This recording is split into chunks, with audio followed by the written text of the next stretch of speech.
Dude, I want you to be as smart as I am. Motherfucker, give me a... Dude, I want you to be as smart as I am. Motherfucker, give me a... Dude, I want you to be as smart as I am.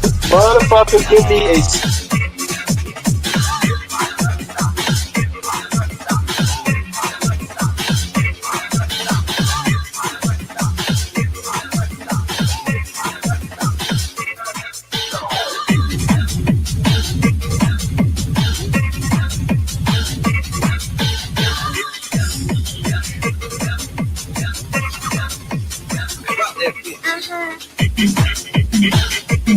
Dude, I want you to be as smart as I am. Motherfucker, give me a specific...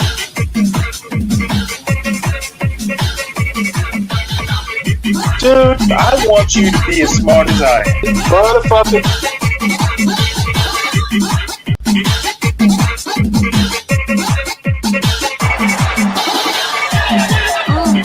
Come on out, you rapist!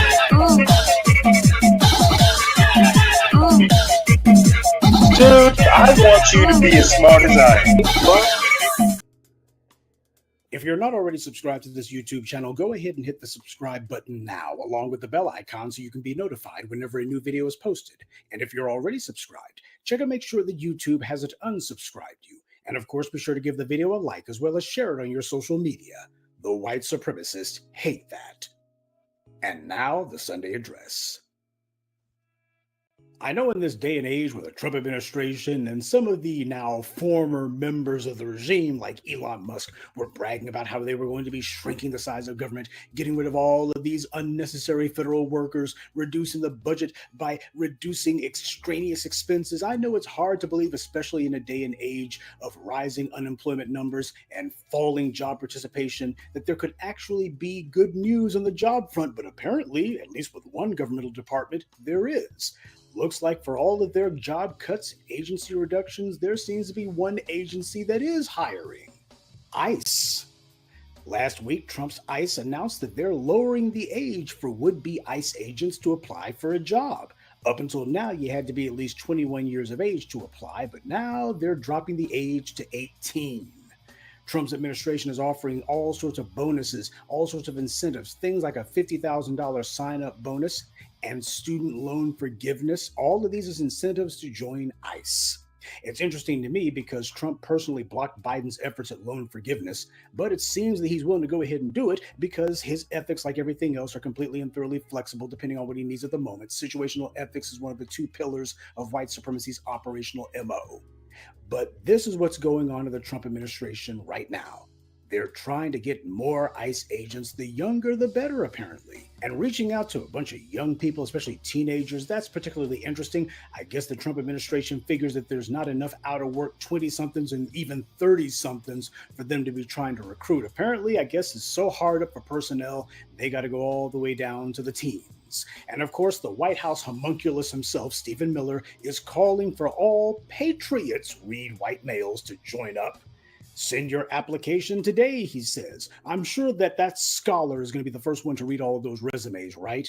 If ICE is hiring teenagers at this point, I think that some black youth and 20 and 30-somethings from the black community need to be applying for those jobs. Take advantage is what I say. The problem isn't that ICE is hiring.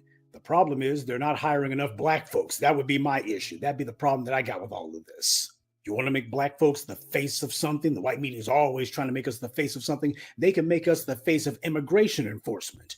How about that? Make us the face of that one. Make it where there's a black man who's going to be knocking on your door or perhaps kicking it in. The black man's going to be the one throwing handcuffs on you. There's going to be a black woman telling you put your head down when they put you in the van. Make black folks the face of that.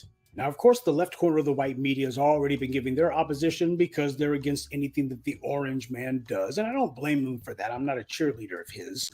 I also know that there are people who are going to be saying that this is basically a recruitment drive for the dead enders and the human debris from the Proud Boys, the Oath Keepers, 3%ers, and the rest of the trash like the January 6th rioters. That's understandable too, considering that a lot of those January 6th rioters actually were in law enforcement or the military. First of all, though, American law enforcement has always been infested with white supremacists. That's the first thing I think needs to be reiterated. You had Proud Boys and their ideological allies who were bragging about how they were already in these police departments long before now. Have you forgotten about that?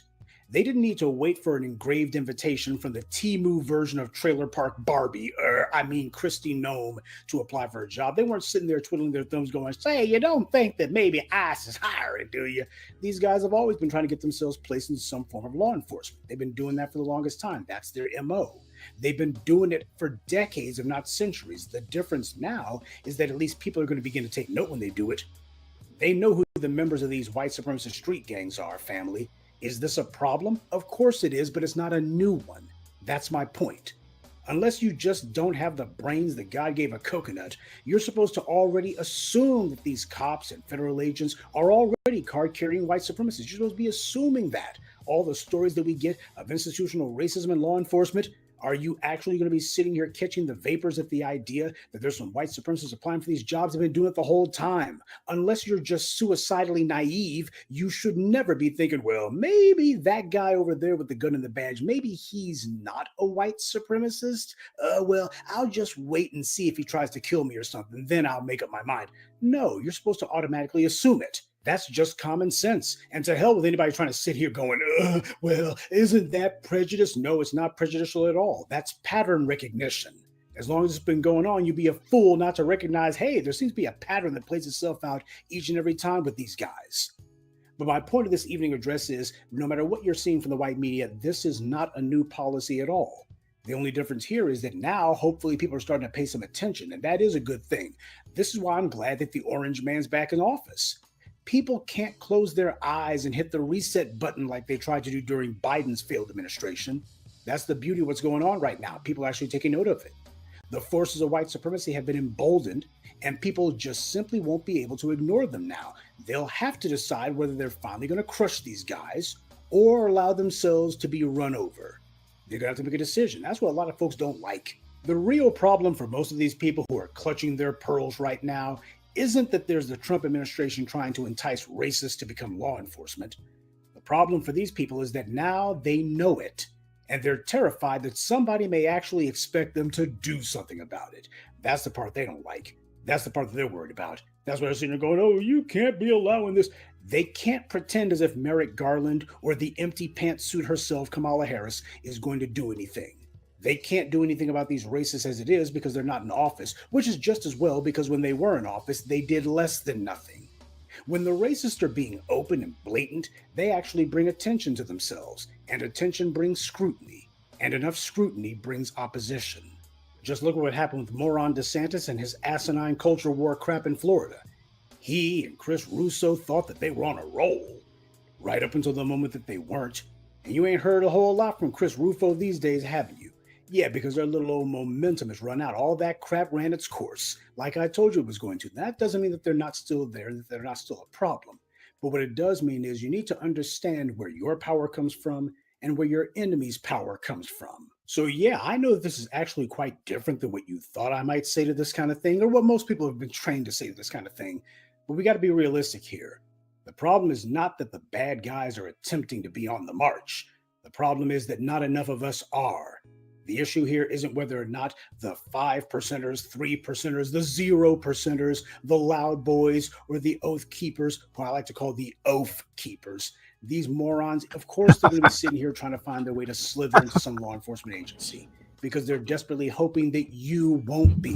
The answer to the rampant racist on the march is not for black folks to sit back and hope that these savages discover civilization. The answer is for black folks to get in the game.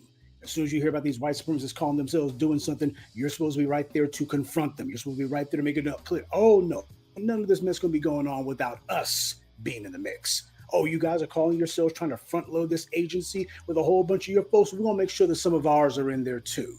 You got to be realistic about that.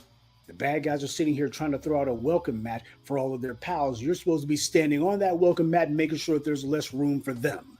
That's being realistic about the situation. Or you can sit back and wait, and who knows, maybe in a few years, Kamala Harris will become president, you hope, and maybe she'll do something. But she's already made very clear she's not going to do anything that's only going to benefit black people. So since she's the child of immigrants, Should she be expecting us to do anything that's only going to benefit her? This is the reason why it's important that you listen to the black media. Rather than going into hysterics about every headline that the white media presents you and frames it in such a way as to make you get scared and anxious, instead, you're supposed to put on your thinking cap. And the first question that you're actually supposed to ask is, has whatever it is that they're trying to get me terrified about already happened before? Is this some unprecedented thing, or is it something that's going on right now? See, that's part of how the white media gets away with stuff. They take things that are constantly going on all the time. They'll go ahead and put a headline about that and make you think, oh my God, I can't believe the sun came up this morning. When did this start? That's the kind of stuff that they do. When the reality happens to be at least 2/3 to almost 3/4 of the stuff that the white media calls news, when you read it, you're looking and going, this is just a reprint of the same crap you told me last month. That's what they do with a 24-hour news cycle. That's what they have to do. Now, sure, it's new that ICE has lowered the age for their recruits. That's definitely new, but that's a distinction without a difference. The class and caliber of individual that they're looking for is the same. Only thing that's changed is the age that they're willing to accept. My question is whether or not there's going to be black folks, whether they be teenagers, 20-something, 30-somethings, whatever, who are going to be making it a point to see what opportunities for themselves can be gleaned here. Because that's what's missing here. This is not about whether or not black folks can dominate ICE. That's not going to be the case. We know that's not going to happen. The question is whether or not black people are going to make it their mission that they're going to be in the mix at all. The bad guys are going to be the bad guys. We're not counting on these guys to stop. It is our job, however, to make sure that we don't stop. They open up the door, we're going to be showing up, sharp elbows at the ready, pushing people aside, hitting them in the rib cage. Hey, y'all need to back up. Y'all can't have all of these jobs now. Because you know what? You better believe that a whole lot of those folks who are probably related to some of the people from Latin America or in Asia or what have you, they're going to be trying to apply for those jobs. They're not going to be sitting there going, well, I just assume that they ain't going to hire none of us. No, they're going to be putting in their applications regardless. That's what they're going to be doing. And you better believe that a lot of those people who just so happen to be Hispanic or just happen to be Asian or what have you, those very people are going to wind up getting hired. Not all of them, but more than a few they've already done with Border Patrol. And speaking of Asians signing up to be ICE agents, Dean Cain, the has-been who played Superman back in the 90s and ain't had a job since. That dude of all people, he's bragging about how he's going to be applying to ICE. And he says that he's already like an auxiliary sheriff's deputy and a volunteer cop and stuff like this. Yeah, he might as well. I mean, it's not exactly like he's getting much work in Hollywood these days. But that guy, he's already talking about him applying for ICE. And he's not the only one. So the point is you got a whole bunch of fools who ain't got no business being anywhere near a badge or a gun. And here they are saying, I'm going to be signing up. You see what's going on here? All these other groups, they ain't sitting here quaking in their boots going, oh, the Proud Boys going to get us. Instead, a lot of these idiots, even some of them who have the same mentality, they're sitting here going, let me see if I can get me one of them jobs. If there's any group of people who should be the least hesitant and who are the most deserving of having positions to be able to throw handcuffs on people, and being able to walk around with a badge and a gun and say, now I am the law, that would be us. So yeah, if Stephen Miller and all of his racist pals are calling themselves doing a job drive, we should be there to put our bid in. If ICE is hiring, then we have every right to make sure that we don't get frozen out. Good evening, and be one. I'd like to take a moment to mention some of our... Well, good morning, everybody. Welcome to Stanley versus the World. An hour late, but I did the late shift last night.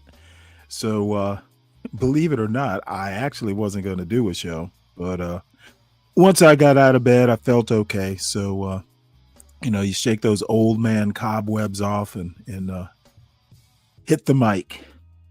So everyone, please make sure you hit the like button. Subscribe to the John Gall Urban Landlord channel. Like, share, and subscribe. Same thing with the Urban Landlord clips. I'm sure John has some new street interviews clipped and ready to go.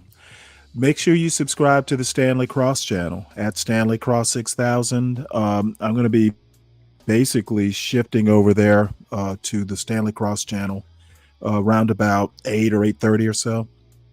See, John has a show scheduled for 10:30. Interesting topic. actually. I might even tune into it. Trump and something about what is the title of this show? Let's see here. It is a curious title. Trump is showing that black elected officials have no shame. Um, I'm guessing it has something to do with this next story or first story I'm going to do. I'm guessing. I don't know for sure. But FBI dispatching agents to D.C. streets as Trump weighs calling National Guard. Well, my response, actually, let's go ahead and play the article, and I have a response to this. You're listening to FBI dispatching agents to D.C. streets as Trump weighs calling National Guard, a news story written by Perry Stein, Olivia George, Ellen Nakashima, and Dan Lamothi, and read by an AI-generated voice. The FBI has begun dispatching agents in overnight shifts to help local law enforcement prevent carjackings and violent crime in Washington, according to two people familiar with the matter, as President Donald Trump threatens a federal takeover of the nation's capital and considers calling up the National Guard. A decision on calling up the Guard could come as soon as Monday, when Trump plans a news conference at the White House on crime in D.C., according to a U.S. official speaking on the condition of anonymity to discuss a sensitive situation. Trump on Sunday compared forthcoming action against D.C. crime to his administration's aggressive crackdown against illegal immigration at the southern border, saying that he plans to immediately clear out the city's homeless population and take swift action against crime. Be prepared. There will be no MR nice guy. We want our capital back, MR nice Trump guy. wrote in a post on his Truth social media platform.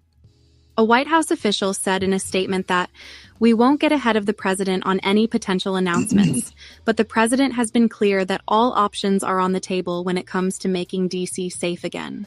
A spokesperson for D.C. Mayor Muriel E. Bowser's office said the White House had not briefed the Bowser administration on any plans to deploy the National Guard to the city.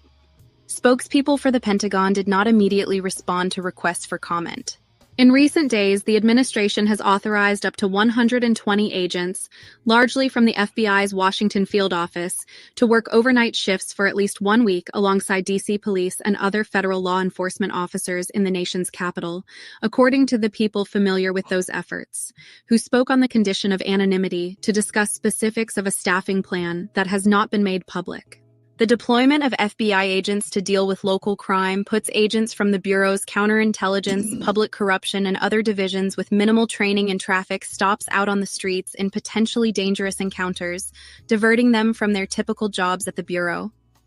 And it comes as Trump is publicly portraying the city as rampant with violent crime, even as the mayor refutes that characterization, pointing to police data showing a drop in violent crime. Last week, Trump ordered federal law enforcement agents from several agencies to be deployed on city streets and called for more juveniles to be charged in the adult justice system.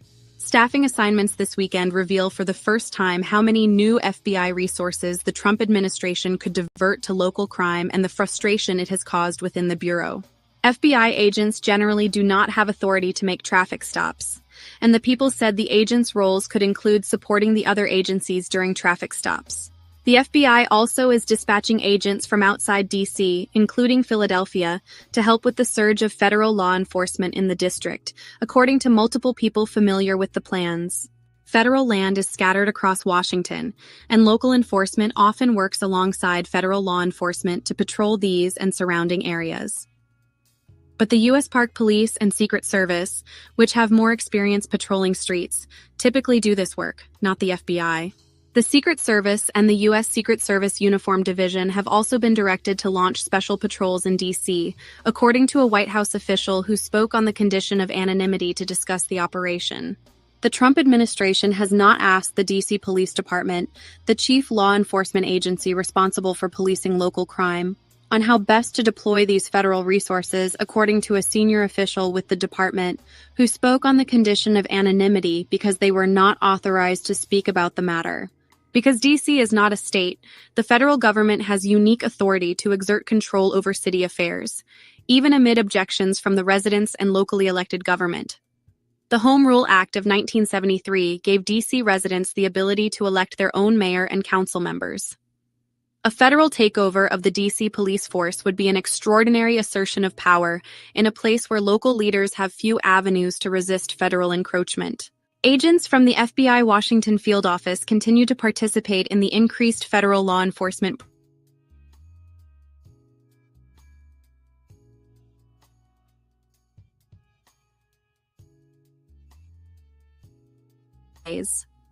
Last week, the president posted on social media a photo of a former U.S. DOJ service staffer.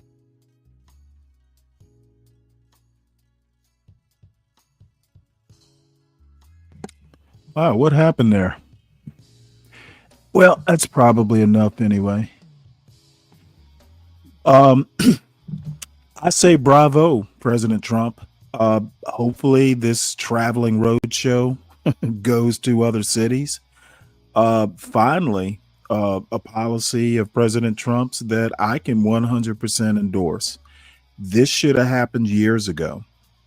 Now what needs to happen, and hopefully DC is kind of a test case.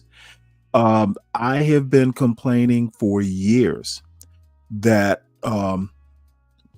basically Republicans complaining about crime in places like Chicago and St. Louis and other cities. Finally, a Republican who's putting his money or his troops where his mouth is. I have no problems with what Trump is doing. Now, the homeless part, shooing them out. Hopefully he's just not, displacing the homeless to other cities. But I have zero issues with a federal takeover to fight crime. Should have happened years ago. So let's have a look at these little embedded videos here. See what they're all about. Let's see. Run. Horrible, horrible, horrible.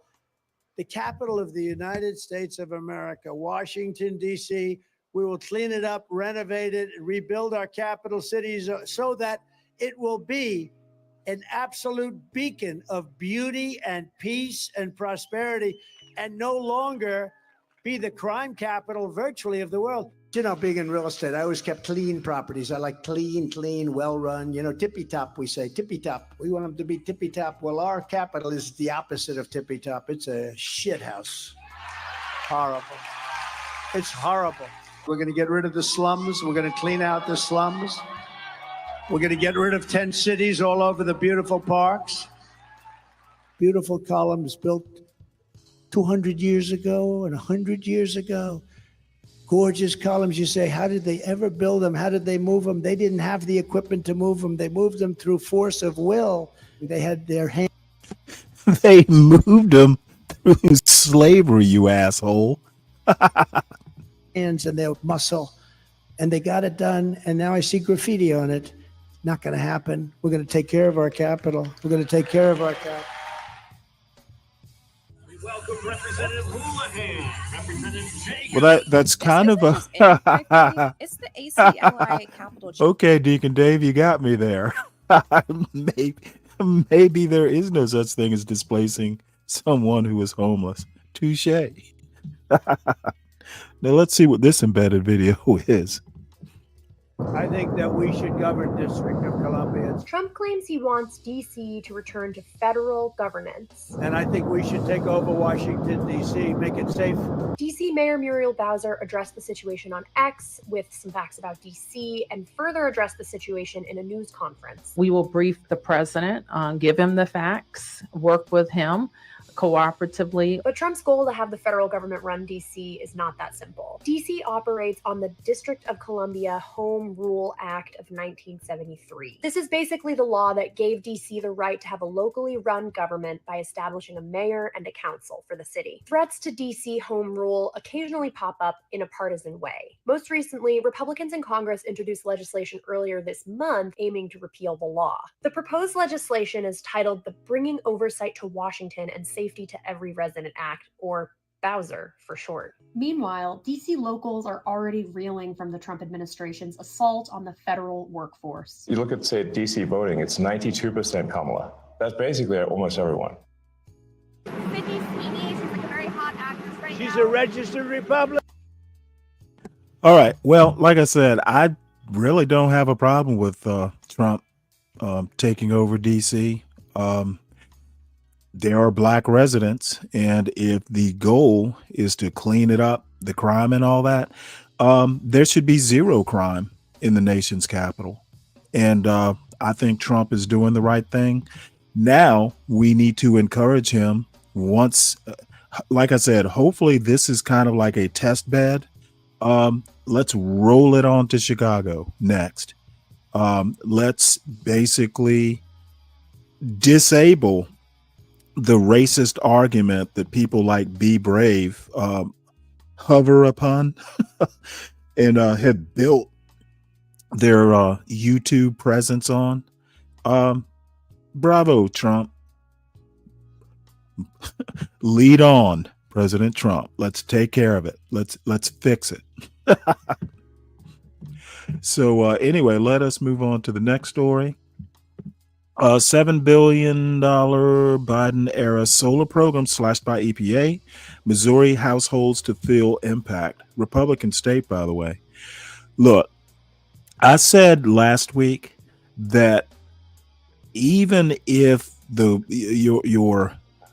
goal is to like drill baby drill, doing something that is going to increase the energy bills of homeowners, households, unacceptable. That's one of the attractions to solar, for single family homes is, the tax break and the savings. I've known people who had solar who sold electricity back to the power company. So I think that just because Biden was the one who did it in the Inflation Reduction Act, just because it has Biden's signature on it, not a good reason if it's going to cost people higher bills. So the Trump administration is terminating a $7 billion Biden-era solar program that provided competitive grants nationwide. The Solar for All program was part of the Greenhouse Gas Reduction Fund established under the Inflation Reduction Act. The decision to end the program will disrupt clean energy plans in 49 states and force households to pay higher energy bills. Unacceptable. So let's see what else. This is interesting. U.S. government to take cut of NVIDIA and AMD AI chip sales to China. Very interesting. Says here, NVIDIA and Advanced Micro Devices, AMD, are expected to pay the United States 15% of the money they take in from selling artificial intelligence chips to China as part of a highly unusual financial agreement with the Trump administration. The deal, which was described by three people familiar with the agreement, who spoke anonymously because they didn't have permission to discuss it publicly, comes a month after NVIDIA received permission to sell a version of its AI chip to China. While the Trump administration publicly said a month ago that it was giving the green light to NVIDIA to sell an AI chip called H20, or is it H2O? Looks like H20, to China, it did not actually issue the licenses making these sales possible. On Wednesday, Jensen Huang, NVIDIA's chief executive, met with President Trump at the White House and agreed to give the federal government its 15% cut, essentially making the federal government a partner in NVIDIA's business in China. Said the people familiar with the deal. The Commerce Department began granting license for the AI chip sales 2 days later. These people said, Mr. Wang has led negotiations with the White House. NVIDIA isn't the only company that sells AI chips to China.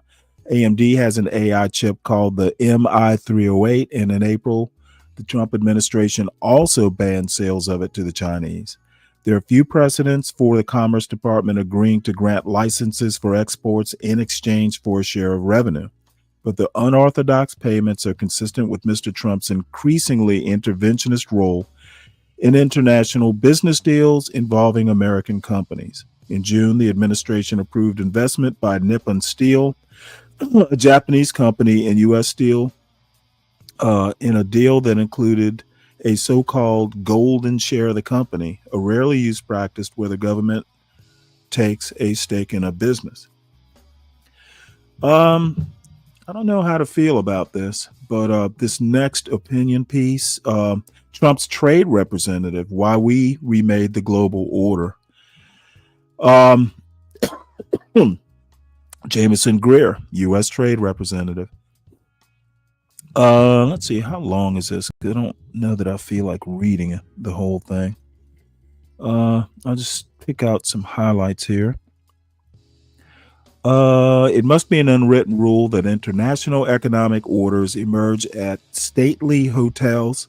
In 1944, as World War II raged, Allied representatives gathered at a picturesque New Hampshire resort named Bretton Woods to discuss how to establish a post-world economic order to restore sensible flow of trade in a fractured world. Let's see. Now reform is at hand. Last week, at his Turnberry resort on the Scottish coast, President Trump and European Commission President Ursula von der Leyen concluded a historic agreement, one that is fair, balanced, and oriented towards serving concrete national interests rather than vague aspirations of multilateral institutions. Indeed, by using a mix of tariffs and deals for foreign market access and investment, the United States has laid the foundation for a new global trading order. The previous system rejected tariffs as a legitimate tool of public policy, meaning the United States sacrificed tariff protection for critical manufacturing and other sectors.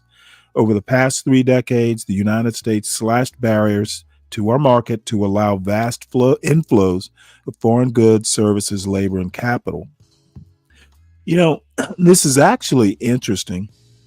You would think that someone like a Trump would be more free trade.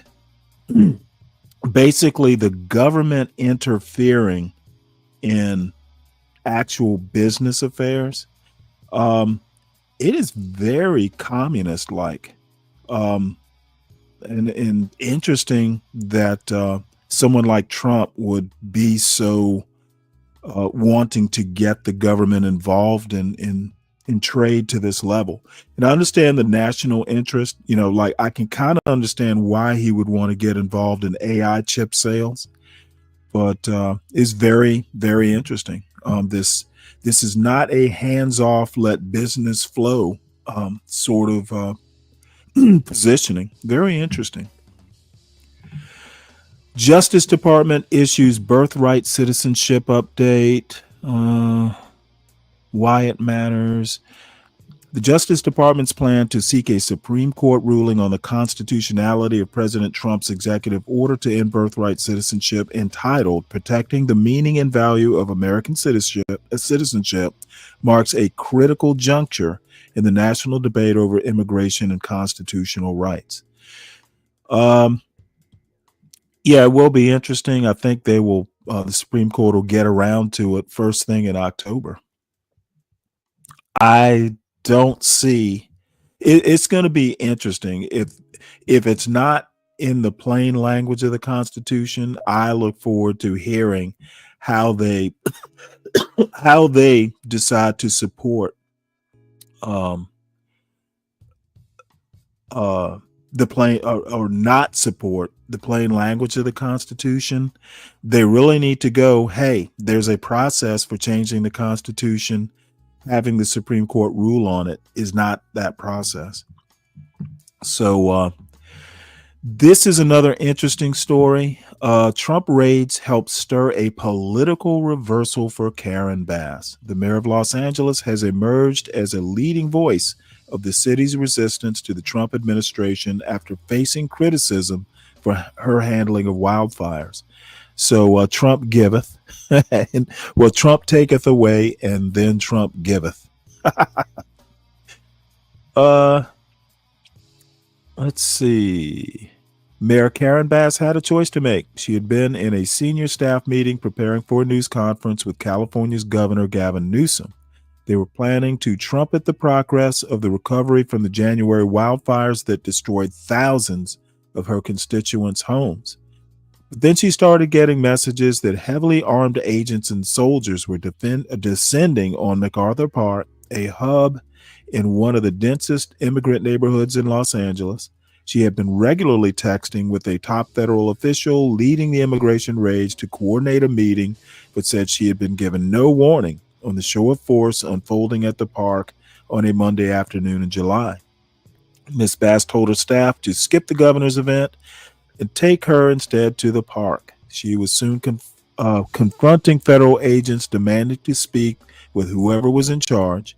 My comment is they need to leave, she told an agent, shouting over the thudding of helicopters overhead, visibly angry as news crews jostled around her, and they need to leave right now because this is unacceptable. Miss Bass has since framed the last-minute decision to challenge the agents in MacArthur Park as a natural response to an unfolding crisis, but the image of her facing down a literal Trump administration army has proved pivotal for a leader who only months ago was confronting a well-funded recall campaign. So there you go. Trump taketh and Trump giveth. Oh, this is pretty funny. So looks like her political fortunes are on the mend. Let's see here. Israeli strike kills 4 Al Jazeera journalists. Network says Anas al-Sharif, a well-known correspondent, was among those killed. Israel said it targeted Mr. al-Sharif, claiming he worked for Hamas, which he had denied. Yeah, Israel is just not doing well. Somebody needs to rein those guys in. You can't go around killing reporters. And they've done it in the past. They actually have kind of have a history of doing this sort of stuff. So behind Europe's anguished words on Gaza, a flurry of hard diplomacy. Basically, Germany, England, and France have basically, what says here, images of starving children and Israel's planned expansion of settlements spurred Britain, France, and Germany to a tougher stance. Prime Minister Benjamin Netanyahu was undeterred. Yeah, okay. Netanyahu is losing friends. And at some point in time, Trump is going to have to, have a Sunday come to Jesus meeting with the Jewish prime minister. Let's see, Israeli Prime Minister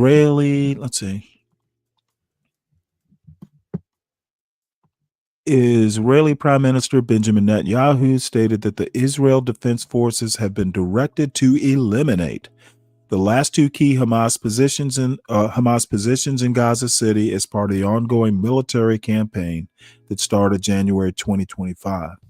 So they're basically going to take over Gaza and take over of Gaza City's best way to end war and defeat Hamas, Netanyahu says.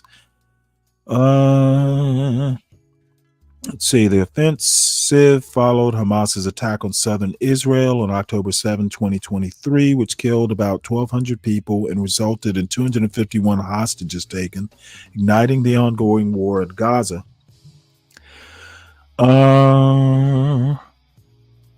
Hospitals have reported that at least 26 Palestinians lost their lives while attempting to access aid, with the number of children dying from malnutrition reaching 100 since the conflict began, as tens of thousands have been displaced across Gaza and the West Bank. The military offensive and plan to take control of Gaza City have drawn broad international condemnations, warning of illegal forced displacement and appeals from hostages' families to halt the war and call for strikes. I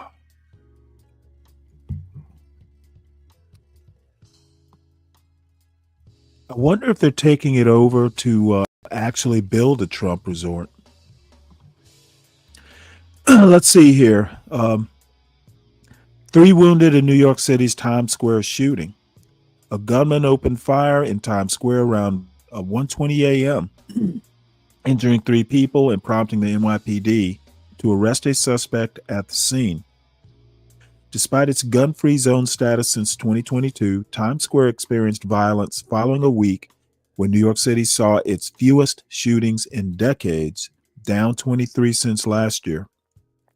Of the wounded, an 18-year-old woman was grazed in the neck, and a 19-year-old man and 65-year-old man sustained leg injuries, all in stable condition at Bellevue Hospital.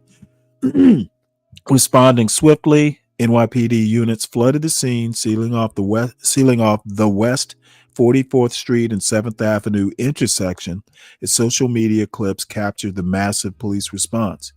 As detectives continue, they are reviewing surveillance footage and urging anyone with information to contact the NYPD tip line, highlighting ongoing safety concerns in major tourist hubs. Well, I imagine New York City is going to be the next stop on the Trump law and order train. And this is mainly for to provide succor to John and Ryan. A man shot in Park Heights mass shooting has died, officials say.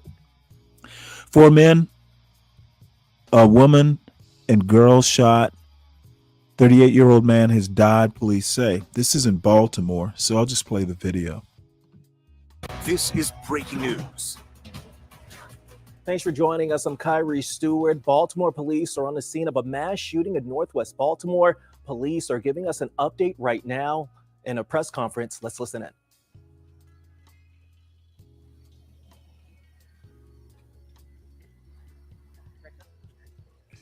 All right, good evening. With me this evening is Chief Administrative Officer Faith Leach, Delegate Ruff, Colonel Ryan Lee, and Colonel Jack Herzog. This evening, just around 8:46 p.m., officers received a call for a shooting at Queensbury and Spalding. Upon arrival, they located 6 victims, 4 males, 2 females. One of the female victims was a 5-year-old child who was shot in the hand. Thankfully, it doesn't appear that her injury is very serious. One of the males was shot and critical. Homicide unit has been notified. He is currently in surgery at an area hospital. The rest of the victims range in age from 23 to 52. Both our homicide and our district detective units are on the scene. We have very little information at this point. All we know is there's multiple Sorry about that. Rounds fired, multiple victims. If anybody has any information, please call 1-866-7-LOCK-UP or call our homicide unit 410-396-2100. At this time, we will take any questions.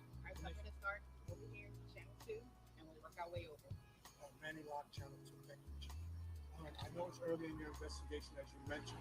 Was this, I know you can't give out too much, was this like a preliminary house party or just victims having dinner at a household?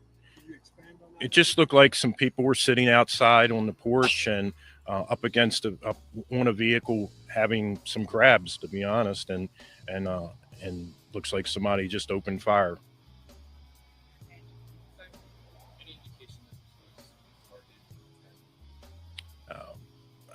I don't think you shoot without having a target, so I don't know who they were targeting, but I'm sure there was somebody who fired these shots that was targeting for somebody. It's still really early in the investigation.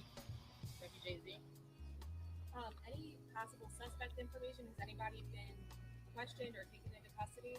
No, we have not been able to question. They're all in area hospitals. Detectives are going to be at the hospital questioning any of our possible victims and any possible witnesses that we may have had that still are on the scene to see what we can piece together and find out. By the way, this happened Saturday night, so I'm a little time late, but oddly enough, it just popped into my news feed overnight. What happened here tonight? Commissioner, do you know what type of weapon may be used? Because witnesses are telling us it was rapid gunfire or barrage of guns. I don't know because we haven't collected the rounds yet. Our crime lab hasn't been here, but because of the number of rounds and the fact that we have a lot of weapons out there, what extended magazines. It wouldn't surprise me with the different switches that are out there. We don't know yet. I doubt it was a drive-by because it was too many casings. They may have been in a vehicle, but there was a lot of casings back in our crime scene. Thank you.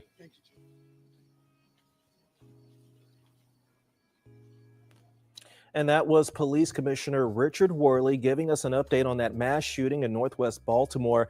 Just to recap what he said that this all started around 8:46 tonight.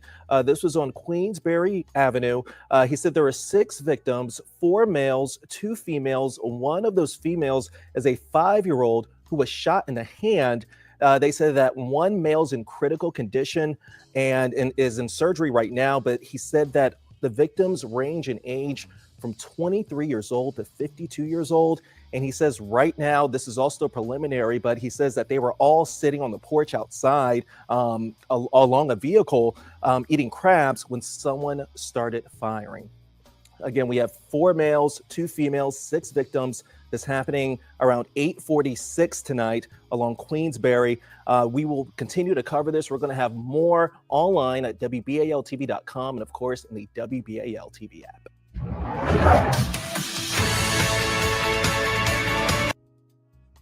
All right, well, that is that. I'm going to take a quick look just to see if there's anything that I missed that's important.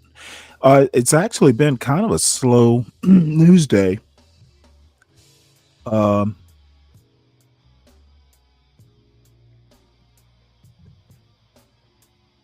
So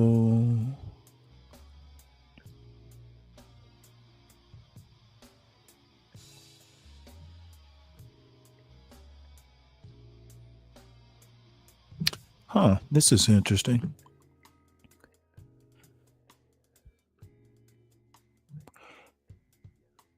Dr. Phil's road from Oprah to ICE raids. The daytime TV fixture seems to have taken a rightward turn, but don't call it politics.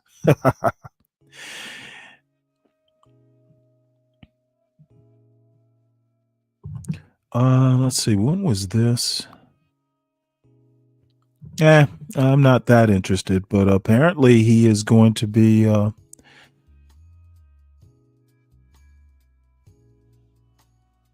he's been doing something with ICE.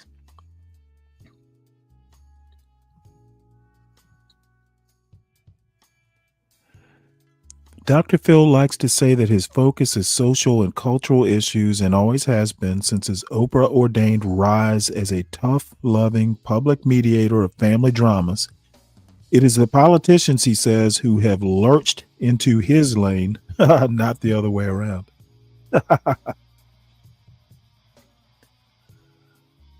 In the last 2 years, Dr. Phil has ended his flagship talk show, created his own news and entertainment network, trafficking daily in conservative coded subjects. Dr. Phil, the hidden gem in Trump's big, beautiful bill. Dr. Phil investigates, are schools secretly transitioning your child? In an unswerving crusade against the woke left. You know, you're a few years too late, buddy. He had spoken glowingly of President Trump as an invited guest at Mr. Trump's Madison Square Garden campaign rally, at a White House faith event, and at a recent Texas flood briefing, where the president interrupted himself after spotting Dr. Phil. There's Dr. Phil. Look at Dr. Phil. You're looking good, Phil. This is a hell of a situation, isn't it? Oh boy. All right. You know what? What time is it? 7:50.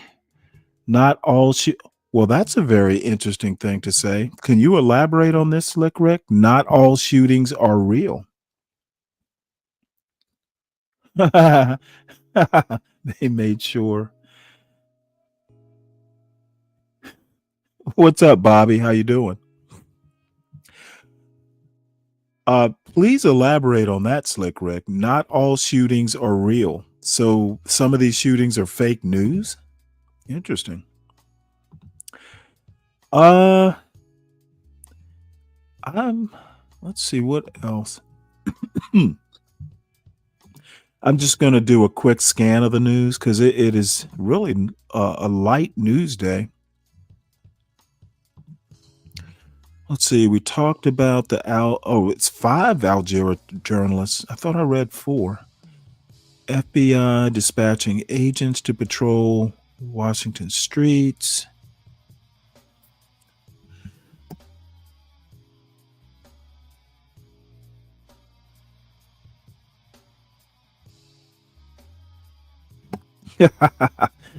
JD Vance says we know Epstein had connections with left-wing.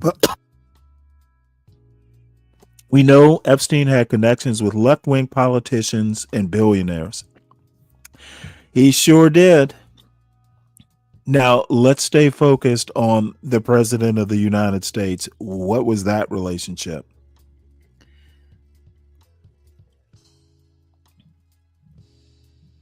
I don't know if all y'all were available. I think that Trump and Putin meeting in Alaska, I think Trump is going to sign Alaska over to Putin in exchange for ending the war in with Ukraine. Hey, if we give you Alaska, would you consider ending the war?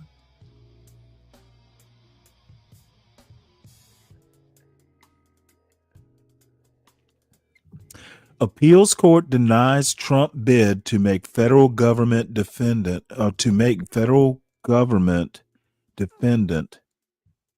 in E. Jane Carroll case. I don't even know what that means.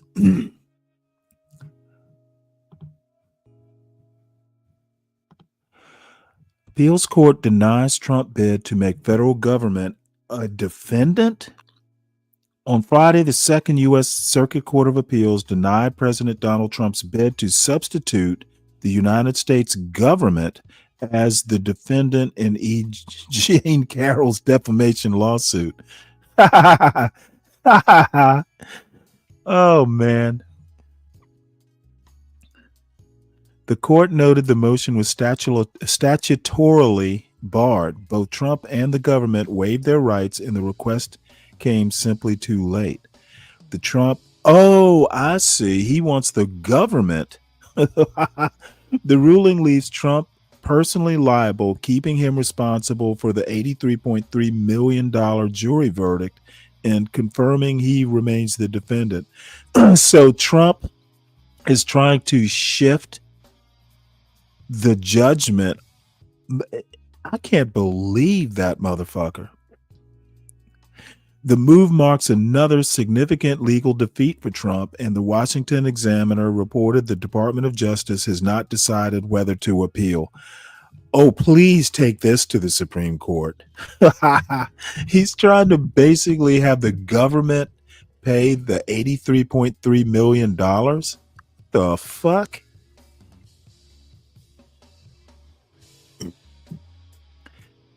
All right. Let's see. So that's enough of that. Let's see. What else do we have here? Let's have a look at CBS News. Trump says homeless should leave D.C. immediately. Leave, homeless. Get thee away.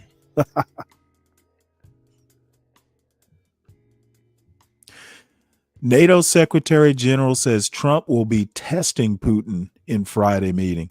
Oh, by the way, Trump does plan on doing a press conference on the DC takeover. And I am kind of waiting for it. I haven't heard what the time is. And it could very well be that I'll be off air. This isn't going to be an extraordinarily long show. But I actually would like to see that press conference. And again, I want everybody to make sure that you subscribe to whitehouse.gov. It's actually a cool website. Trump is very media savvy, And all his press conferences and, addresses and stuff are now live on whitehouse.gov. So if you're into Trump, you should be into his personal whitehouse.gov website. So let's see what else is here. All right. Well, and Washington Post.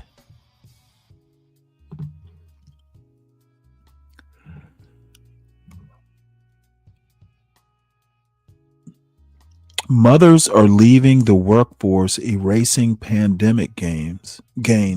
Let's have a look at that. That's interesting.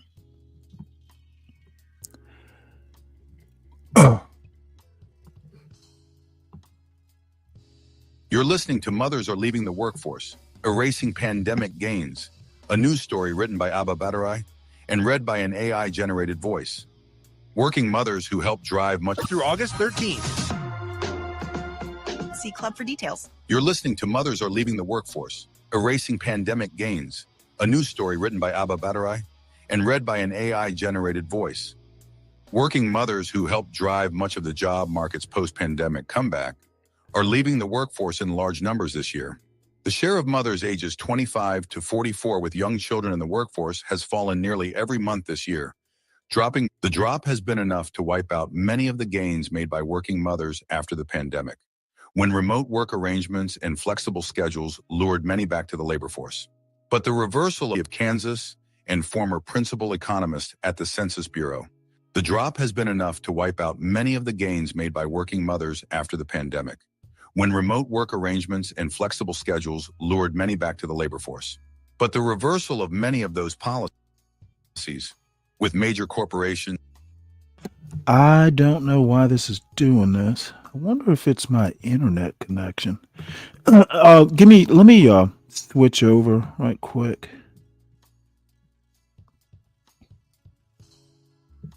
Here we go.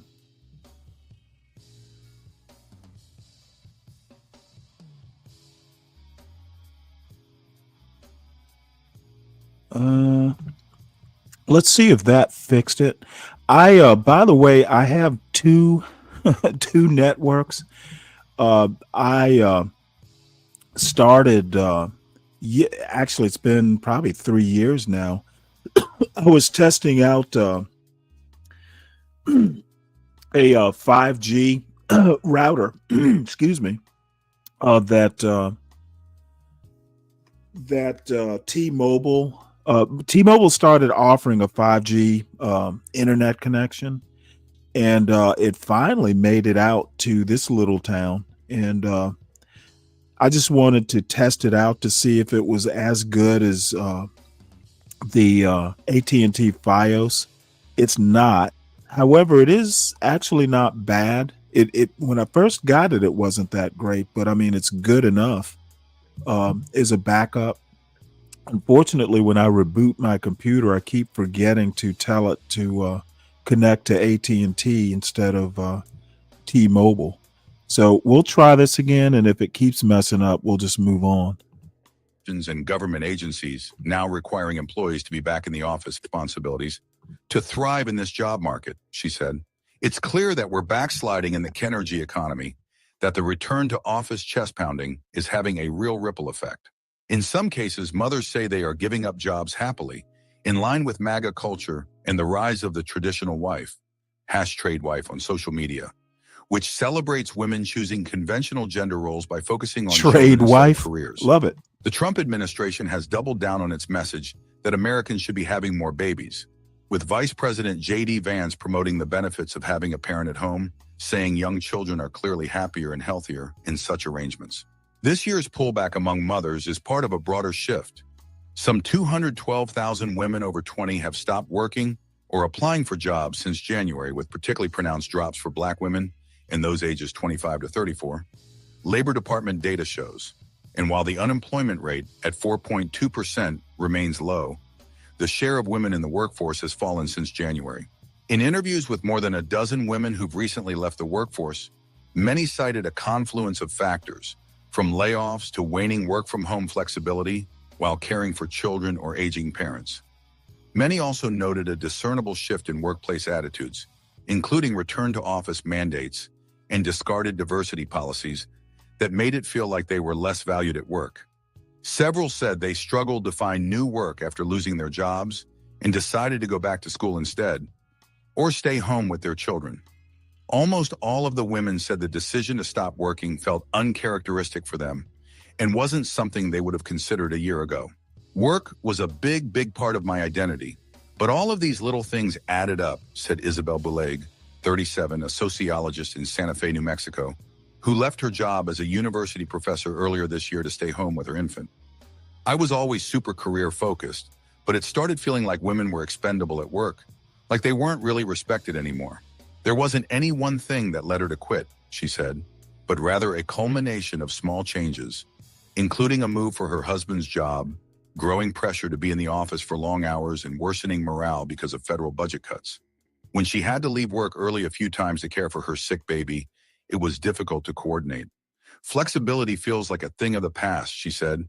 The pullback comes at a time when the broader labor market is cooling after years of hefty post-pandemic growth. U.S. employers added 106,000 jobs between April and July, less than one-third of jobs added in the same period last year, according to the latest Labor Department data. The U.S. is the only advanced economy that's had declining female labor force participation in the last 20 years.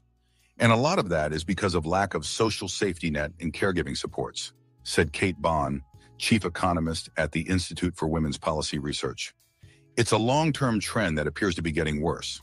Although Black women are more likely to be in the workforce than white or Hispanic women, Bond said they have been disproportionately hit by recent overhauls, including federal government cuts and the dismantling of diversity, equity, and inclusion programs. The labor market has slowed down considerably for all workers, but the unemployment rate for Black women over 20 has risen by nearly an entire percentage point so far this year, to 6.3% in July, its highest level in almost 4 years. After 6 months of job searching, Giovanna, who was laid off from her healthcare copywriting job in early February, is changing course entirely. The mother of 2, who is Black and lives in the Midwest, recently enrolled in a 15-week project management certification program in hopes of switching careers. I sent out at least 500 applications, worked with 3 different career coaches, and networked as much as I could, said Giovanna, who asked to be identified by her middle name only because she worries about jeopardizing future employment. I am depleting my savings and ended up having to borrow against my 401k, so it got to the point where I had to make a bigger change. Economists say they worry that the latest labor force departures could indicate a longer-term setback for women, especially if they decide to return to work. Historically, breaks in work history have coincided with lower pay and fewer opportunities for advancement, said Hegenis of the University of Kansas. There are huge implications for the women themselves, she said. Their lifetime earnings will be lower. They will most likely come back to a job that does not pay the salary they were making when they left. It'll be harder for them to get back in, harder to move up the ladder to senior management positions because they've had this gap in employment. Emily Santoni left her position as a chief marketing officer at an energy consulting firm in Houston to stay home with her children, ages 1 and 3 this year. It wasn't a decision she made lightly. She and her husband spent months lining up their finances and preparing for the transition. Last year, the couple spent more than $140,000 on a full-time nanny and other childcare. It was financially doable, Santoni said, but she couldn't shake the feeling that she was missing out. I worked hard, I had a great career, we were both making great money, the 39-year-old said. But I was working so much, there were weeks when I saw my kids for maybe 30 minutes a day. Finally, it was like, let's slow this down so I can be a present mother. Plus, her workplace was doing away with a policy that allowed parents to work from home 2 days a week. That wasn't a major deciding factor, Santoni said, but it was one more thing that was like, blar, this sucks. Major corporations around the country, including JP Morgan, AT&T, and Amazon, as well as large swaths of the federal government, have begun mandating that employees clock into the office 5 days a week. Although enforcement has been uneven, labor economists say those requirements have added extra strain for many workers, particularly those with young children. Amazon founder Jeff Bezos owns the Washington Post. Santoni says leaving the workforce has been a refreshing change. She's spending a lot more time with her children and is also going to more workout classes and happy hours with friends. Although it took a few months to find her rhythm, she's now encouraging other women in her circle to consider stepping back from the labor force. My decision to leave my corporate role had nothing to do with politics or a movement telling women to stay home. It had everything to do with what success looks like for me right now, Santoni said. I've worked relentlessly since I was young, and now I choose to give my best energy to my kids while they're little. For moms choosing to leave the workforce for this same reason, it's not weakness or submission, it's power. Interesting. I wonder how this is going to work out if the economy hits the skids. No, Thomas Sowell was right about what? About what was Thomas Sowell right about, Lou? Can you be more specific? So anyway, let's see, where are we?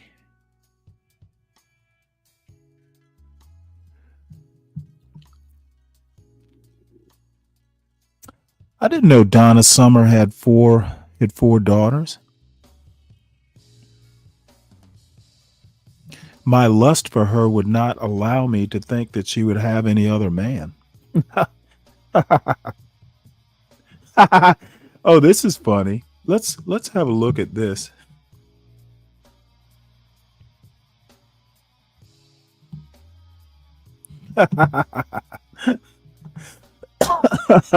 This video is called Black Conservative Fatigue. Damn it. Why didn't I think to call my channel that? Black Conservative Fatigue. MAGA family. I was on TikTok Live, and a fellow Trump supporter said that all he needed was my vote. I'll never be part of the MAGA family, and that I'm black. I'll never be accepted, but he just got my vote. Nah, that's crazy. Like, I love MAGA Nation. I love the MAGA family, and that breaks my heart that someone would speak to me like that right after the election, that all I was a vote.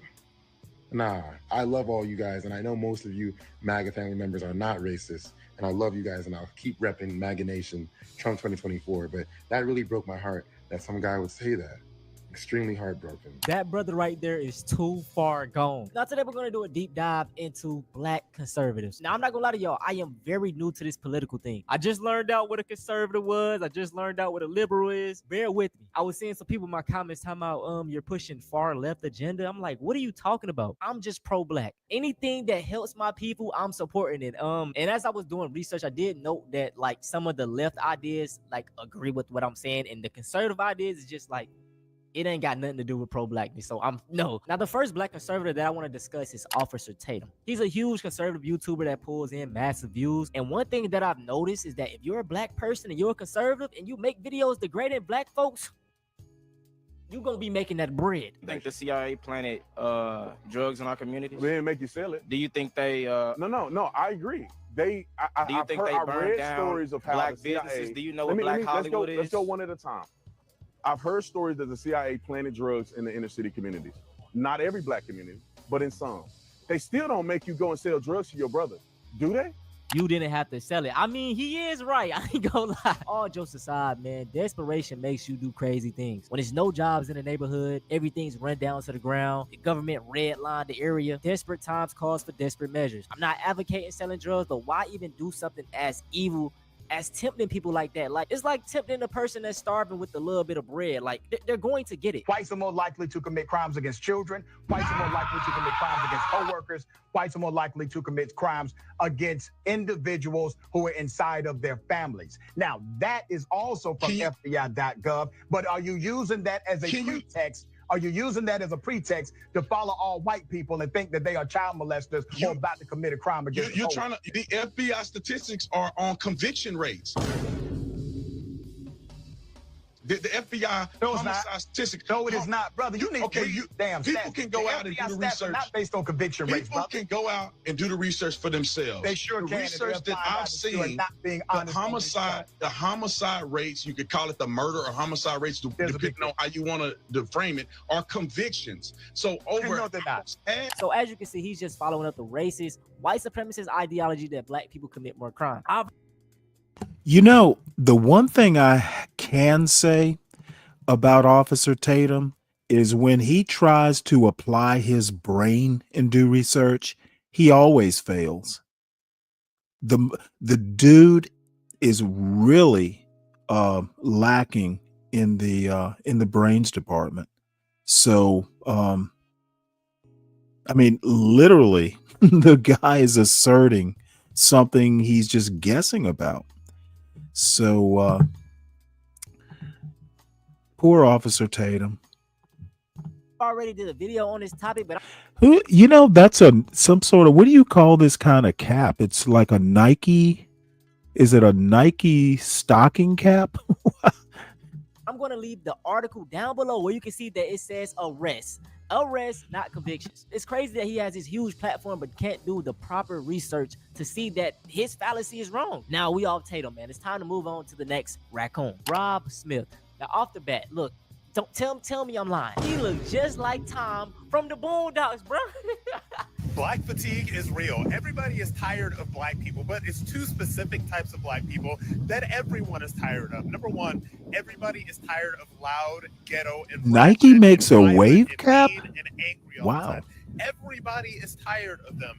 Nobody wants to deal with them. You know what? Even I'm other going to black see if people I can do not find want me to deal one. with these people. You know, when you see them in public, you know when they're going to give you attitude at the CVS. Everybody knows it and they want to avoid it. The second group of black people that everybody is tired of is this sort of like fake black bougie intelligentsia who kind of like walks around telling everybody how they're supposed to think or speak. Anytime I see a black person making black fatigue videos, it just screams pick me. For one, that is not what black fatigue means. Even if you acted like a black person and not an N-word, they would still view you the same. And if you don't believe me, check out this video right here of Rob, bro. This is what the people he support did to him.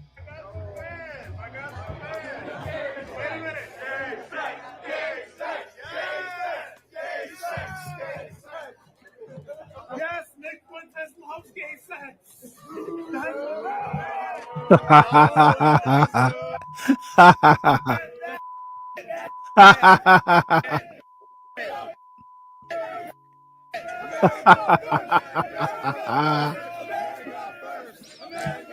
Supremacists absolutely do exist in this party. We all saw me face them from face to face. I'm looking at soulless, dead-eyed white supremacists that, by the way, I felt that these people could have bashed my brains in had they gotten the chance. You see what I mean, bro? If you're black, it don't matter. You could be conservative all you want. They still look at you as a nigga.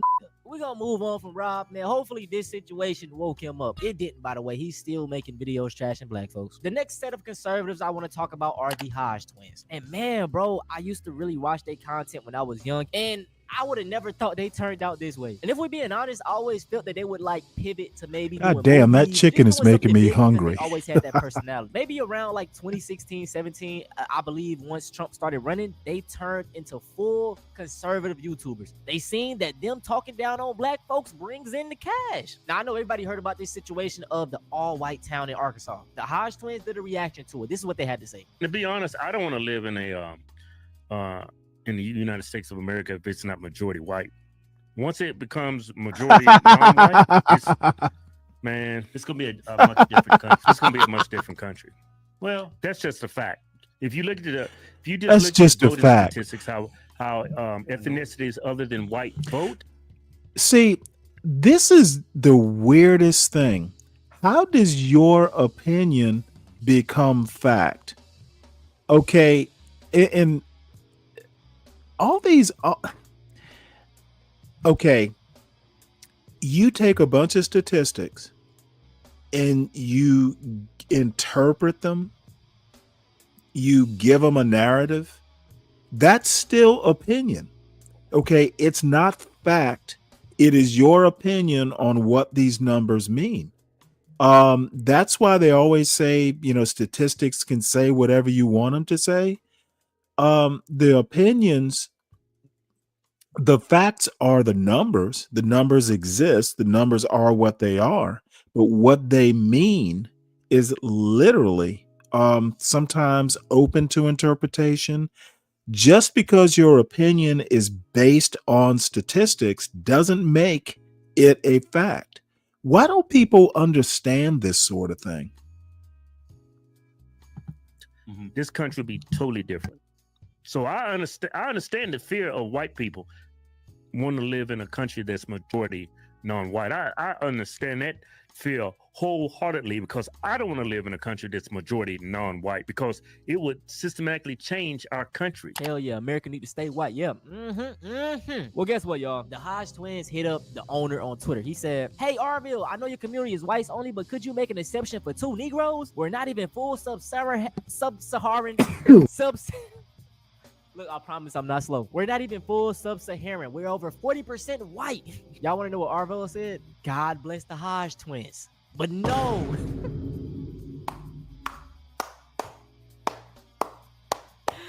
Listen, no matter how much you tap dance, you gonna still be a nigga. You could be in the house, but you still gonna be a nigga. Better off as black people now than we were before LBJ passed those policies. Yes, brother, we can vote without the threat of violence. Are you talking about the Civil Rights Act of 1964? Is that what you're describing as a negative thing? I'm not saying the Civil Rights Act of 1964 was. I'm talking about. That's LBJ. I just want to be clear. That's LBJ, who you said, were we better off before LBJ? LBJ signed the Civil Rights Act of 1964. I'm talking about the war on poverty. I just want to answer that one. I want to answer that specific one first. Was the Civil Rights Act of 1964 bad? I agree with the Civil Rights Act of 1964. Thank you. But at the same time, I'm also put like this. I prefer dangerous freedom over peaceful slavery. I don't know what that means. I'd rather deal with the dangerous freedom of not knowing and controlling people with policies as much as possible versus the peaceful slavery of being married and tied to the government.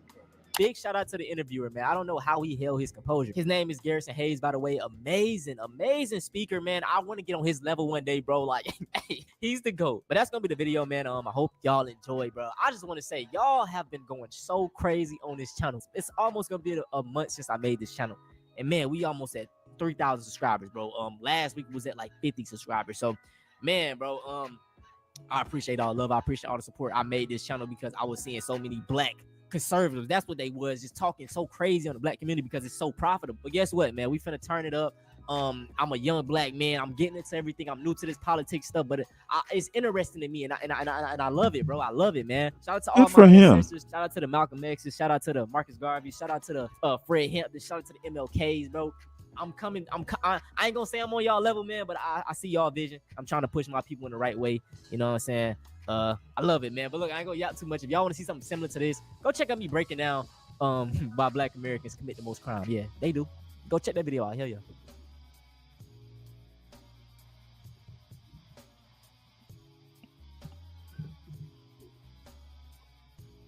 We talked at the top of the show about Donald Trump's efforts to erase reality.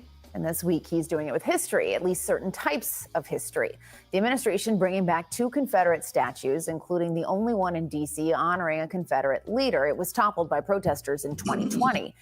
Defense Secretary Pete Hegseth is also returning a statue depicting a woman as Mamie that critics say whitewashes slavery. We recognize our history. We don't erase it, Will. We don't follow the woke lemmings off the cliff that want to tear down statues. We're not tearing stuff down. We're done with that. We're putting statues back. We're putting paintings back. We're recognizing our history. We're restoring the names of bases as we've done across the country because we're proud of our history. Not all history, though. Hegseth has ordered the Navy to change a ship named after Harvey Milk, a gay rights icon. Ships named after Harriet Tubman and Thurgood Marshall, also on that list.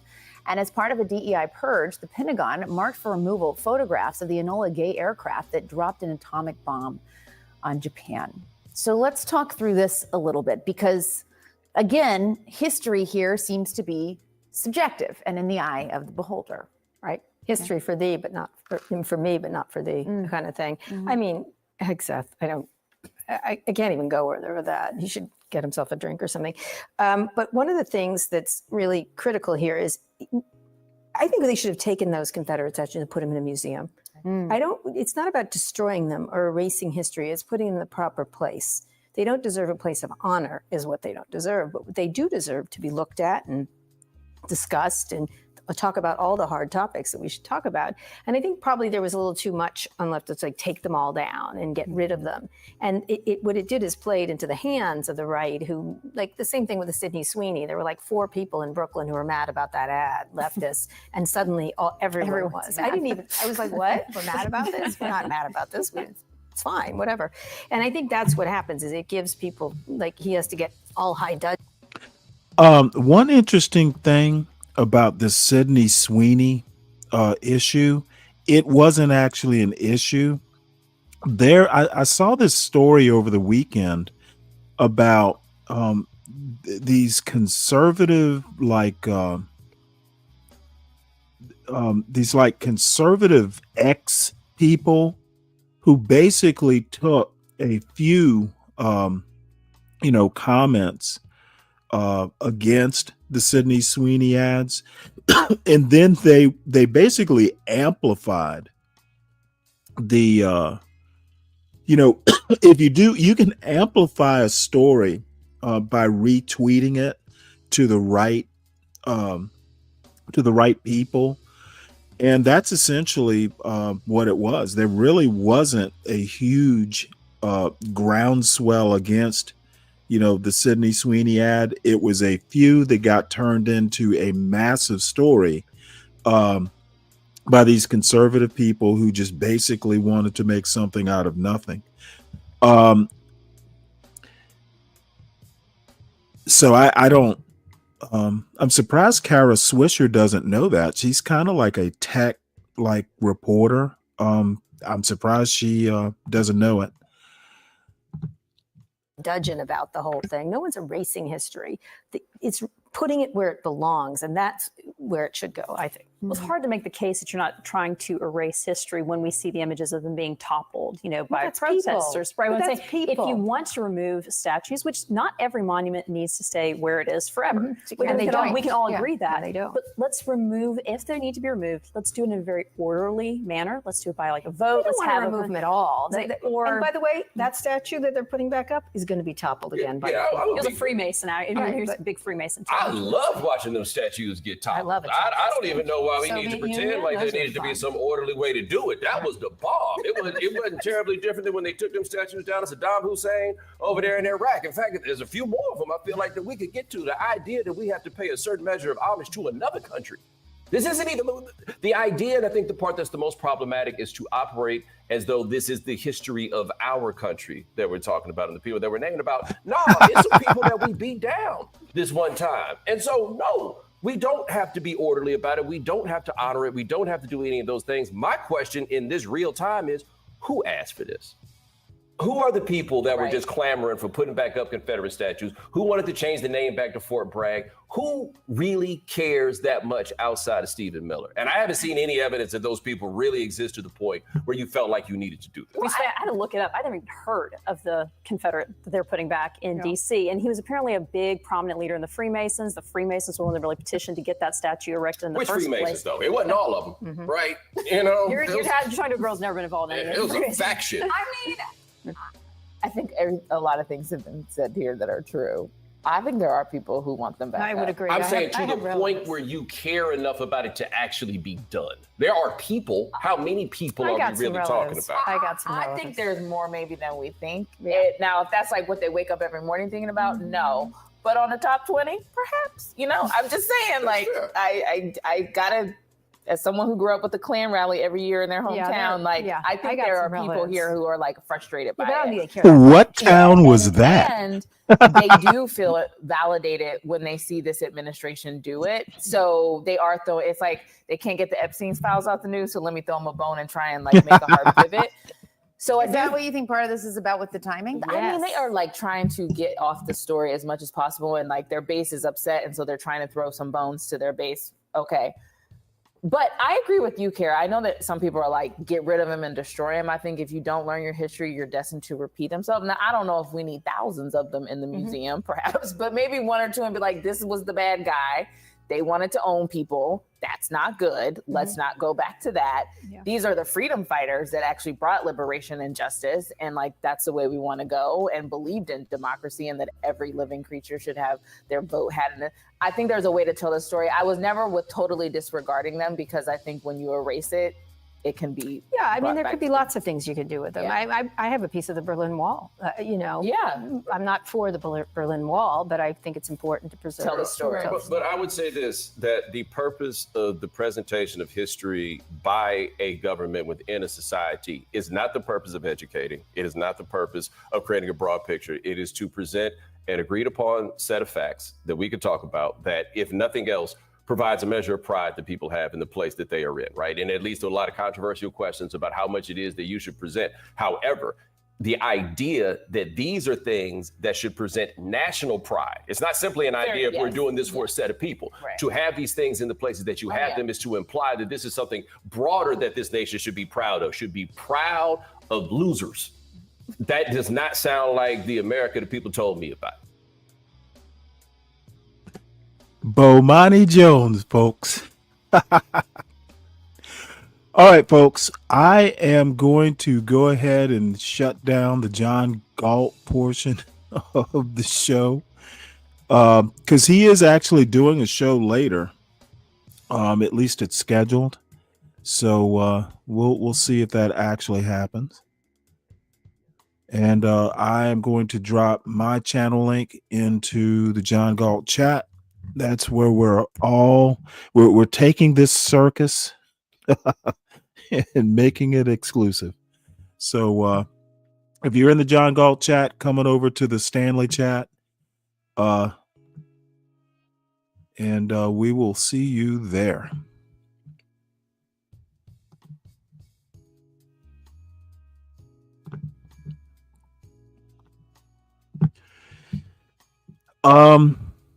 And as far as you know what, I'm just kind of drifting right now.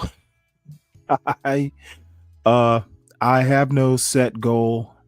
You know what? Let's watch this. I actually do have a couple videos that I do want to watch, but this stuff that's wandered into my algorithm here. I'm gonna just follow that breadcrumb trail. What is jump? This video is called How Black Cooks Invented Jambalaya from Kitchen Scraps.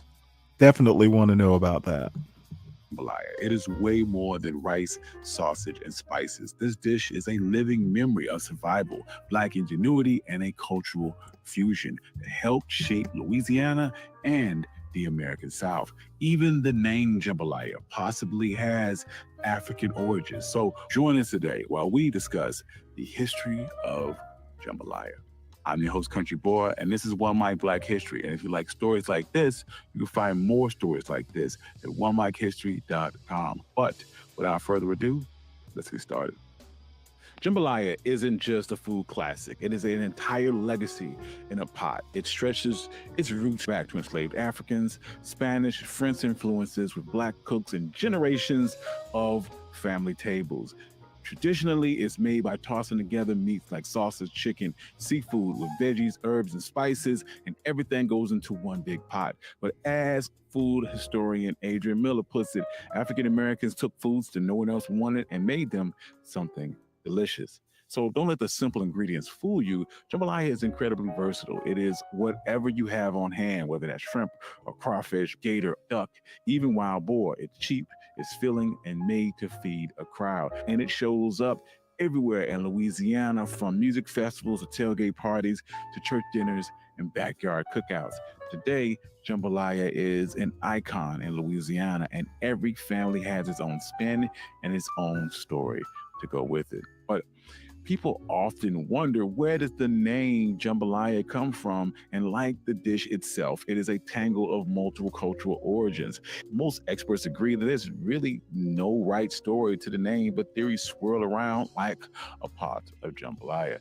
One idea is that it comes from the French and West African words of jamon, which means ham, and ya, which means rice in some West African languages. Food historian Jessica B. Hayes says that Creole cooking is about blending what you have together. So jamon ya could have become jambalaya, which is a name that reflects its mixed roots. Another theory points to the south of France, where the word jambalaya means mismatch or mixed, and that fits too, since jambalaya is all about mixing together what you have. Others think the name comes from Spanish influences of jamon, which means ham, and patella, which is a Spanish dish of rice, saffron, chicken, seafood cooked together in a large, shallow pan. But food historian Michael Twitty puts it best: and food tells a story, and that couldn't be more clear when it comes to jambalaya. Even its name is a mix of French, African, Spanish, and native influences, and its historical origins, while a bit more clear, are exactly the same. So let's take it way back to where it all began, with rice, which is the heart of jambalaya. Long before the tragedy of the transatlantic slave trade, Black men and women in West Africa were already growing rice. In places like Senegal and Gambia and parts of Mali, farming rice was a way of life. Families passed down irrigation tricks, seed-saving techniques, and harvesting practices. These farmers weren't just feeding themselves, they were supporting entire kingdoms in an area that historians would later call the Rice Coast. When travelers visited these areas in the 1500s, they wrote home about the thriving rice field, the bustling villages, and the one-pot meals they were cooking, simmering over an open flame. And this is where the story takes a tragic yet familiar turn. In the late 1600s, early 1700s, European slave traders kidnapped West Africans, specifically targeting some of those with deep rice growing knowledge. There was no accident. Plantation owners in the American South knew exactly what they wanted. They openly bragged about importing export rice planters, people who could turn their swamplands into fields of gold. And this skill forever changed the landscape of the American South, especially in places like South Carolina. When ships docked in bustling ports of New Orleans in the early 1800s, city's inhabitants reflect a blending of cultures: indigenous groups, French colonists, Spanish settlers, German immigrants, and Africans brought here in chains. New Orleans and surrounding parishes quickly transformed into a cultural intersection, a place of profound cultural exchange. And nowhere was this more alive than in the kitchen. French colonists contributed their signature Holy Trinity, which is onions, celery, and bell peppers. The Spanish brought together patella, which is a rice dish with saffron and meats, which early settlers in the Americas attempted to create. When these ingredients like saffron weren't available, the cooks adapted, switching things up and eventually making a rich brown roux instead. German immigrants shared their knowledge of sausage making, giving jambalaya its classic andouille sausage taste. And Native American neighbors introduced local rice, wild game, and fiery peppers. But at the heart of these kitchens were Black cooks.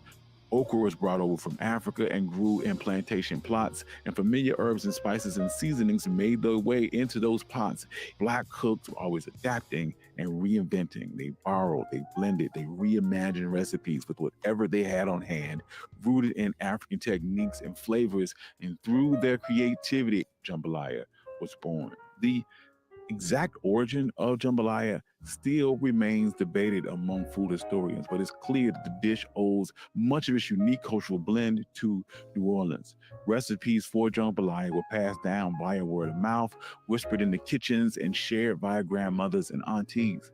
It wasn't until the late 19th century that the word jambalaya first appeared in print, but one of the earliest written recipes comes from Abby Fisher, an enslaved woman from Alabama who included her own version of jambalaya called jambalaya in her 1881 cookbook, What Mrs. Abby Fisher Knows About Southern Cooking. After the end of enslavement, Black cooks took their knowledge into restaurants and hotels and catering businesses all over the South, shaping Southern cooking from behind the scenes into plain sight. For generations, food traditions like these anchored Black families and communities, connecting potlucks, funerals, fish fries, marches, or just weekend dinners. Jambalaya was there to celebrate, remember, and stay connected. Jambalaya, as we know it, would not exist without the resilience and artistry of Black cooks and the blending of cultures that defined Louisiana. During the Great Migration, Black families moved from Louisiana to cities like Chicago, Houston, and Oakland and took jambalaya with them. It ended up on Harlem dinner tables in the 1940s and at Oakland block parties in the 1960s, and it became a treasured taste of home and of history and evolving over time that never disappeared. But there is a slight distinction here because there is a difference between Creole and Cajun jambalaya. Creole jambalaya is classic New Orleans, especially in Black communities. You can spot it because of its rich red color. That is thanks to the tomatoes. It is a nod to the Spanish and West African roots. Black families made jambalaya their own by layering it deep of onions, peppers, and celery, and smoked meats and seafood, and always with tomatoes. When you head to the Louisiana countryside, you'll find what's known as Cajun jambalaya, which is a version that skips tomatoes. It creates a deep color by browning meat and caramelizing vegetables and has a more smoky, earthy taste. It is a hearty, rustic dish that shows off the creativity of rural cooking. Both groups help shape Louisiana's food. But for this episode, we're focusing on Creole jambalaya because it is at the heart of Black New Orleans, and this is the recipe that shows up on Black Sunday dinners. As historian Frederick Douglass Opie states, the foodways of enslaved Africans are a testimony of struggle and creativity. So today, jambalaya is truly one of the stars of Southern cooking. It is loved across New Orleans and beyond for its amazing flavor. And even though it's made from simple, affordable ingredients, every bite is a reminder of the creativity and the resourcefulness passed down through generations. Jambalaya is more than just a tasty comfort food. It is a symbol of resistance, holding up the story of the transatlantic slave trade and blending West African with Native and European food traditions. It represents the strength of Black communities who grew the dish from enslavement and after. Once again, jambalaya is more than a meal. It is a living celebration of history, culture, and an ever-changing spirit of the people who created it. So, as food historian Michael Twitty writes, everything we eat tells a story. So the next time you taste jambalaya, remember that you're eating history. You're tasting the skill and the memory and the heart of Black cooks whose stories bubble up from each pot. Thank you. I'm your host, Country Boy. This has been One My Black History, and this is the story of jambalaya. If you like stories like this, you can... Damn, this guy is good. Holy shit. Damn, I might have to fucking watch a lot more of his stuff. He is damn good. Holy cow. I am impressed. He does he does lives every now and again. God damn it. I might have to up my game. He's this live stream shit. I wonder if I have the talent to oh, excuse me. I wonder if I have the talent to do this sort of stuff. Wow. I am impressed. Let's have a look at this one. Same guy. In 1784, a young man by the name of James Hemings was torn away from his family, sent to France to master French cuisine, and then upon returning to Virginia, he became Thomas Jefferson's enslaved chef. Fuck. This story is just one in a disturbing pattern. I suck at YouTubing compared to this guy. Fueled America's culinary rise, but rarely saw recognition or the rewards. They labored on plantation kitchens, their skills stolen, and their contributions erased. But their legacy lives on from barbecue to soul food. So today, we're going to unfold the untold stories of Black cooks who shaped American cuisine. And if you like stories like this, you can find more stories like this at onemichistory.com. But without further ado, let's get started. To appreciate the history and the impact of Black cooks, we must journey back to the rich culinary traditions of pre-colonial Western Africa. Broke Genius, Even though what's up? historical records Napstar, what's from the up? era It's remain good to see you, limited, Napstar. vibrant ingenuity of these culinary practices remain evident in the Good to see you ingredients too, and Broke techniques Genius. that enslaved Africans brought with them to the New World in Western Africa. And you know what? I might as well just go ahead and say this. Everybody, make sure you hit the like button. Make sure you subscribe to the Stanley Cross channel if you're new to it. Share it out. I could use a few extra subscribers on this journey to on this journey to monetization. I figure I'll be monetized in maybe 8 years now. You know what? I'm just wandering through. I do have a couple videos that I definitely should show, maybe will show, plan to show. But after yesterday's tirade, I did a pop-up show yesterday, just to welcome Be Brave back to YouTube. And you know what? I had a few beers and started saying what I wanted to say about some people that I wanted to say stuff about. And I regret none of it. I said what I had to say, and oh well. The art of seasoning and saucing was paramount. Cooks skillfully deployed. What the fuck are you diverse array of talking about? spices and flavorful You know what, tastes, Dave? elevating each dish. Dave, you and I need to talk. Jambalaya, the taste of slavery. Dude, you do realize that once Massa got a hold of how good it is, Massa wanted some of it too? The fuck are you talking about?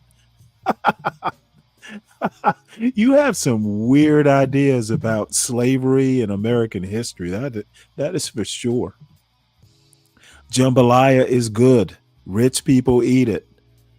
Have you been to the grocery store? Do you know how much it costs to make a pot of jambalaya? Motherfucker, it's not slave food anymore. Dude, 20 years ago, you could get oxtails for pennies on the pound, and all of a sudden, oxtails are expensive as anything. It's a prime cut of beef these days. So you want to call it slave food? I call it unaffordable to poor people. Poor people, it costs a pretty penny to make a good jambalaya. So this slave food myth that you have convinced yourself you are being deprived of good food, all because you think a certain way, Deacon Dave. Have a bowl of jambalaya, son. It'll do you good. You'll be proud to be black again. That they crafted. This culinary alchemy was perhaps most evident in American barbecue. Historical accounts like the one from Michael Twitty suggest that fiery I red smell. pepper sauces. You know what? This has to be a show title. This has to be a show title.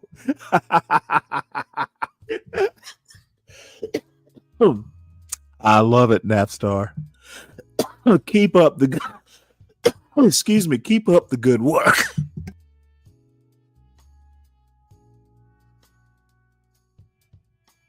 Were heavily influenced by African traditions. Remarkably, even the term barbecue itself could possibly have African roots. While it is said to come from the term barbacoa, it possibly could have derived from the hustle word baba cake, which also encompasses various cooking techniques similar to grilling and slow cooking.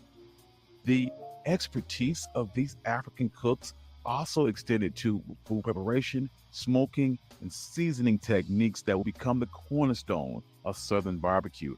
Although the entrenched method of cooking in shallow pits was not common in Western Africa, the art of smoking meat was. And this evolution highlights the multicultural origins of Black cooks and blending African techniques with New World elements. Beyond barbecue, the presence of enslaved Africans in the New World also revolutionized rice cultivation, especially in regions like Louisiana. These Africans were selected for their expertise in rice farming. In colonial South Carolina, English colonists were unfamiliar with the crop, but were heavily dependent on enslaved Africans to teach them how to irrigate, cultivate, and process rice. This turned rice into a profitable enterprise and melded enslaved Africans' influence, turning places like Louisiana into prolific rice producers. Their knowledge not only transformed agriculture, but also inspired culinary staples such as jambalaya and hoppin' john. These dishes, reminiscent of Western African cuisine, stand as a testament to the lasting influence of African culinary traditions in the region. Enslaved Africans' traditional diet consists of ingredients like corn, sweet potatoes, plantains, beef, and legumes. When thrusted into plantation life, these ingredients became the foundation for adapting African culinary practices to the new challenging circumstances. In these kitchens, slave chefs transformed European dishes using African flavors to create unique fusion that was born out of necessity and resilience. These plantation kitchens became vibrant centers for culinary exchange, melting pots for African, European, and indigenous influences. Despite the oppressive environment, Black cooks were entrusted with crucial culinary tasks, from toasting meats to crafting intricate seasoning pastes such as red pepper, which was a staple of Western African cuisine, found their way into Southern dishes, melding their ancestral knowledge with available ingredients, weaving Africa's rich flavors into the heart of Southern cuisine. Culinary historian Michael Twitty would note that they melded African and North America. Beyond the kitchen's confines, cooks were also versatile, tending gardens, visiting markets, and utilizing scraps to feed livestock. Their ability to cultivate food in small gardens and catch fish was invaluable and saved their enslavers money and added another layer to their essential presence. Meal gathering in slave quarters, however brief, offered a slight reprieve from daily oppression and became a crucial site for culinary exchange and community building. During this period, the prowess of Black cooks was advertised, with some receiving formal training in French culinary techniques. Their expertise, heavily sought after by wealthy families in cities like New Orleans and Mobile, and became integral in curating New Orleans cuisine. Louisiana and the Gulf Coast, Black cooks ingeniously adapted local ingredients to birth iconic dishes such as jambalaya and gumbo. For instance, traditional African jollof rice evolved into jambalaya, while akari found a new life as kala. This adaptability, even with scarce resources, demonstrated the ingenuity of using every part of the animal, smoking and curing meats for preservation, and introduced staples like okra and black-eyed peas to the local culinary fabric. One example of French culinary training is James. Let me correct you on that. Almost every culture has some version of fried chicken. Fried chicken is not slave food. I don't know where the hell y'all get this from. And you know what? The whole concept of slave food, I don't want to eat like a slave. Dude, slaves didn't buy shit from a grocery store. They actually sometimes went out and hunted and fished their own food. So this notion that you can go to the grocery store and buy slave food, you pay for it unless you're stealing it from a grocery store. It's not slave food. You got to have a job. You got to have money to make jambalaya. Hemmings, who served as a personal chef to Thomas Jefferson. He was trained in the art of French cuisine in the heart of France. Upon returning to the United States, he used his new knowledge and techniques that would influence the future of American cuisine. In kitchens like Monticello, he would combine French flair with American ingredients to create dishes like mac and cheese. While Black cooks played pivotal roles in shaping household menus and dictating Southern tastes and preferences, they were rarely credited. Instead, that often went to the white mistresses, who were often called the keepers of the keys. They were often lauded for their culinary achievements during this era, yet the presence of Black cooks remained evident in Southern cookbooks, particularly in recipes that were written in dialect or depicted plantation life. Emancipation would mark a pivotal transformation for Black cooks who would shift from enslavement to the dawn of entrepreneurial culinary ventures. This was not merely an occupational shift, but an assertion of freedom and economic independence, and echoed the broader aspirations and upheaval of newly liberated Black people.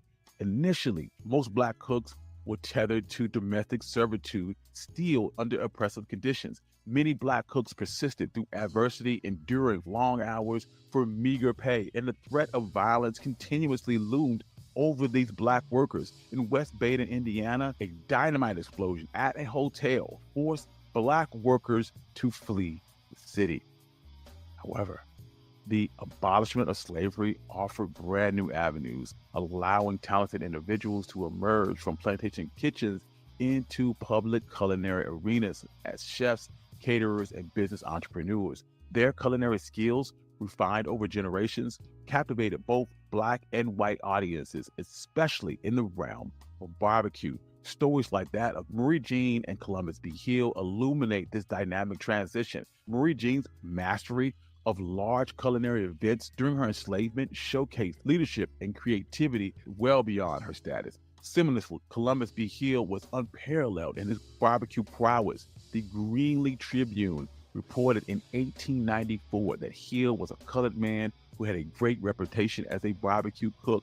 He officiated at more barbecues in the past 12 years than any other man in the Union. From Missouri to the Lone Star State, he baked meat for hungry thousands, and he thoroughly understands business. By the early 20th century, a new chapter had unfolded for figures like Rufus Estes, who displayed his Black culinary artistry on the luxurious Pullman trains. Estes' 1911 publication, Good Things to Eat, offered a glimpse at this culinary revolution, a journey from substance to sophistication, underscoring the transformative impact of Black chefs on the American culinary landscape. Fast forward to the civil rights movement of the 1950s and 1960s, an alliance of cooks and caterers who offer a crucial yet overlooked facet of activism known as culinary activism. Black-owned restaurants and catering companies not only offered vital centers of community gathering and cultural preservation, but they often embodied the arenas of political resistance, offering hope and determination essential for change.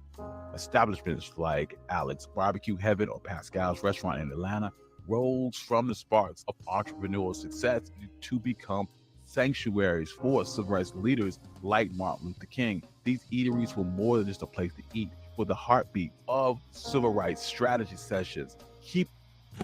I want to make a quick point. Broke Genius brings up a really good point. A lot of history was left out. They portray slavery as if everybody was like Solid Snake. There were a lot of slave revolts. This Broke Genius, this is literally kind of a cornerstone of an argument that SKC and I have had, and will continue to have, apparently.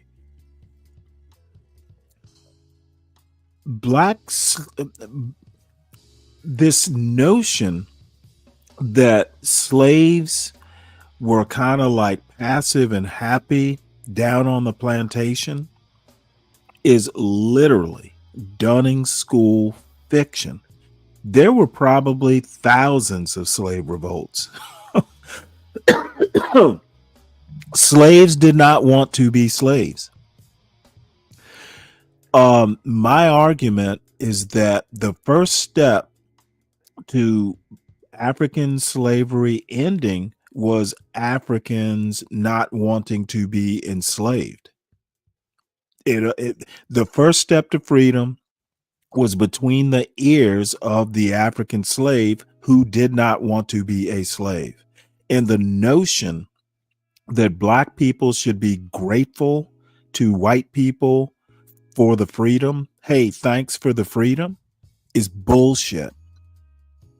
Whites did not willingly, and when I say whites, I'm being too general. The whites who owned slaves did not give it up. The whites who owned slaves who wanted to free their slaves manumitted.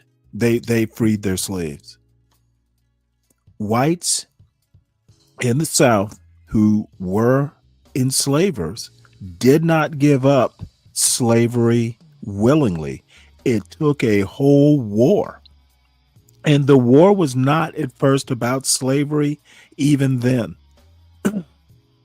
So this weird white bathing in the white light of happy slaves is bullshit. And I love shitting on people who want to sell that happy horse shit. What's up, Wale? Good morning. Good morning. How's the day treating you so far? So far, so good. Beautiful. Hold on one sec. Deacon Dave, SKC will wander in at some point. The argument will stand when SKC makes his royal entrance too. Sorry about that.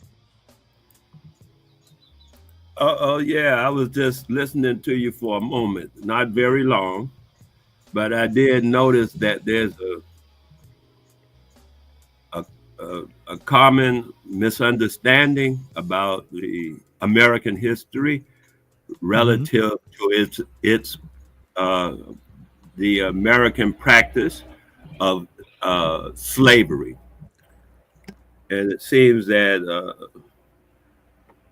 after years of study and after a few minutes of review, that I'm correct. Most people have no idea. I think it's like a television or a mass media type idea of the past and not a reality of the past. More like a Superman, not Superman. Let me say, not Superman, but you're more like a movie type concept of the past where everything has changed, and like they say, it's based on true events, but you can't go by this movie. You know what I mean? It's not really a documentary telling you exactly what happened type of attitude. It's more like a movie. And I think most people have that movie in their mind as a historical account, and they're living from that point of a movie. Because even though what specifically do people get wrong? Well, not wrong, but just it's a lot of omissions. Like in America, slavery began with the locals. The locals were the first ones enslaved. You mean the Indians? What people refer to as the Indians. Okay, I think most people know that, right? They may know it, but it don't figure into their conscious understanding or historiography or logical conclusions or nothing about when they think about slavery. It doesn't even enter their concept. It just mentions American slavery and talking to someone. Talk to them for about 20 minutes and watch. They never mention it because it's not okay. relevant. And let me ask you a question. It's obvious why Indians couldn't be good slave material. What I'm trying to figure out is if people identify Africans or black people when you mention American slavery, what's wrong with that? Because it's relatively erroneous to okay. Look, again, I will ask you a question. What is wrong if people identify American slavery with Africans being the enslaved? The reason I asked the question is, yeah, if you want to give a full accounting of American slavery, you have to include Native Americans. However, if you look at a timeline, the vast majority of that timeline is going to be Africans enslaved. Roughly, and it became law in 1661. So I'm not sure that I agree that people are kind of not knowing the whole picture. 90% of the picture is Africans enslaved. And you know what? If the first thing you think about when you talk American slavery is, oh, blacks were enslaved, I personally have no problem with it. And you know what? I leave the details to people like you and I who actually like to read about history. However, your common 5-year-old or 6-year-old or 8th grader learning about slavery, yeah, you should mention that, oh, hey, they tried to enslave the Native Americans, but it didn't work.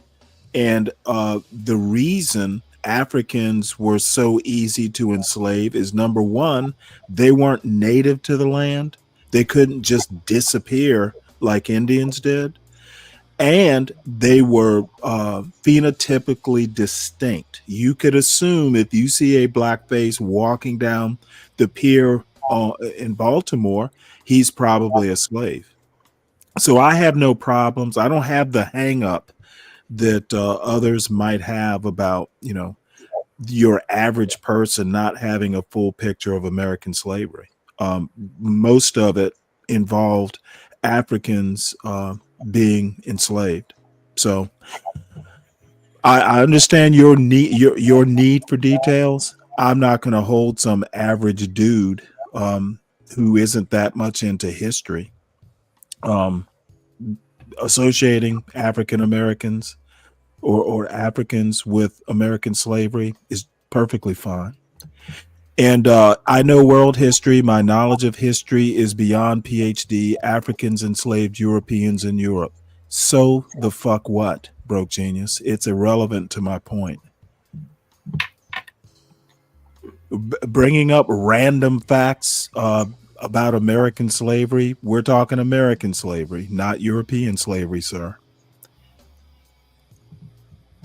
So you get the rebut, and then we go on with this video. What's up, Black Manta? Solid Snake, he's chip. No, he doesn't. All right, well, then we'll go on with the video. Yeah, I was going to say, relative to what I was saying, I don't think you really fathom it. It's cool. However, okay, I think your point, while noted, is it's your quirk. I don't share your quirk. Undoubtedly. Keeping them away from the prying eyes of their oppressors.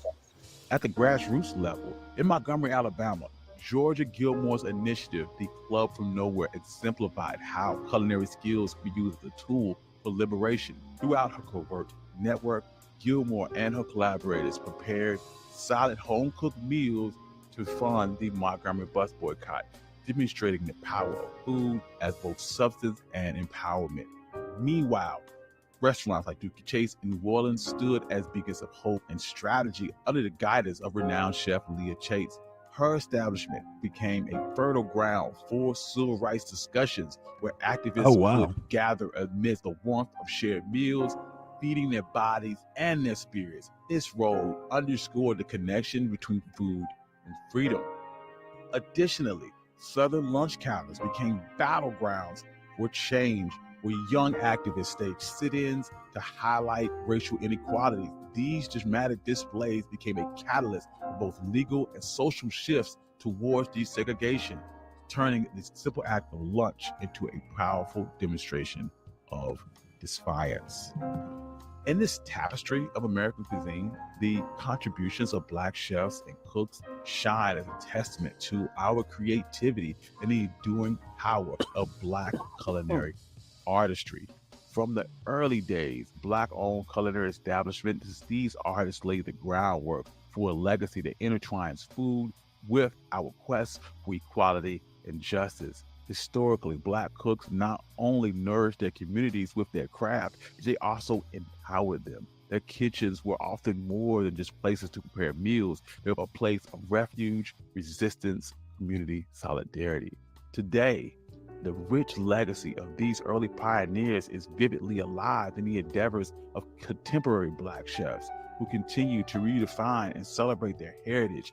Their innovative restaurant concepts and community-focused initiatives are reshaping the culinary industry, ensuring that Black culinary excellence is recognized and celebrated.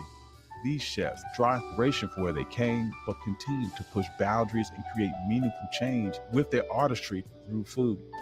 Their stories, rooted in understanding of this historical journey, inspire new generations not only to celebrate the richness of their culinary heritage, but also continue to advance it, ensuring that the influence of Black cooks remains a vital part of this ever-evolving American culinary landscape. Thank you. I'm your host, Country Boy, and this has been the history of Black chefs. If you like stories like this, you can find more stories like this at onemichistory.com. Also, I'd like to thank all my members. I love you all. Without you, none of this could be possible. Peace. Damn, this guy's good. I guess I have a a new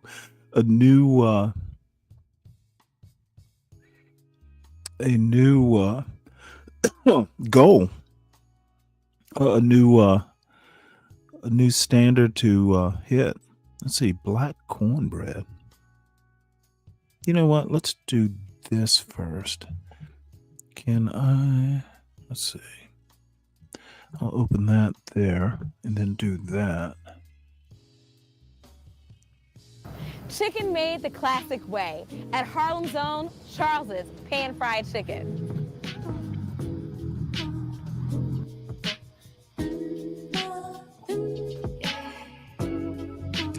And yeah, you know what? I've gone down this rabbit hole. I had no intention of showing any of these cooking videos, but I'm kind of fascinated now. And let's see. I stated slavery in history because that history is not talked about or liked by white racists because slavery was not invented by white settlers.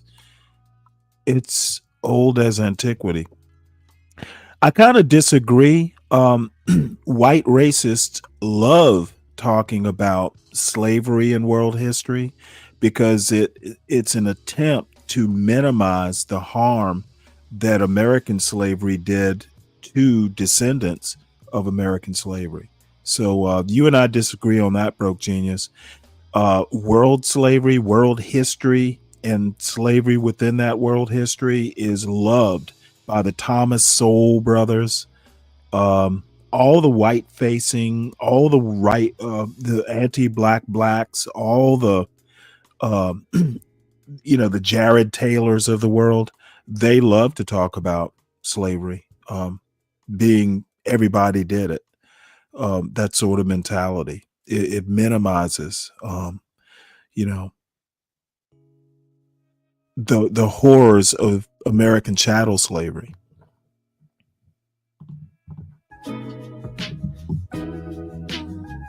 Hungry yet? Well, Charles Gabriel hopes you are when you come to his pan-fried chicken takeout spot located at 340 West 145th Street in Harlem, USA.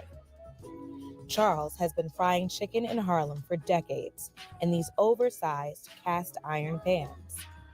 I started from the South. I started cooking with my mom. So I got all her recipes that I'm doing now and that she gave me. I came to New York and then I decided to open up a business. And when I did, I said, well, I'm here in New York now. Now it's time to do what my mom gave me. So she said, if you open up a restaurant, special the chicken. I don't want you frying no chicken in no deep fryer. I want your chicken fried in the frying pan, just like I'm showing you at home. I said, yes, Mom. So I came to New York, and that's what I did. So I started a restaurant. So I said, I'm going to start my pan-fried chicken in this cast-iron frying pan. Charles partnered up with Q Solbert because of COVID. COVID shut down his restaurant. I was working at a restaurant, running a couple of them, shut down my restaurant also.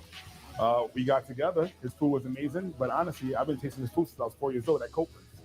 So this was a man that we would go eat his food at Copeland's with my family to celebrate. You know, I've seen him on TV several times. Got a chance to meet him. He actually cooked with me that one time, and it's been amazing ever since. And then our bond is so strong. Q calls himself Charles's muscle. He does all the dirty work so that Charles can focus on his famous food. I'm his muscle. Whatever he needs done, I get it done. Charles started his business years ago by himself.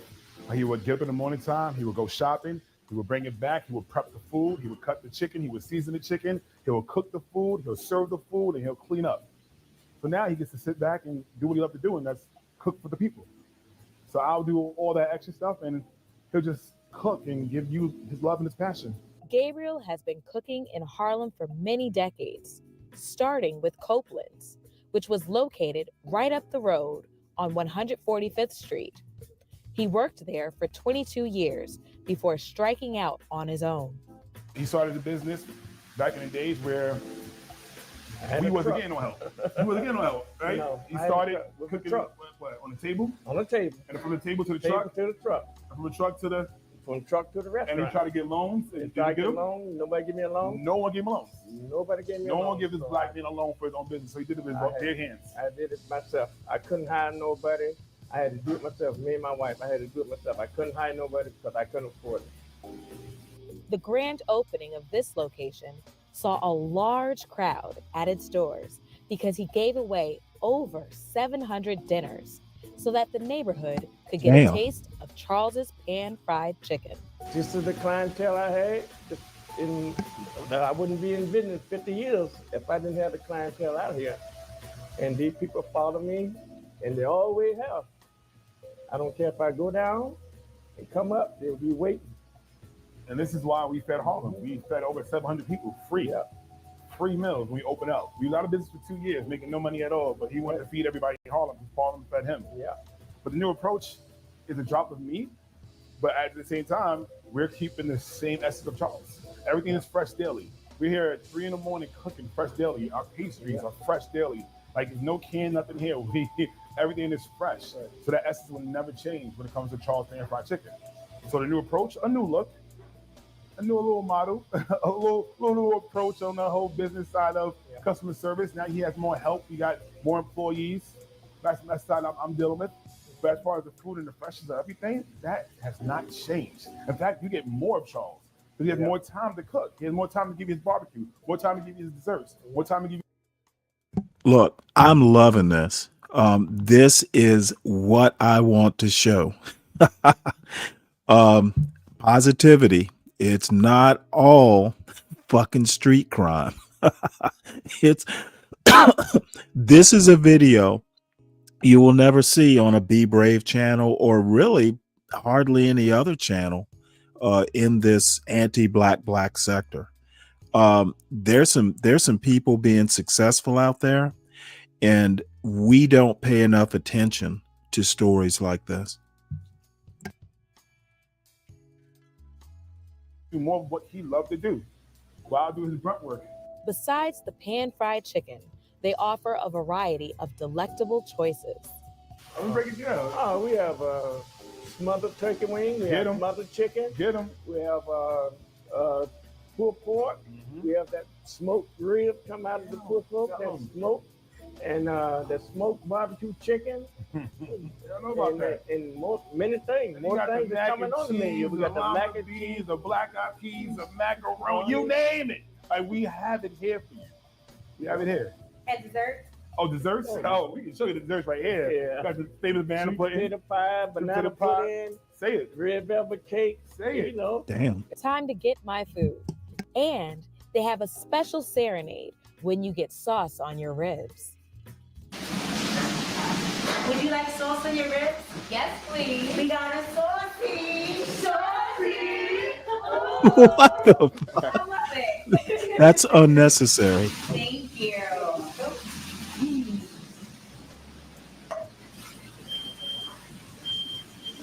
Damn.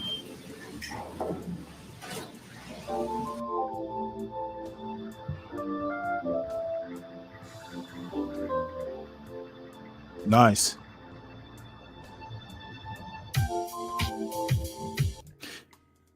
Any comment, Wale?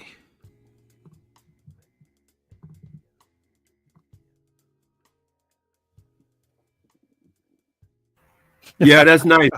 That's nice. What you're showing. Well, I'm gonna do one. I think I'm gonna do one last food video, and I'm showing this. I should probably show this one. Might show this one next. I actually made cornbread for the first time in probably a couple years last week.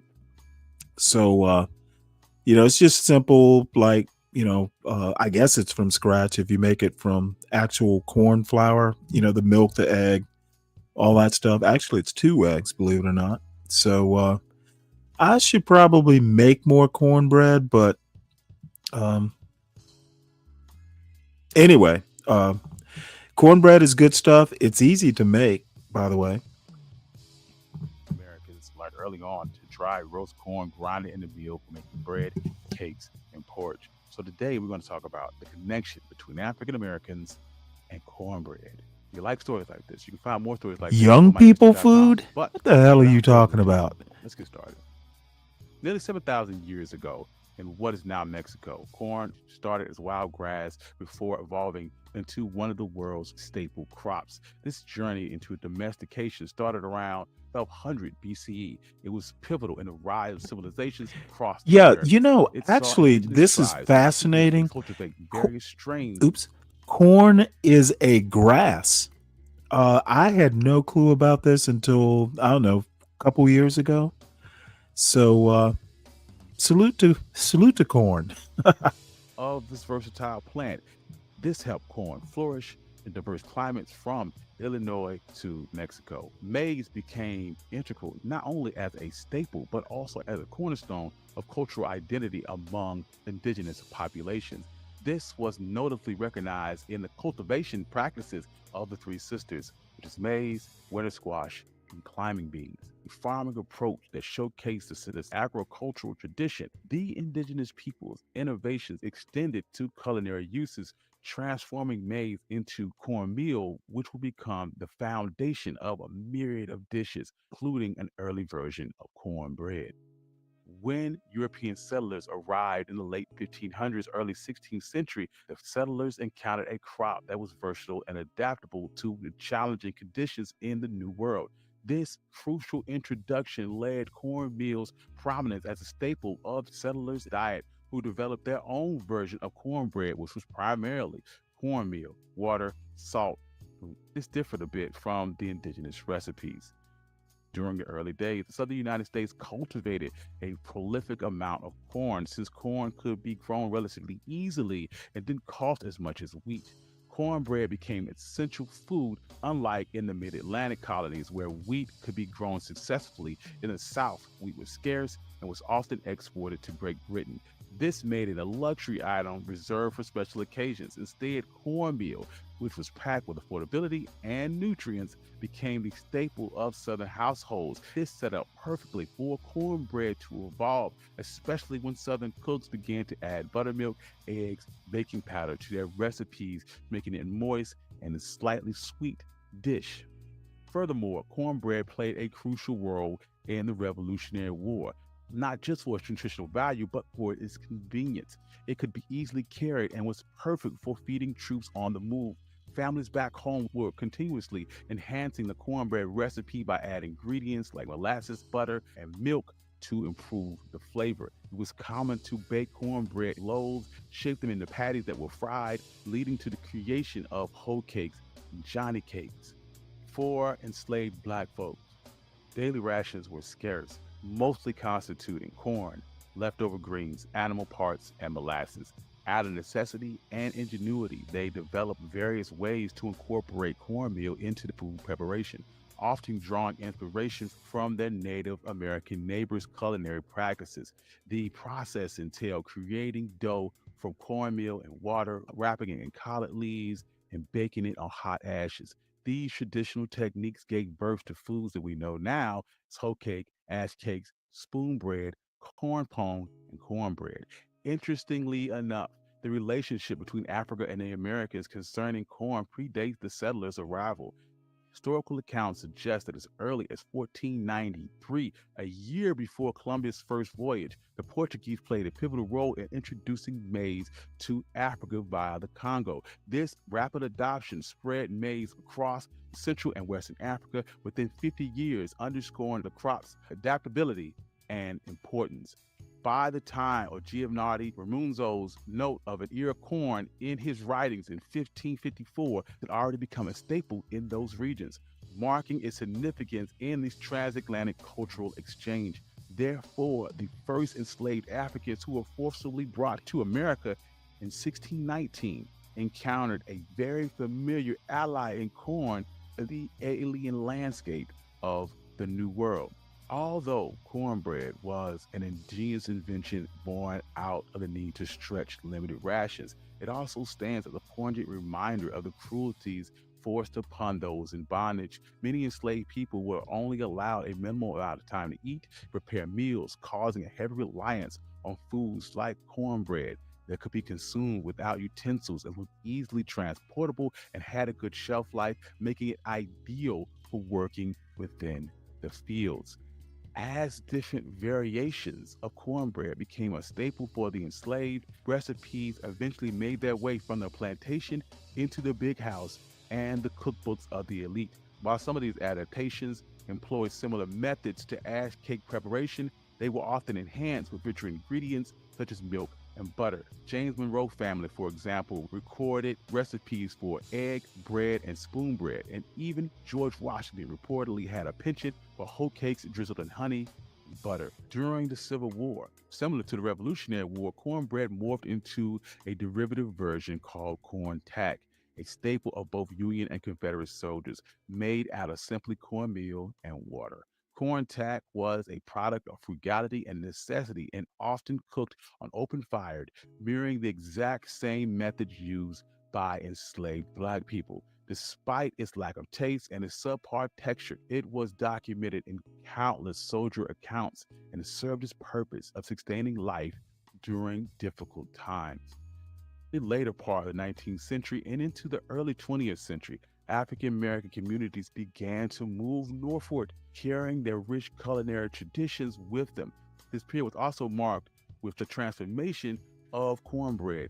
Faced with new ingredients and influenced by cultural and social evolutions, African Americans innovated and expanded on their traditional cornbread into new forms such as corn pone, griddle cakes, corn muffin, hoe cakes, and hush puppies. The story of hush puppies is really interesting in particular because it's rumored to be used by escaping slaves to quiet dogs. However, the earliest mention of hush puppies appears to be much later. Indeed, there were similar dishes to hush puppies as early as 1840. However, it seems that they were called red horse bread. This dish wasn't referred to as hush puppies at least until after emancipation. Cornbread continued to be a staple for many families during the Great Depression because of its affordability and its simplicity. Made with minimal ingredients like cornmeal and water, it was a symbol of the resourcefulness of white and Black households and often was paired with greens or whatever could be harvested from family gardens. This basic rendition, known as hot water cornbread, shown its ability to create substance from very little. As America recovered and society overall became much wealthier, ingredients that were previously considered luxuries like eggs and buttermilk became commonplace. This shift allowed cornbread to transform into a much richer, cake-like variation of its former self, changing with the time to reflect the improved living standards with refrigeration or other advancement that facilitate the evolution even further, making cornbread more accessible and versatile. Skillet cornbread cooked in cast iron skillets, was passed down from generation to generation. And it's a testament to the continued heritage between African American communities. These pans would not only cook the bread, but they carried stories and memories and embedded a sense of family and tradition in each bite of cornbread. This version of cornbread was richer and tender due to the addition of buttermilk and is a cornerstone of Southern cooking and African American culinary traditions. The introduction of Jiffy cornbread mix during the mid 20th century marked another significant milestone. This convenience item allowed families to enjoy cornbread with minimal preparation time. It gained quick adoption, especially during periods of great social change like the Second Great Migration, when African Americans were moving into cities in the West and the Midwest. Jiffy brought the taste of home and comfort during times of great upheaval. The story of cornbread is not just about the ingredients or preparation. It is a deeply tied discussion of health, socioeconomic status, and cultural identity within the Black community. The legacy of cornbread is a part of soul food traditions and brings up debates about how to balance cultural heritage with the need for healthier adaptations. This conversation reflects the broader change within Black communities, including the accessibility of healthier options and the disproportionate impacts of health-related disease on the Black community. Throughout its history, cornbread has been more than just a food. It symbolizes resilience and expresses cultural identity and serves as a unifying centerpiece for gatherings, whether it was sweetened or unsweetened, made the old-fashioned way, or using modern conveniences. Cornbread embodies the dynamic nature of the Black community's culinary traditions and is constantly evolving while remaining rooted in its rich history. Today, cornbread still remains significant. Cornbread is often served with black-eyed peas and greens during New Year's Day celebrations and Juneteenth celebrations, bridging the past and present and celebrating the enduring spirit of rich African-American traditions. Every slice of cornbread carries a story of struggle, perseverance, and community. Thank you. I'm your host, Country Boy. Yeah, this guy, This has been the story. this of guy's cornbread. masterful. If you like stories like this, you can find more stories like this at onemichistory.com. Also, I'd like to thank all my subscribers, all my members. Without you, none. You know what? I'm gonna have to drop his link into the chat. Y'all need to subscribe to this guy. He is clearly a master at this history on YouTube stuff. Excellent.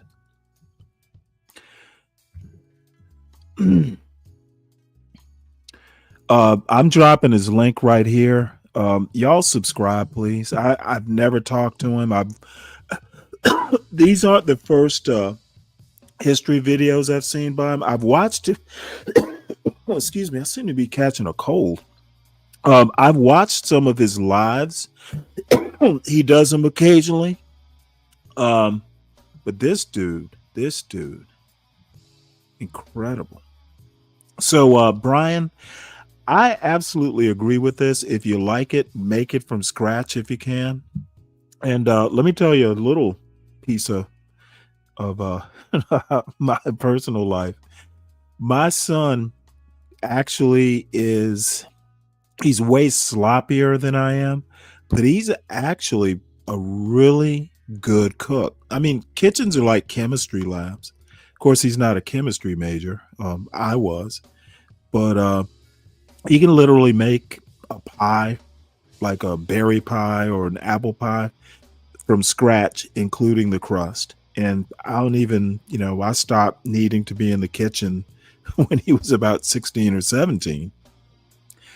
However, the reason I this comment of yours, Brian, piques my interest is this is how I got him. Like, I never bought cookies from the grocery store, pastries. I'm like, you know how to make it. Make your own cookies. And it's funny how, kids won't eat a lot of cookies if they have to make them. So it's like I'm not buying a bunch of damn pastries and junk food. You know how to make it. There's the flour. There's the chocolate chips. Make some chocolate chip cookies. Save a couple for me. So it was snack food deterrent if you got to make it yourself. So where do we go from here? There was, I want to watch this. This will be the last food video because I do have a couple things, but I can't resist. And by the way, probably not today, tomorrow or the next day. I'm going to be, I have some dried black-eyed peas that I've been lusting after. So it's going to be black-eyed peas, oven fried chicken, and some vegetable that has yet to be determined, probably broccoli. So we'll go from there. But let's have a look at this. Hello, guys. Thank you so much for joining me today. If you're new to this channel, welcome. If you've been here before, welcome back. I'm so glad for all my new viewers. Thank you so much for coming. Today, I have a very easy and simple recipe for you, okay? 1, 2, 3, and you're all done. So let's do it together. I have everything here already on my table because when you're gonna bake or you're gonna do anything, get all your ingredients together, make it so much easier if you have everything together. We are making today I always say we are making, but if you are joining me, then it's a we. If it's just me here, I say but I believe that you're going to be baking with me. So I'm going to say, we are going to be making some cornbread. And guys, I like cornbread. I don't know about you. I like cornbread. I like it with my tea in the morning, my coffee in the morning. I like to eat it. So I'm going to show you how simple these ingredients are to put together. Okay. We're making now, I'm going to show you a couple things here before I get started. My stove, I'm going to turn on in a minute. Your stove should be on to heat up. You can use a cast iron pan to bake your cornbread. This is what I bake my cornbread in. I'm going to use this. If you don't have a cast iron pan, you can use a regular pan, a round pan. It is fine. Or if you're in the mood for some muffins, you can make muffins, okay? So you have choices of what you want to do. So I just wanted you to see that. I just turned my stove on to heat up for a little bit so we can get started. So before we get started, guys, let me show you here what we're going to do. I am going to start with 1.5 cups of good old cornmeal. Okay, so I'm gonna put 1 cup. This is my 1 cup here, which is 8 ounces. Okay, that's 1 cup. And I have a 1/2 cup here. My daughter gave me these for a little present. She bought me these measuring cups here. I keep them all together because I'm always losing stuff. So I figured, let me just keep them together. And I'm gonna use a 1/2 cup. Cornmeal, 1/2 cup. In the islands, we used to make our own cornmeal years ago. I talked about that before in a video. We get our corn, my grandma get our corn, and we husk the corn. We put it out and lay it out to dry in the sun. When it's completely dry, we used to take it to Hill Supermarket and get it grind into cornmeal. She have her cornmeal. She makes her cornmeal dumpling, her cornmeal cuckoo, her cornmeal pap, her cornmeal conkeys, all that stuff. Okay. Now I'm going to use some flour. And I'm not going to use that amount of flour. I'm going to use 3/4 cups of flour. So I'm going to take my 1/3 cup right here, which is this. Actually, I'm going to take my 1/2 cup first. I need 2/3 of a cup. So I'm going to take my 1/2 cup here. Kelvin, this woman is, I'm guessing, in her 50s. You know what? Once you get into your upper 40s or 50s, if you're still getting along with your wife, if she gets a little thick, you don't want her to. But what are you going to do? Trade her in? I don't have a problem with this woman. I don't understand why young bucks like yourself want to judge older women by the standards that maybe you'd expect of someone in your age range. It is literally, you literally sound like a petulant little child. Don't criticize women who are old enough to be your mother. Would you call your mother fat? Well, let me take that back. You would probably call your mother fat, but please treat your mother with more respect. Big Mama, she's old enough to be your mama. So how about show some respect? That's half a cup. And then I'm going to take my third cup. And that's 3/4 cups of flour in there. That's it. You have your cornmeal and your flour. That's all you need in there.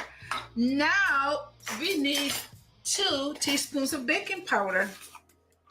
See, I'm making them show you how easy this is, guys. So I have my baking powder here. So 1, 2. That's it. That's it. Now I need a 1/4 teaspoon of salt.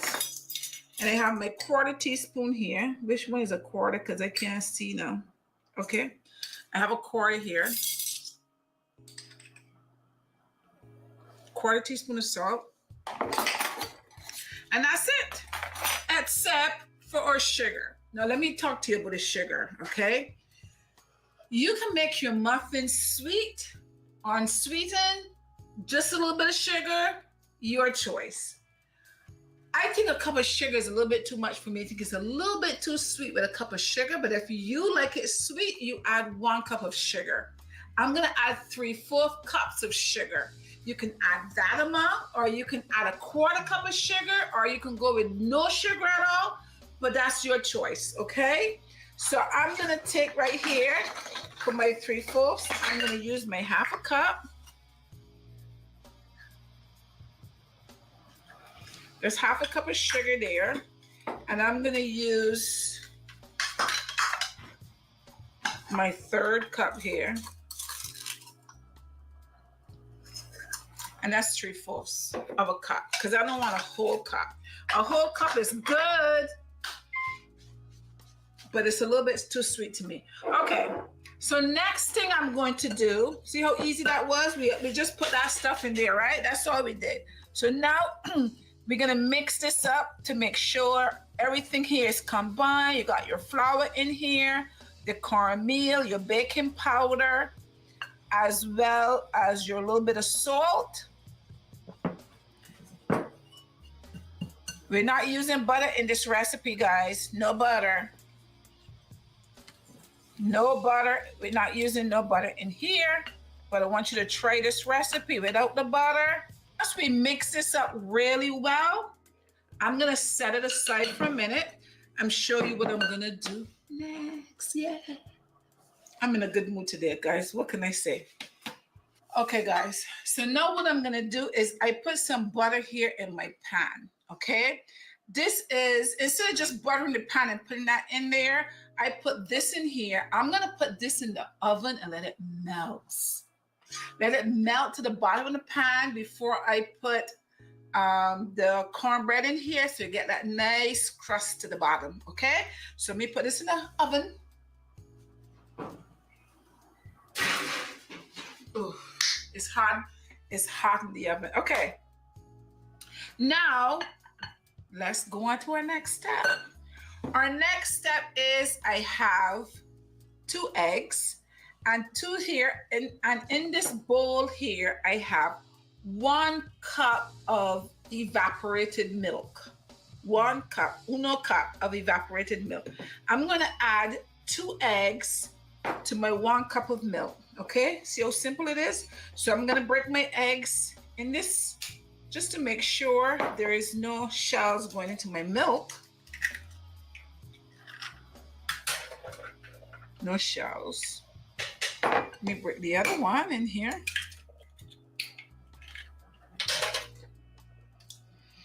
And that's it. Let me clean my hands. Let me clean my fingers. Let me clean my fingers. Okay. So I clean my fingers. So the next thing I'm going to do, so I have 2 eggs to my 1 cup of milk. And I have in here a 1/3 cup of olive oil. We're going to be using olive oil Instead of butter. I've never tried cornbread with olive oil. I might have to check that out. the butter. Okay. If you don't have olive oil, you have vegetable oil, you have another kind of oil, you can use it. Olive oil is good because you get. And by the way, I don't have a problem with butter as long as you're not eating it by the stick. That nice is better for you, I believe. So we're using 1/3 cup of olive oil, and I'm gonna add this olive oil in here. Yes. And then I'm just gonna put that over there. I'm just gonna beat it up. Beat it, beat it, beat it. Get everything all mixed up well. Once everything is mixed up well, then I have my cornmeal here that we just mixed together. I like to make sometimes a little well right there to kind of pour my liquid inside of, okay?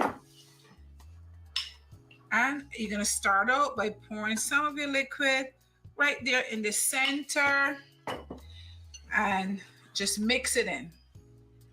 You're just gradually mixing this in. You do not need what do you call it? Blender, not a blender. A hand mix. You don't need a hand mixer for this, guys. This is very simple. You're just gonna gently mix it. You don't gotta do too much mixing on this. This way till it's really simple and easy. So you're gonna use your hand and you're gonna just mix it around with a spatula or whatever it is I'm using here. And just add that. Actually, I was going to kind of talk about that. It's kind of funny. If there are lumps in your cornmeal, and this is kind of thicker, then I'd probably add a little bit more milk. But it's funny, corn doesn't hold lumps like flour does, just so you know. 1, 2, 3. You're going to mix this in well. So just keep going around until you get it mixed in really well. And then you're going to pour in the rest of your liquid. Pour it all in. Make sure all goes in. Okay, there you go. In there. Okay, my liquid is all in. Just keep going around. Just keep mixing it. And the other thing I'm going to say, which is going to be weird, I hate spatulas like that for stirring stuff. Use a whisk or a fork or even a spoon. These rubber spatulas are useless. Sometimes they'll work if you're frying eggs or something, like scrambled eggs. They're pretty good, but how she's using it, I hate spatulas like this for stirring or mixing.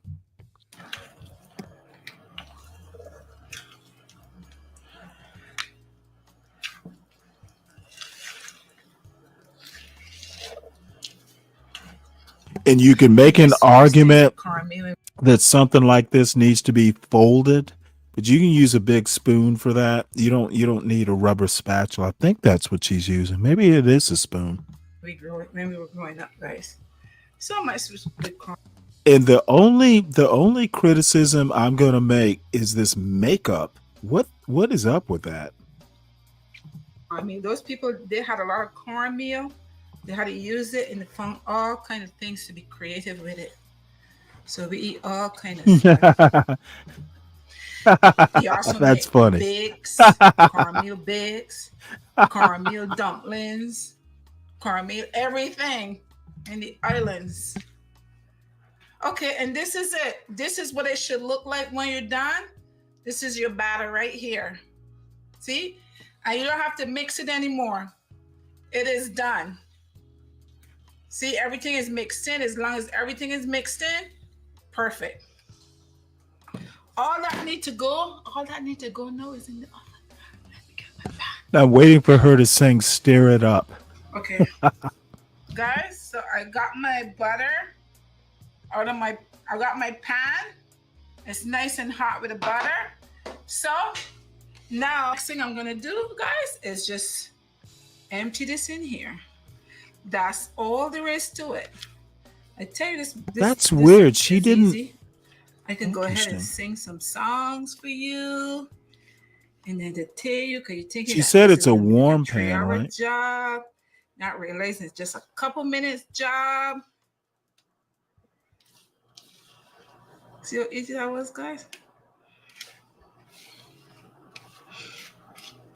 So, just trying to get it all out of here so we don't leave any behind.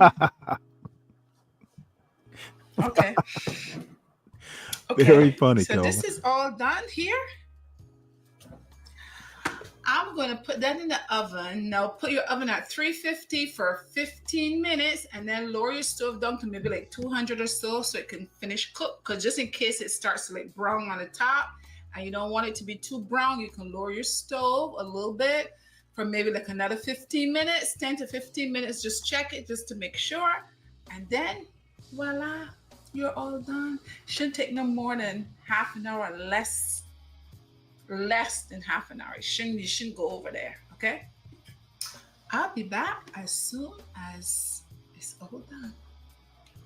Cornbread is, okay. Cornbread is out of the oven, guys. Here it is. Looks good. It is complete. It's very hot, of course, because I just took it out. So what's gonna happen is I'm gonna leave it just here like that for just to cool a little bit, and then I'm gonna come back and cut it and taste it for you. Another thing that you can do, guys, is when your bread comes out of the oven, let it stay for a few minutes just to cool down just a little bit, but you don't want it to cool completely. And then this is optional. Take a little butter and just go around the top with the butter.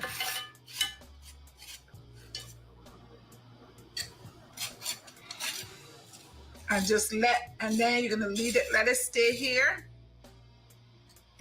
And let the butter all melt inside of it. So see, we're not putting any butter on the inside, but we're gonna put our butter on the outside. And just put butter all around. And that's it. And just let it stay for a few minutes, let it melt down. And then I'm gonna come back and I'm gonna cut it for you.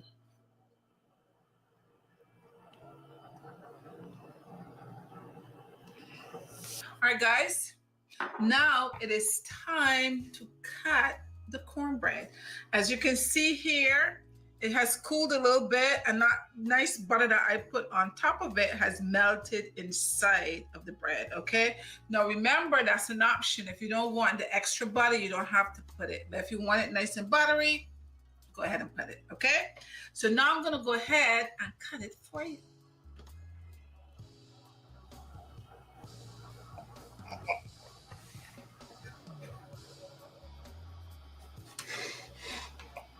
Nice little slice right here.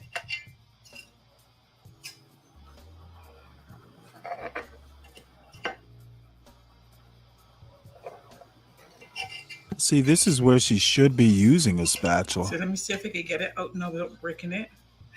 Yes. Damn, it didn't stick to the Here it bottom. is. Fuck. It's still warm. That You is can see the nice. steam is coming That out is of nice. it. That's it, guys. That's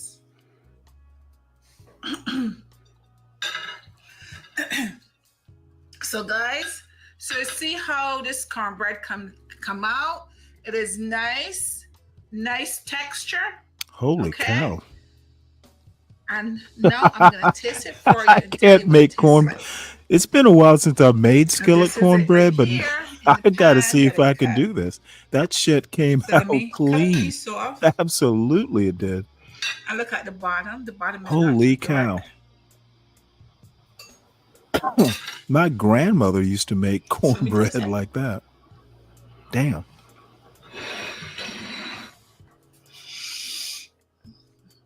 Okay, I hate it when people dance when they fucking If something's delicious, do you I have to love this dance? recipe.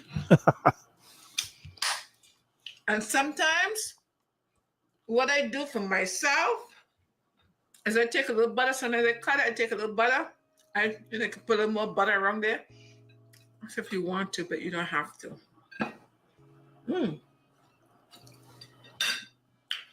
Cornbread, it is good, guys. It is delicious. Look at the texture of Listen, it. It's not look breaking at this apart. fool. This is perfect. I don't eat If you struggle like bread. cornbread, go ahead and make yourself some cornbread.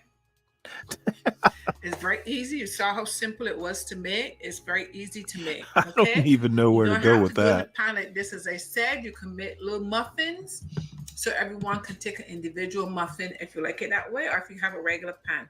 It's your choice. This took 30 minutes. I put it in 15 minutes at 350, and then I lowered the stove to 200 and left it in there at another 15 minutes, okay? And it is delicious. So make yourself some cornbread. Guys, I had fun making this, and I hope you have fun giving it a try and making some for your family. Don't forget to share the video, subscribe to the video, and give the video a thumbs up.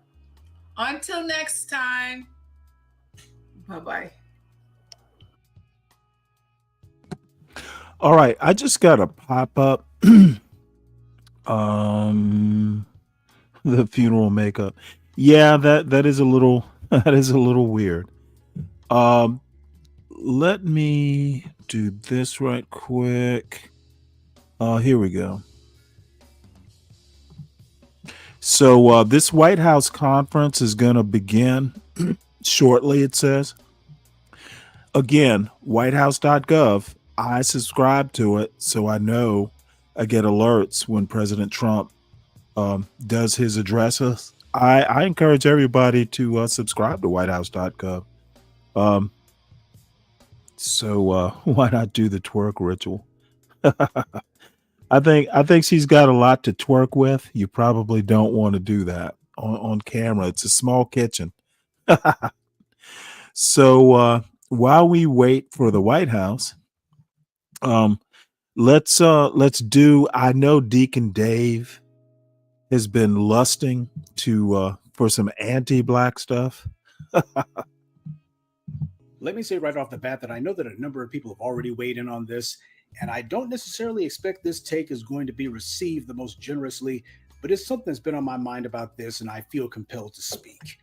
Recently, you had this brother named Jonathan Wright out there in Houston. I don't know anything about the guy. People were saying that he was like a reality TV star or something, or he had a radio show. Well, however he came to prominence, he decided to open a huge hair shop catering to Black women who like hair weave.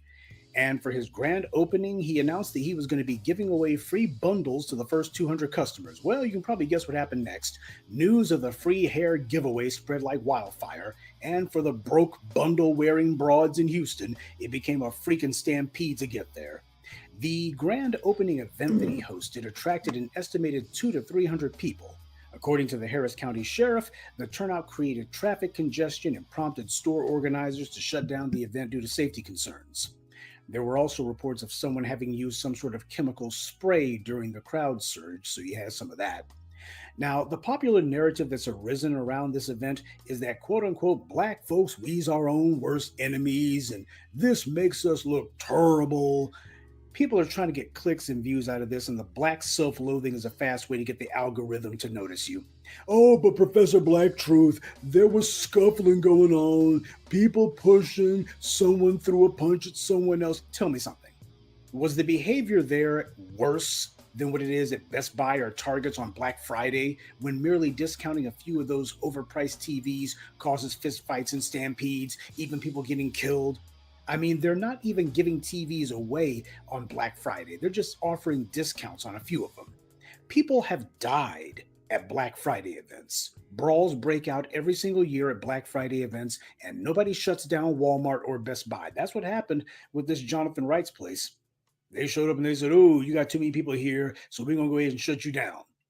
Nobody says, oh, the people, they're fighting at Best Buy. They're acting like animals, I tell you. But then again, the typical Black Friday shopper, or should I say Black Friday brawler, Doesn't look like the kind of people who are at Mr. Wright's hair supply shop now, do they? Look, let's get something straight. The people who like to demonize black folks, they don't need some over-the-top hair salon opening as an excuse to do it. Look at what they did over a fist fight in Cincinnati. The respectability politics crowd just kills me with this stuff. Sure, as black people, we certainly don't want scenes like this playing out. But are they really worse than they are for anyone else? Seriously. The way some of these simple-minded Negroes are reporting on this, you would have thought that there were 5 dead, 10 injured. That's not what happened at all. Now, admittedly, I could care less about hair weave, and I certainly don't like the idea of black folks trying to be the ultimate hyper-consumers, so maybe that's the problem on my part. Maybe it's just another incident of Professor Black Truth thinking in abstracts again and can't think any other way. Okay, fine.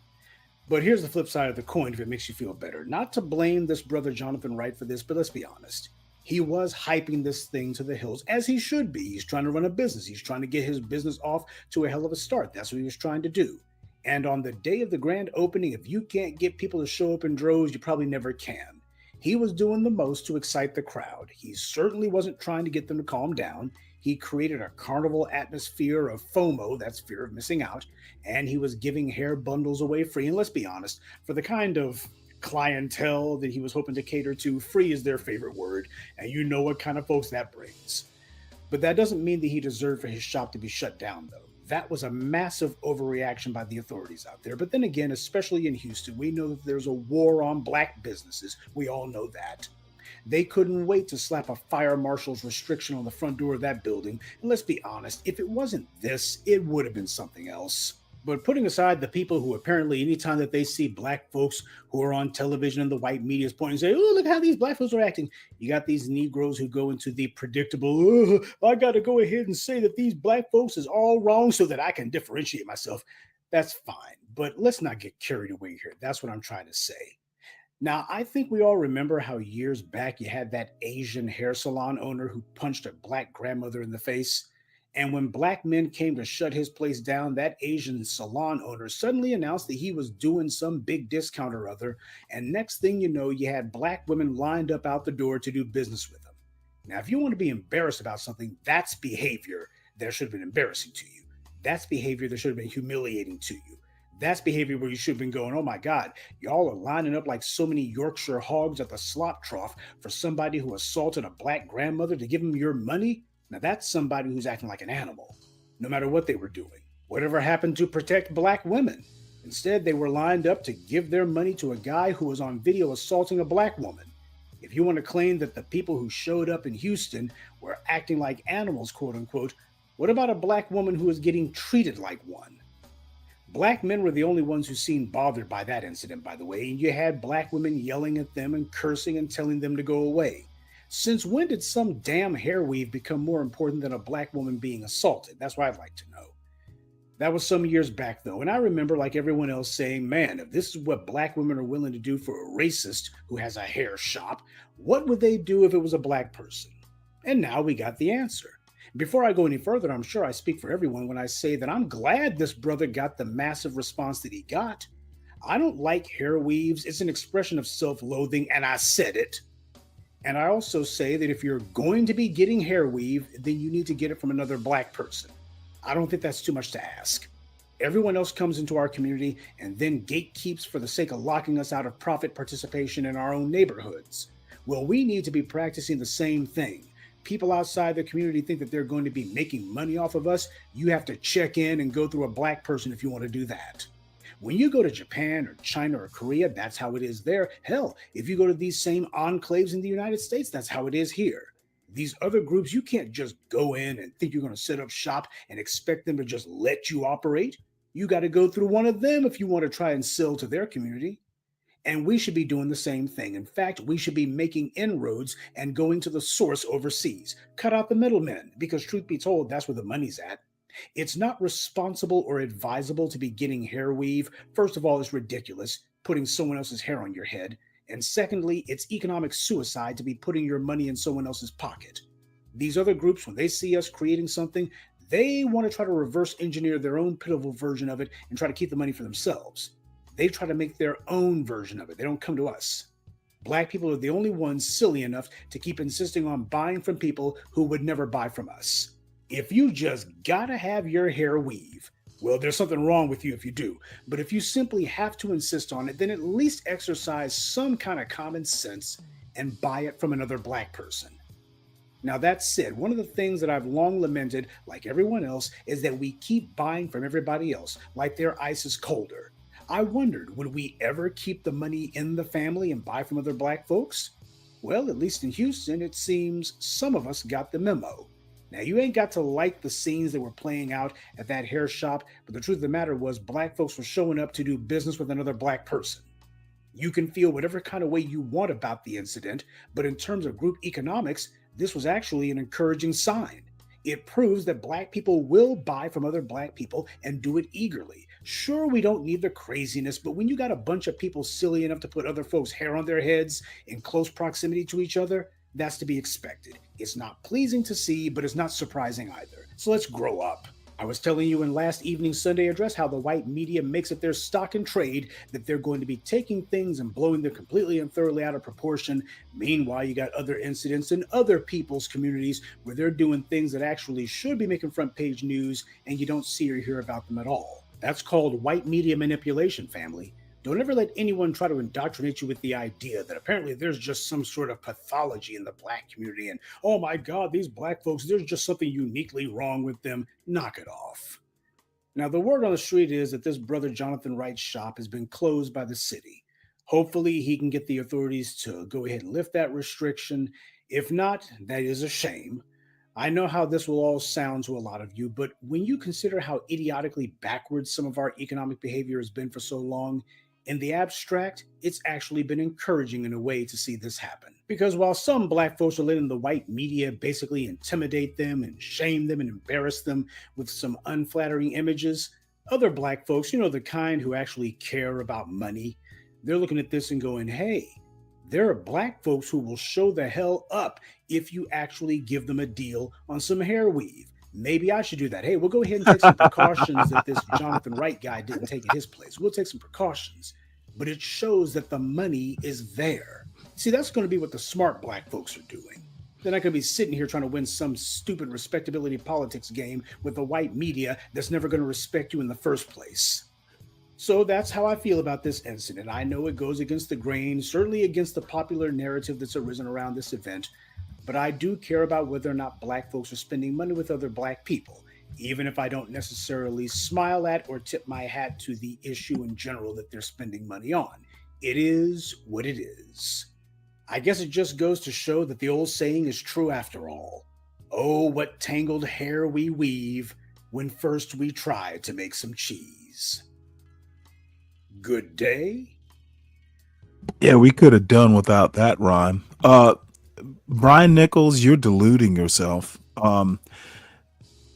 If it's not owned by a black person or run by a black person, it is white media. You need to you need to do some inward seeking truth. You would get black fatigue. Dude, you get black fatigue eating cornbread. So you fatigue easily. My suggestion is you get in shape, son. Black fatigue. Oh, I can't be eating that slave food. That is fucking funny. So we are waiting for the Trump conference to start.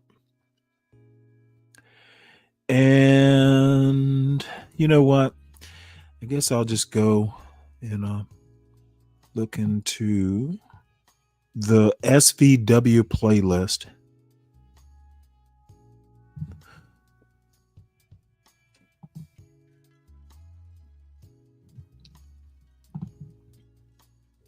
Let's see here.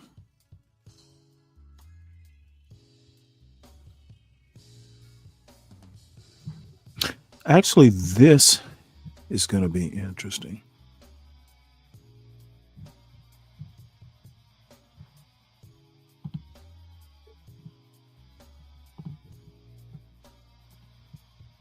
What was happening in that moment that you decided as a woman to jump into this situation? Well, everyone was standing around recording and egging it on and, like cheering to them. And I kept waiting for the police to show up and waiting and terrified, And when I realized the police weren't going to come, I could hear someone, the man that I jumped in front of, literally crying to God, please God, somebody save me, somebody help me. It was the third time he had been knocked down and kicked in his face over and over. Somebody had told me 57 times. They had counted through all the videos. And I knew that if I didn't jump in, if he had fallen down one more time, he would not have made it out alive. Did you know him, Holly? I'm sorry to interrupt. Did you know him? No, I had just met him that night, just a few hours before he came to the birthday party. And that's how I met him. So, Holly, since Laura won't do an adequate job here. Holly, so you had a birthday party with him earlier. Why'd you call him person? You don't know his name? I mean, it made it sound like you just saw somebody getting beat up, and you just jumped in because you're such a, citizen, a concerned citizen, and saw a guy getting beat up. But it sounds like you were there before it started. So are we going to, Laura Ingram, we're going to ask her, like, hey, Holly, why weren't you concerned when he was talking all this smack to all these black people that you didn't know who didn't go to your party? Because it sounds like you went to the party, you got shit-faced, then you went walking around and want to go get some more to drink, so you want to go to the club or something like that, right? And then there was some talking in the street. I hope Laura, maybe I'm wrong, maybe Laura will ask her these questions. I'm just wondering, why didn't you intervene when the Russian dude, before anybody hit anybody, when the Russian dude was talking shit to everybody, telling them, come on, you want some of this Russian? You want some of this Russian? When he was doing that. Because that's what he was doing. When he was saying, come on, what do you want? You want some Russian? You want somebody to put a piece of this Russian? When he was doing that part. Why, Holly, why weren't you saying, hey, dude, I'm from here. You're not. You're about to get your ass whipped. You're about to get all our asses whipped. I'm just wondering. So you decided to jump in when you just had met. I mean, most people, frankly, wouldn't do that. And over how long of a period of time did this transpire? Was this seconds, minutes? No, I want to say at least a solid 15, 20 minutes this was going on. I mean, the videos that you see are little short blurbs, but this was going on for so long. It was ridiculous. And it was like one crowd would come in and start beating on them, and then another crowd would come in and take their turn. So it wasn't going to stop. It's not like one crowd came in and had their fun kicking them, then there would be more that would come join in. First and foremost, I just want to... Yeah, one of my biggest problems with this is she's not telling the truth. It's not exactly what happened. This Russian dude was egging on people. I mean, it's on film, Johnson. There were black people and white people that tried to break this up. She wasn't the only person trying to break it up. I actually saw the film of a white guy and a black guy in between them trying to break it up when this Russian dude smacked somebody. They were there like this in the middle of it, trying to calm it down, trying to de-escalate it. And the Russian guy, with a head full of steam, hit somebody who he wasn't even engaging with. Like, he hit a third person. Of course, Laura won't bring that up because, well, the conservatives have already decided they want to spin a certain narrative, and the viewers are not intellectually curious in finding out anything more than they're talking as if these black people went hunting for white people. When that's not exactly what happened at all. It's not even close to what happened. The Russian dude was threatening. He wanted to fight. He was the one. It's in the video, man. People are saying, hey, he got what he wanted. Come on. He was doing that shit. And I don't know what world you live in. I can't do that. I can't go to somebody's neighborhood and be like, come on, you want some of this, black man? You want some of this? Yeah, you want some? Who wants it with me? Like, yo, There'll be people like, "Hey, what's up?" He didn't think people would be like, "Yeah, what's up?" I mean, this is crazy. People try to vilify a black woman, council person, she said. He egged it on. He was begging people to fight, and he got what he asked for. The city councilwoman Victoria Parks, Holly, posted on Facebook that you and others, quote, begged for that beatdown. And then instead of apologizing for those comments, she made this comment. Watch. You know, I am a grown woman. That night when I wrote on the internet, I meant it. That's the way I felt, and I'm not going to back down from it. She's not going to back down. Holly, given how you're feeling, given your injuries, what's your message to Ms. Parks tonight? I just want to know what kind of leadership you think that this is showing. And everybody vilified her like she was saying something crazy when it was literally what is said on tape and heard on tape, what is seen on tape. If I go about a bunch of Latinos and Mexicans or Latinos or Hondurans or Venezuelans in their neighborhood or where they're gathered and start using a bunch of slurs. Yeah, let me there's a reason that the anti-black blacks aren't crawling all over this story. It's because some crazy motherfucker was stupid enough to think he was super white. he was the be brave of Russians. I am a superior white man. No black is gonna fuck with me. That's what he was thinking. And by the way, I've met Russians at a bar. They are fucking over the top with this bullshit. They are like, they out macho, especially when they get drunk. Oh, drink some more vodka. I've literally partied with Russians at a bar before. They are crazy. But you know what? Thinking that you can get into the face of a black American in a big city, and you will be protected by your skin color. Yeah, this motherfucker was not from America. And you know what? I hope they deport his dumb ass. They need to deport fucking foreigners like that.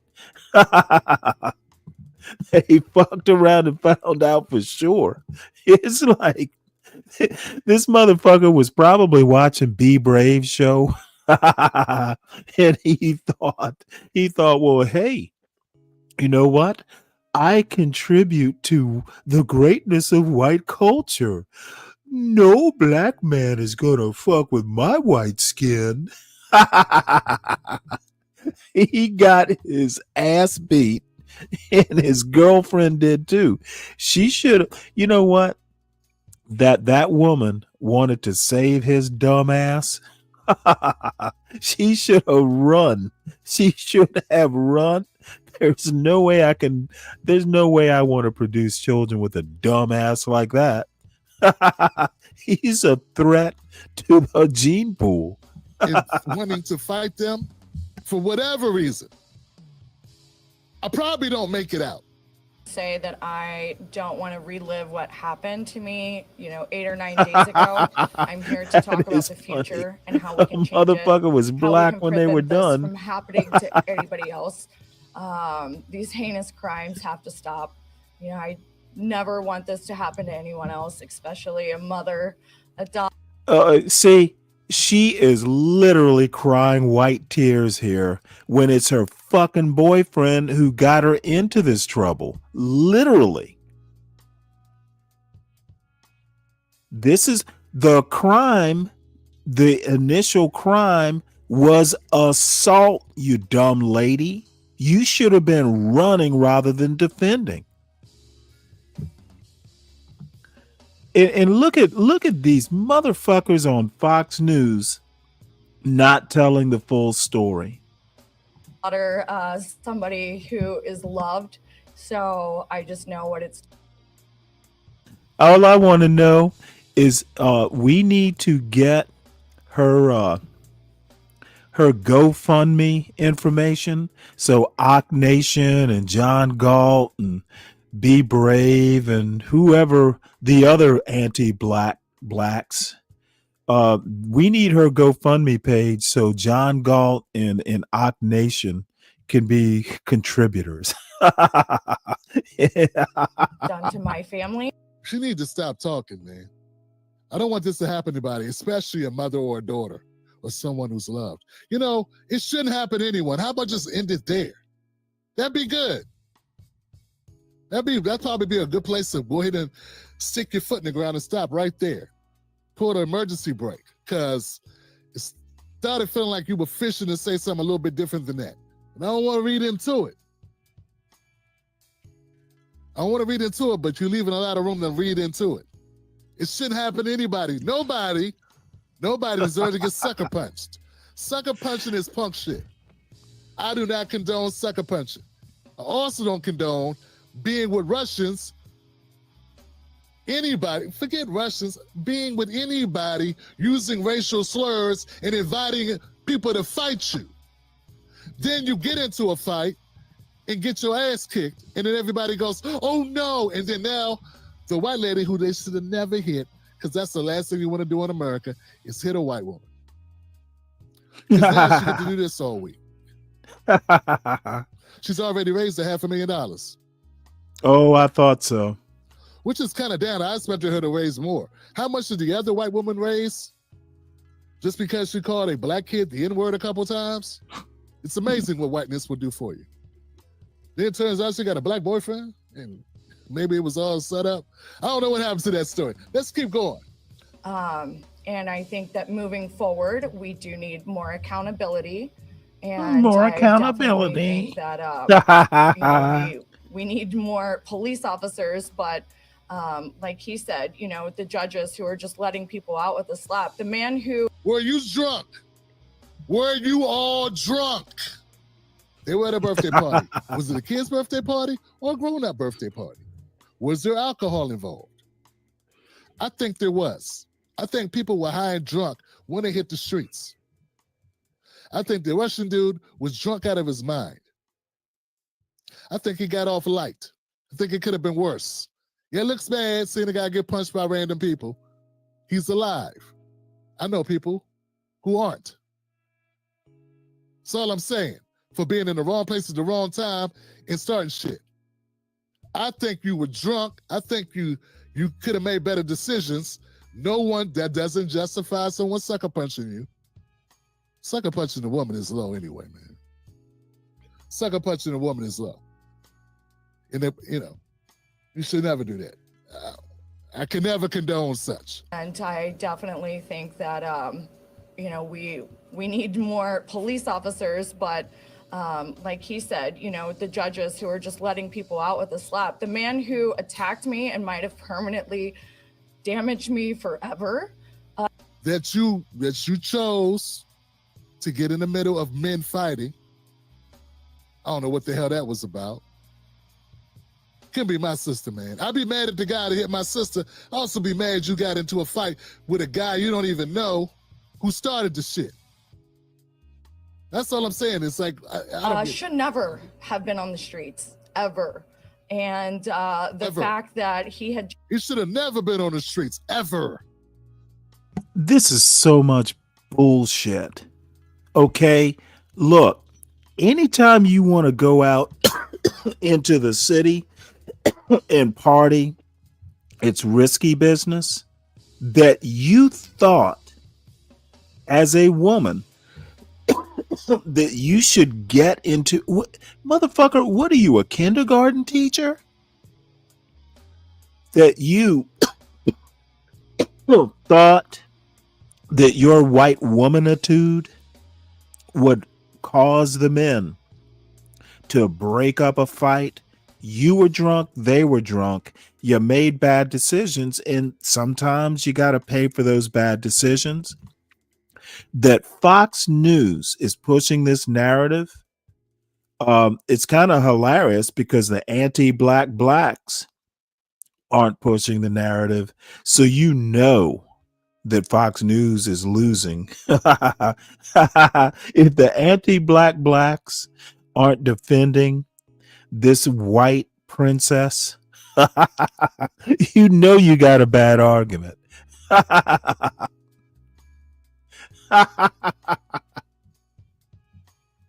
Jesus Christ, white lady. Ever? See, you got homicides or something? What'd he do? Would you have called the police and got into the middle to break up the fight to get the Russian dude off of the black guys?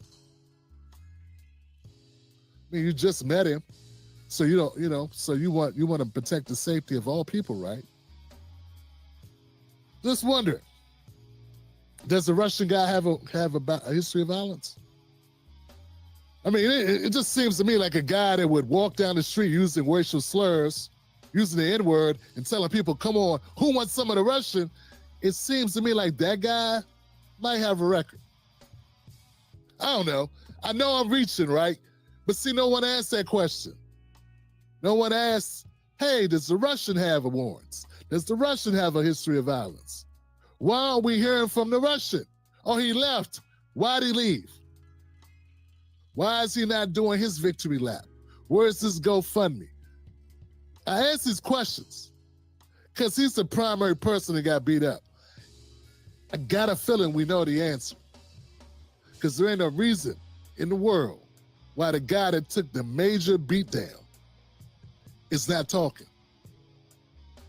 And that's just something he don't want to talk about. Maybe if he talks, some of this story starts to fall apart. I mean, we are thinking people, right? We're not all born yesterday. Like, there's money to be made, right? Okay. Books to be written, movies to be written, maybe even. He ain't talking? I am so sad, and I need to be the voice to help all of the victims that never got their justice. So I just want to say that. Thank you. Thank you. Appreciate it. Next on deck. I wish he would have stepped in a lot earlier and cut that shit off. Yeah, man. Unfortunately, I haven't seen any interviews where she was asked any real questions. Everything that I've seen has been people pandering and saying no one asking like, hey, so run it down for us. Explain to me what happened. I haven't even got a video where someone said, let's take this from the top. Because I seen the top, but I don't know the top of the top. Like, I seen footage, right, where the white guy was the aggressor, but I don't know, like, she was there before anything happened. She would be an excellent person that says exactly everything that took place. It doesn't seem like we have a media that's curious enough to get to the bottom of that, though, does it? I wonder why no one wants to get to the bottom of it. I wonder why all of a sudden we're good enough with her crying and wanting to save everybody. She wants to save all of Ohio from fights. It's interesting. And all I'm saying is the fights that should have been stopped were when the white guy was using racial slurs at black people who were there that he didn't know, that weren't from the birthday party, that he's encountering walking down the street. That's a good time to de-escalate the fights before they start. And I'm just saying, I'm not saying it's up to her, but I'm saying, like, why is that not part of the conversation? We know why it's not. We know, but as I pointed out, there are things you don't do. Even with my friends, and we go somewhere together, and you start talking shit to a bunch of dudes, and don't get me wrong, I've been in bad situations like this. Somebody would go to a club, and it could be all black, and you do that shit, and you put us in a situation where we got the whole club running us out the club. Whole bunch of guys we don't know running us out the club, and we running for our lives because this guy went in running his mouth. Now, there are people watching this that don't understand at all how shit go in the hood. They talk a lot, though. They got a lot of conversation from their limited experience. And all I'm saying is, the reason why the cops came and did not treat this like the end of the world, because there were no casualties. There were no casualties. And they see fights all the time. Getting in a fight or getting beat up is kind of a regular Friday or Saturday in many metropolitan cities. Maybe if you're from the sticks, you don't know if that's what happens. That they're not seeing some crazy shit when they see people that just got beat up. You know? They're actually seeing what they normally see on a Friday. And I like to remind everybody, this was like 3 in the morning, wasn't it? Wasn't this in the wee hours of the morning? This wasn't 7 p.m. Eastern time or 7 p.m. with the dusk. People are, you know what I'm saying? I'm just painting a picture here. There's no way to convince anyone that a person unarmed should be punched in the face by someone who, when she wasn't doing, you know, there's no way to convince anybody of that. I'm not trying to do that. But what I am saying is they're leaving out a lot of stuff. And I just want to know, why would they leave it out? She wasn't the aggressor. Why not tell the whole story? There's a reason why they won't talk about how it happened. They won't talk about, you know, the racial slurs. They won't talk about, come on, who wants some of the big Russian? They won't talk about that part. Because all of a sudden now, everyone can't be sad and sappy about it. It's just frustrating that we had this type of media, but this is what you get. I tell you, man, it's a beautiful thing to watch Trump's push to get black people to vote for him go up in smoke behind this story. And I still don't think Vivek Ramaswamy will be governor of Ohio. He's doing his best to try to win votes on it, though. Oh, wow. We'll see what happens. All right. Let me know what y'all think in the comment section below. It's one of them polarizing stories, man. But at the end of the day, don't punch women in the face. Don't do that, okay? And at the end of the day, don't use the N-word around a bunch of strangers. And then don't invite a fight unless you down to fight everybody. You know, you don't get to say, who wants some? And then be like, oh, I didn't mean you or you. I meant this 4'11" guy over here. You don't get to do that, particularly when you smack the shit out of somebody else. You don't get to, I don't know what movies, I don't know what, you know. I saw Roadhouse with Patrick Swayze back in the day. You know what I'm saying? I don't know what movies y'all saw. You know, I'm just saying. Yeah? Yeah. Was it A Bronx Tale with De Niro and Chance Palminteri? Huh? You guys don't want to leave? Well, now you just can't leave. Yeah, I don't know what the bikers got their asses kicked. I remember being afraid, terrified. I just remember my life flashing before my eyes. Man, she's and endowed. All I could think is, dear God, I hope my children know that I love them.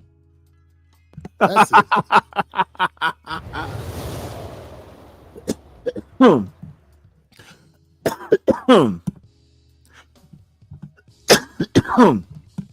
Deacon Dave, hold on one sec. Let me hold up here. Deacon Dave, not only did I try, I hope I succeeded in diminishing her like hell. It was intentional. I knew what I was doing. There is nothing to apologize for, except she put herself in that position. She could have run away way before. She is annoying, and she needs to learn to stop being annoying. So you're welcome to hit the link and defend her honor, but I'm just going to trash you too.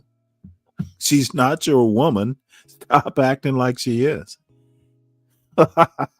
All right, so look, fair warning. I don't really know who the Hodge twins are. I've heard about them. I heard they used to be fitness influencers, and now they're like right-wing black people with whatever. But apparently, I heard they be doing racist shit to their own people, which is weird. I'm not gonna lie. They're like real life Uncle Ruckuses. And if that's true, then I don't understand how you can look at yourself in the mirror. Being a black man and hating black people or being racist to black people is genuinely weird. That means you don't like your ancestors, you don't like your mom and your dad, and more importantly, when your kids end up being black, whether they light skinned or black, whatever, they're still black. matter, and they're still going to be considered black in the world, you inherently are going to hate them. It's a weird thing to get into. I don't care if it's for content. I don't care if it's for pros. I don't care if you have issues with the black community. Okay, whatever. We all have issues with the black community. But at the same time, building a platform off of hating your own people is weird. You think the whites are going to accept you because you're agreeing with them? No, they think you're just like the rest of them. They still will call you what you are. That a guy by the name of Eric Arbaugh went viral. He's a Caucasian man that's living in Arkansas, and his group, RTTL, Return to the Land, they're going viral for building all white communities in Arkansas. RTTL sounds like Missouri. a COD game. He was interviewed on TMZ. He was asked a particular question. Why is European heritage the purest form of European heritage, something that you embrace to the exclusion of others? Okay, guys, I'm interested too. You heard that question. His response was pretty interesting. Well, for something to be what it is, it has to not be other things. So for something Basically to avoiding be the question. one thing, it cannot be the other. This is his defense for starting an all-white town. He wants to have shared values, shared phenotype, a particular shared culture. And what he's saying is, as much as I may like you or I may think highly of you, you are not this because you are something else. And this is important for racism. This is where it starts. Which is blatant racism. That's the textbook definition of racism. He does, that white guy goes on, and if you want to watch the video of that interview, go back to my channel. I actually have a reaction where I just talk about that. But he tries to say he's not racist. That's blatant racism, whatever. But also, right, saying this right now, if that white man wants to be racist and be a piece of shit, I'm glad he's starting a town for all of the other white pieces of shit to go there and live together away from us. I'm glad. As long as you're not causing harm to black people, I'm glad. I want you to do that. But he's still a racist piece of shit. He's trying to deflect like he's not. He is. There's a fundamental principle about it. Anybody who practices that will say, because you are not this, you are the other thing, and then the two things cannot mix. He's right, you know. But this hasn't stopped certain people from grifting. And one of the guys that grift a lot are the Hodge twins. Now, the Hodge twins started off on YouTube doing, in my honest opinion, bodybuilding and satire, and they built a really Y'all think they on the roids, bro? Well, they're you can kind of naturally build your body to that level, but I low-key think they on the roids. low budget videos and That haircut is innovation in atrocious the way they too. were going caused their fan they base might not be on gear. to fail. And people started to notice sure not a now. change They didn't got fat in the content. Somebody needs to study the fall off of the Hodge twins, because I was really thinking about this the other day. I was like, is this a case of like chasing the bag and also inadvertently fumbling a future bag? Yes. That's exactly what they were trying to do. This particular person, I guarantee, I don't know them, but I guarantee they made one video talking shit about black people. View count was high as fuck, and they was like, yo, let's just keep on doing this and run up a bag. They just did it, and they ran up a bag. Person was a fan of the Hodge twins, and he realized something. Them two being these two big, light-skinned, raunchy brothers that are twins just makes sense in those kind of movies. Judd Apatow would have loved the Hodge twins, right? What? And I think to myself, that potential That's Uncle was Lord. screwed up because I know they I'm young, thought to I don't know themselves, the conservative money will always be consistent and will always be coming. It's just. But here's the thing: they're never gonna like that conservative money. The people you're appealing to will never accept you. So let's keep it real. Let's not act like we don't know. Most of those people who like the Hodge twins, if they're white, they don't particularly like a certain type of people. All right, and that certain type of people is the Hodge twins. Especially since apparently they're light skinned or maybe they're mixed. Yeah, they really don't like you. So you feel me? You never can really please them. You're just doing it temporary. You're just getting temporary gain, but you betray the people who really gonna support you, the black people. It's always gonna be there. So he understood something that's pretty interesting. First of all, the Hodge twins, they could have went to Hollywood with their natural talent, but they sold out. And how did they sell out? Well, they started making conservative media content. But Damn good coffee. Oh yeah, I know they getting that money. They getting that damn good money. That Proud Boy money. You see the Patriot shirt, the Crisis King shirt, the hats. This looks like a hunter like a Bass Pro hunter or whatever, Bass Pro Shop hat. You got the beard with the little. You got the Duck Dynasty beard. Yeah, they going full cool. Full way, man. The content. Well, it was the content that started disrespecting blacks. If you can go to their Twitter space, they do it all day long. Look at this one. Oh yeah, I know. July I know. 29th. The kids get on it too. If you think blacks today are bad, just wait for the next generation. Aren't your kids going to be a part of the next generation? You fuck. What? Now I know they probably got white wives. I'm already knowing. And since they light skinned, maybe the kids might come out white. How's your mother going to think about it? What's your mother going to think? Do some of these content creators actually care about what their family thinks of them? Imagine what their family thinks of them. And this is just first impression. Could get worse. I'm just saying. But This is a lot of their content. Let me chill. Look at this one. The black trans-genders are always the worst. He also says this: black guy with the pack and black hoodie embarrasses himself in AutoZone when the manager was watching him. So basically, what happens is they're nasty, bro. From a I see what they duo doing to an anti-black conservative duo in order to make money. I see once what the they comedic doing. duo This is nasty. started going down. And you got to understand something, that their mother was black. No, you're sick. They're sick. Not only is your mother black, your sister is black, your older brother is clearly black, but y'all finna do this bullshit. What does your family think of this, my nigga? Do they even talk to you? Especially your mom. Your mom looks like a typical stereotypical Southern black mom. What does she think? So I know she can't they claim love their black mother a lot, but your they family black drift too, I'm to assuming. this particular kind of conservative, nasty, bro. anti-black leaning space, alongside of people, let's say like Candace Owens or Brandon Tatum. And you think Candace Owens is anti-black? I can see sometimes she is, but right now I don't think she's necessarily anti-black. She just I don't know. Gotten a lot of people upset. Maybe I don't know Ball though. I don't know Ball. These two guys are demons. There's no other word to describe them.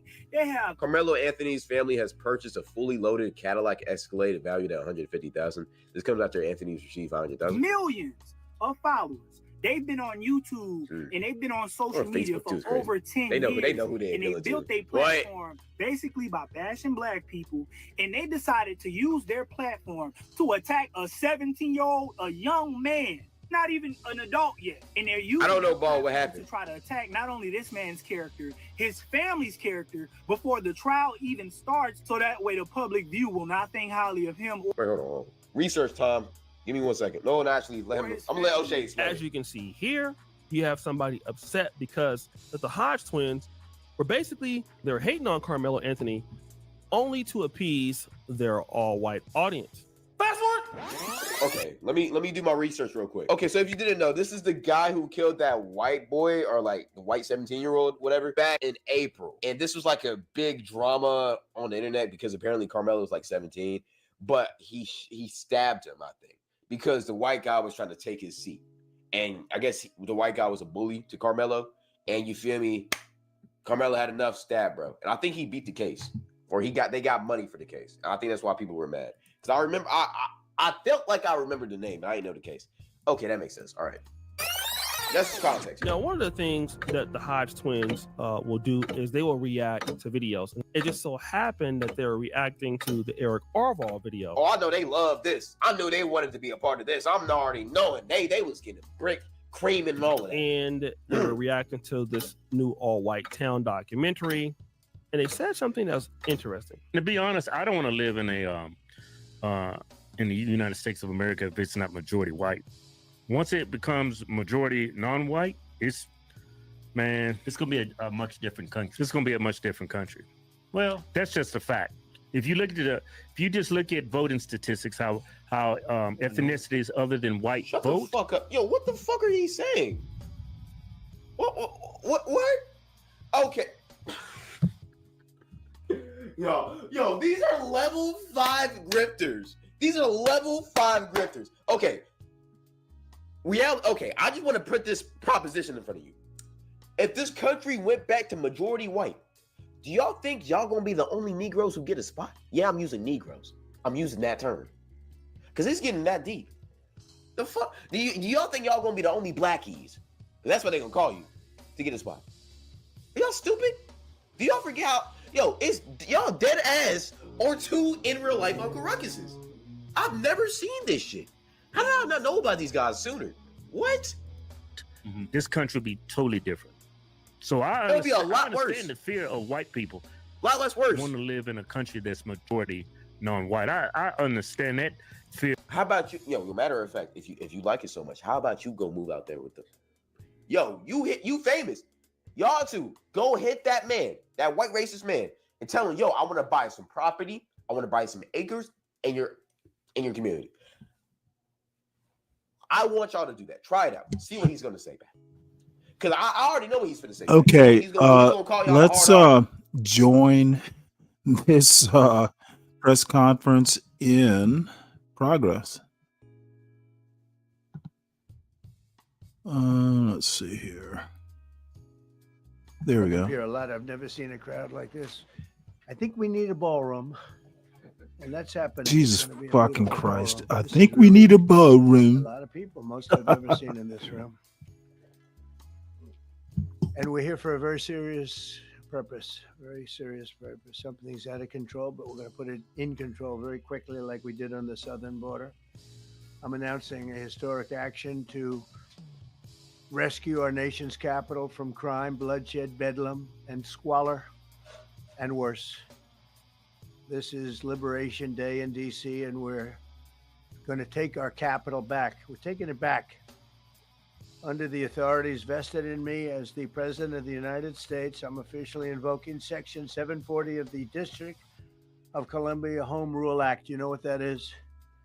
And placing the D.C. Metropolitan Police Department under direct federal control, and you'll be meeting the people that will be directly involved with that. Very good people, but they're tough, and they know what's happening. They've done it before. In addition, I'm deploying the National Guard to help reestablish law, order, and public safety in Washington, D.C., and they're going to be allowed to do their job properly. And you people are victims of it, too. You know, you're reporters, and I understand a lot of you tend to be on the liberal side, but you don't want to get mugged and raped and shot and killed. And you all know people and friends of yours that happened. And so you can be anything you want, but you want to have safety in the streets. You want to be able to leave your apartment or your house where you live and feel safe and go into a store to buy a newspaper or buy something. And you don't have that now. The murder rate in Washington today is higher than that of Bogota, Colombia, Mexico City, some of the places that you hear about as being the worst places on earth. Much higher. This is much higher. The number of car thefts has doubled over the past 5 years, and the number of carjackings has more than tripled. Murders in 2023 reached the highest rate probably ever. They say 25 years, but they don't know what that means because it just goes back 25 years. Can't be worse. Our capital city has been overtaken by violent gangs and bloodthirsty criminals, roving mobs of wild youth, drugged out maniacs and homeless people. And we're not going to let it happen anymore. We're not going to take it. Just like we did on our southern border. Nobody comes to our southern border anymore. 3 months in a row, we had zero. I don't know if that's right, but the people that do the work, it's a very liberal group of people, actually, and they actually said zero for the last 3 months. Nobody thought a thing like that was possible. And, when you take a look at numbers, I just saw some charts. These are different cities throughout the world. Red is, okay, the red is a place called Washington, D.C. Look at these. Baghdad we doubled up on Baghdad. Panama City, Brasilia, San Jose, Costa Rica, Bogota, Colombia, heavy drugs. Mexico City, I mentioned, Lima, Peru, all double and triple what they are. So do you want to live in places like that? I don't think so. And I think the people in this room, if you wrote correctly, you'd see, look at the kind of numbers we have. DC, 41 per 100,000. Number one that we can find anywhere in the world. Other cities are pretty bad, but they're not as bad as that. That where you want to live? The reporters of the world? Juvenile offenders and crimes against persons, as they say. It's getting worse. Not getting better, it's getting worse. And we had a recent indication. There was a story about a man who was just left. He quit because he was asked to do phony numbers on crime. And we're going to look into that. I think Pam is going to be looking into that. But he was asked by the city, I guess, that we don't want to show the real numbers. Let me do numbers so it looks like it's going down. Not going down. And under Biden, it was a disaster. And nobody did anything about it. We're going to do things about it like you wouldn't believe. Every American has a constitutional right to be able to access and petition their government in safety, and countless federal officials and employees likewise have the right to carry out their jobs in peace without being shot. As you know, I lost a very good person a while ago, was shot waiting for his wife. He was in the car. They robbed his car. They shot him. They killed him like it was nothing to it. She was walking to the car. It's a horror show. This issue directly impacts the functioning of the federal government and is a threat to America. Really, it's a threat to our country. We have other cities also that are bad, very bad. You look at Chicago, how bad it is. You look at Los Angeles, how bad it is. We have other cities that are very bad. New York has a problem. And then you have, of course, Baltimore and Oakland. We don't even mention that anymore. They're so far gone. We're not going to let it happen. We're not going to lose our cities over this. And this will go further. We're starting very strongly with DC, and we're going to clean it up real quick, very quickly, as they say. Days ago, a former member of the Doge staff was savagely beaten by a band of roving thugs after defending a young woman from an attempted carjacking. He was left dripping in blood. He thought he was dead with a broken nose and concussion. Can't believe that he's alive. He can't believe it. In June, a 21-year-old congressional intern was tragically killed after being hit by a stray bullet in a drive-by shooting. A former Trump administration official named Mike Gill, fantastic person, was murdered last year in cold blood in a carjacking blocks away from the White House. We all knew him. Great person. Waiting for his wife as she was walking to the car. A Democrat congressman was also carjacked at gunpoint not far from the Capitol. And in 2023, an aide to Senator Rand Paul was stabbed in the chest and head by a demented lunatic as he walked down the street, just absolutely for no reason. Horrifically, last July 4th weekend, a 3-year-old girl was shot in the head and killed while sitting in a car near the Capitol. It's becoming a situation of complete and total lawlessness. And we're getting rid of the slums, too. We have slums here. We're getting rid of them. I know it's not politically correct. You'll say, oh, so terrible. No, we're getting rid of the slums where they live. Caravans of mass youth rampage through city streets at all times of the day. There are ATVs, motorbikes. They travel pretty well. Entire neighborhoods are now under emergency curfews. Just this past weekend, gunfire went through, and you saw that, the Navy Yard. I saw it this morning. They saw that they fought back against law. See, they fight back until you knock the hell out of them, because it's the only language they understand. But they fought back against law enforcement last night. And they're not going to be fighting back long, because I've instructed them and told them whatever happens, they love to spit in the face of the police. As the police are standing up there in uniform, they're standing and they're screaming at them an inch away from their face. And then they start spitting in their face. And I said, you tell them, you spit and we hit. And they can hit real hard. it's a disgusting thing. I've watched that for years, for 3-4 years. I've watched them. The police are standing, and they're told, "Don't do anything under any such." So and you can see they want to get at it, and they're standing there, and people are spitting in their face, and they're not allowed to do anything. But now they are allowed to do whatever the hell they want. This dire public safety crisis stems directly from the abject failures of the city's local leadership. The radical left city council adopted no cash bail. By the way, every place in the country where you have no cash bail is a disaster. That's what started the problem in New York, and they don't change it. They don't want to change it. That's what started it in Chicago. I mean, bad politicians started it, bad leadership started it, but that was the one thing that's central: no cash bail. Somebody murders somebody and they're out on no cash bail before the day is out. We're going to end that in Chicago. We're going to change the statute. I spoke with Pam and Todd and everybody. We're going to change the statute, and I'm going to have to get the Republicans to vote because the Democrats are weak on crime, totally weak on crime. They don't know why. They want to stop because they get mugged too. But we're going to change no cash bail. We're going to change the statute and get rid of some of the other things. And we'll count on the Republicans in Congress and Senate to vote. We have the majority, so we'll vote. We don't have a big majority, but we've gotten everything, including the great, big, beautiful bill.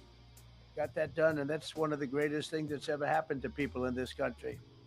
They're starting to figure it out, how good it is. Biggest tax cut in history. So many things. But we'll be able to get that done. So, Todd, if you and Pam can draw up things working with the people, we will. I'll get it passed. We'll get it passed with the Republicans. Probably won't get, think of this, probably won't get one Democrat vote because they have no idea what they're doing. That's why they want men playing in women's sports. That's why they want transgender for everybody transgender. And they've just got walloped in an election, in a landslide, and they haven't changed one thing. I saw the other day the certain gentleman who was very well-known politician, Democrat, was fighting like hell that men. See, this is where somebody needs to stop him. This is unnecessary. Trump, you're not that popular. How about just fucking deliver what you got to say? And someone behind him, he does not look well. He's delivered his message.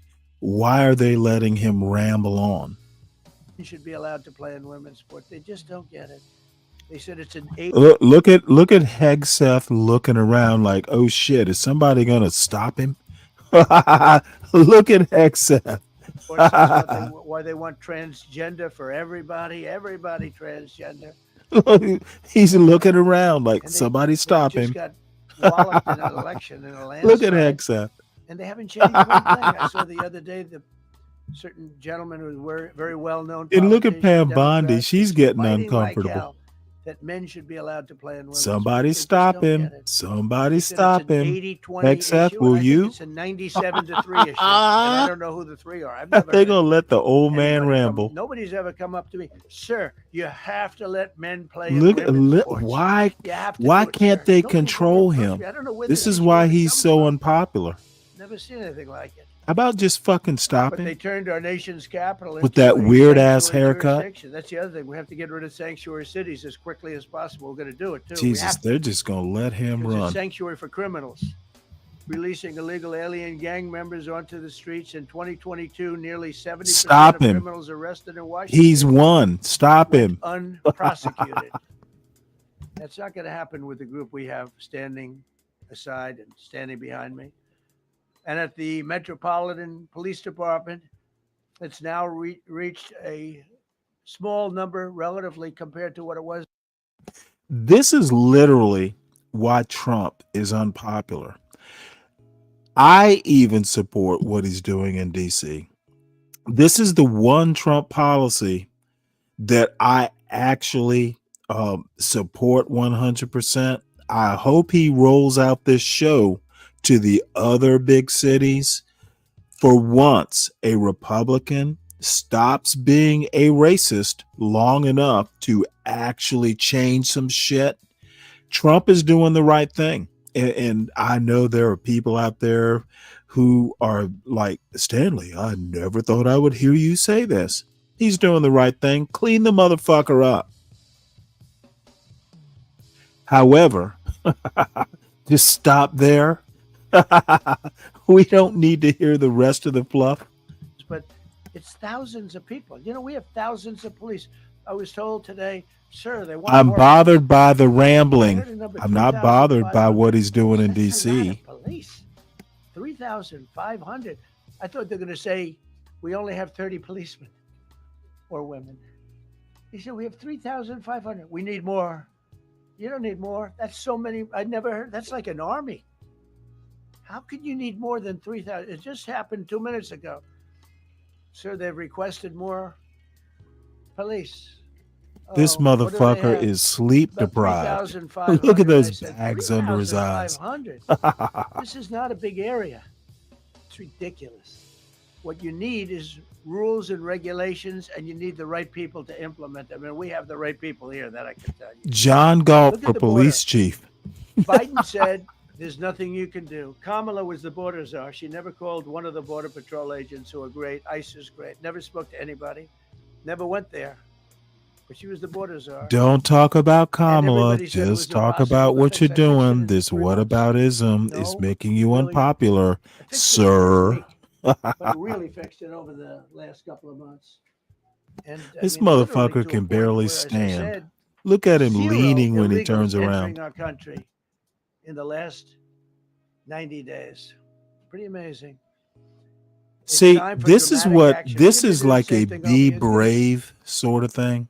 The motherfucker thinks that he is so great that once they start hearing our dear leader, they want to hear more. Somebody needs to fucking rein this dummy in. You're one. You're doing something even I approve of. So let's bring in Kamala Harris like that fucking makes a difference.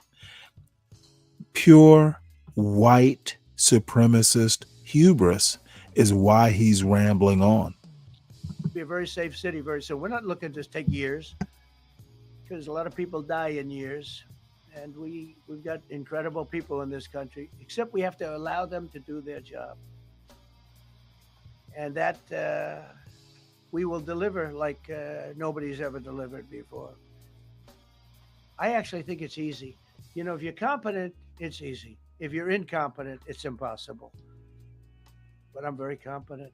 Last week, my administration surged 500 federal agents into the district, including from the FBI, ATF, DEA, Park Police, the U.S. Marshal Service, the Secret Service, and the Department of Homeland Security. You know, a lot of nations, they don't have anything like that. They got some police, and they're rough police. They don't have DEA, ATF, FBI, Park Police, the U.S. Marshal Service, Secret Service, Department of Homeland Security. They got some police, but they're rough police, and they do their job. They don't have crime. Yeah, rough They police. don't have crime either. This motherfucker They make sounds dozens of like a arrests, reject and from that's what, The Godfather Part 8. that's what starts to Stop it. happen. Somebody Again, stop this old man. Cashless bail. Watch what we do with that. Today, we're formally declaring a public safety emergency. This is an emergency. This is a You already said it. emergency.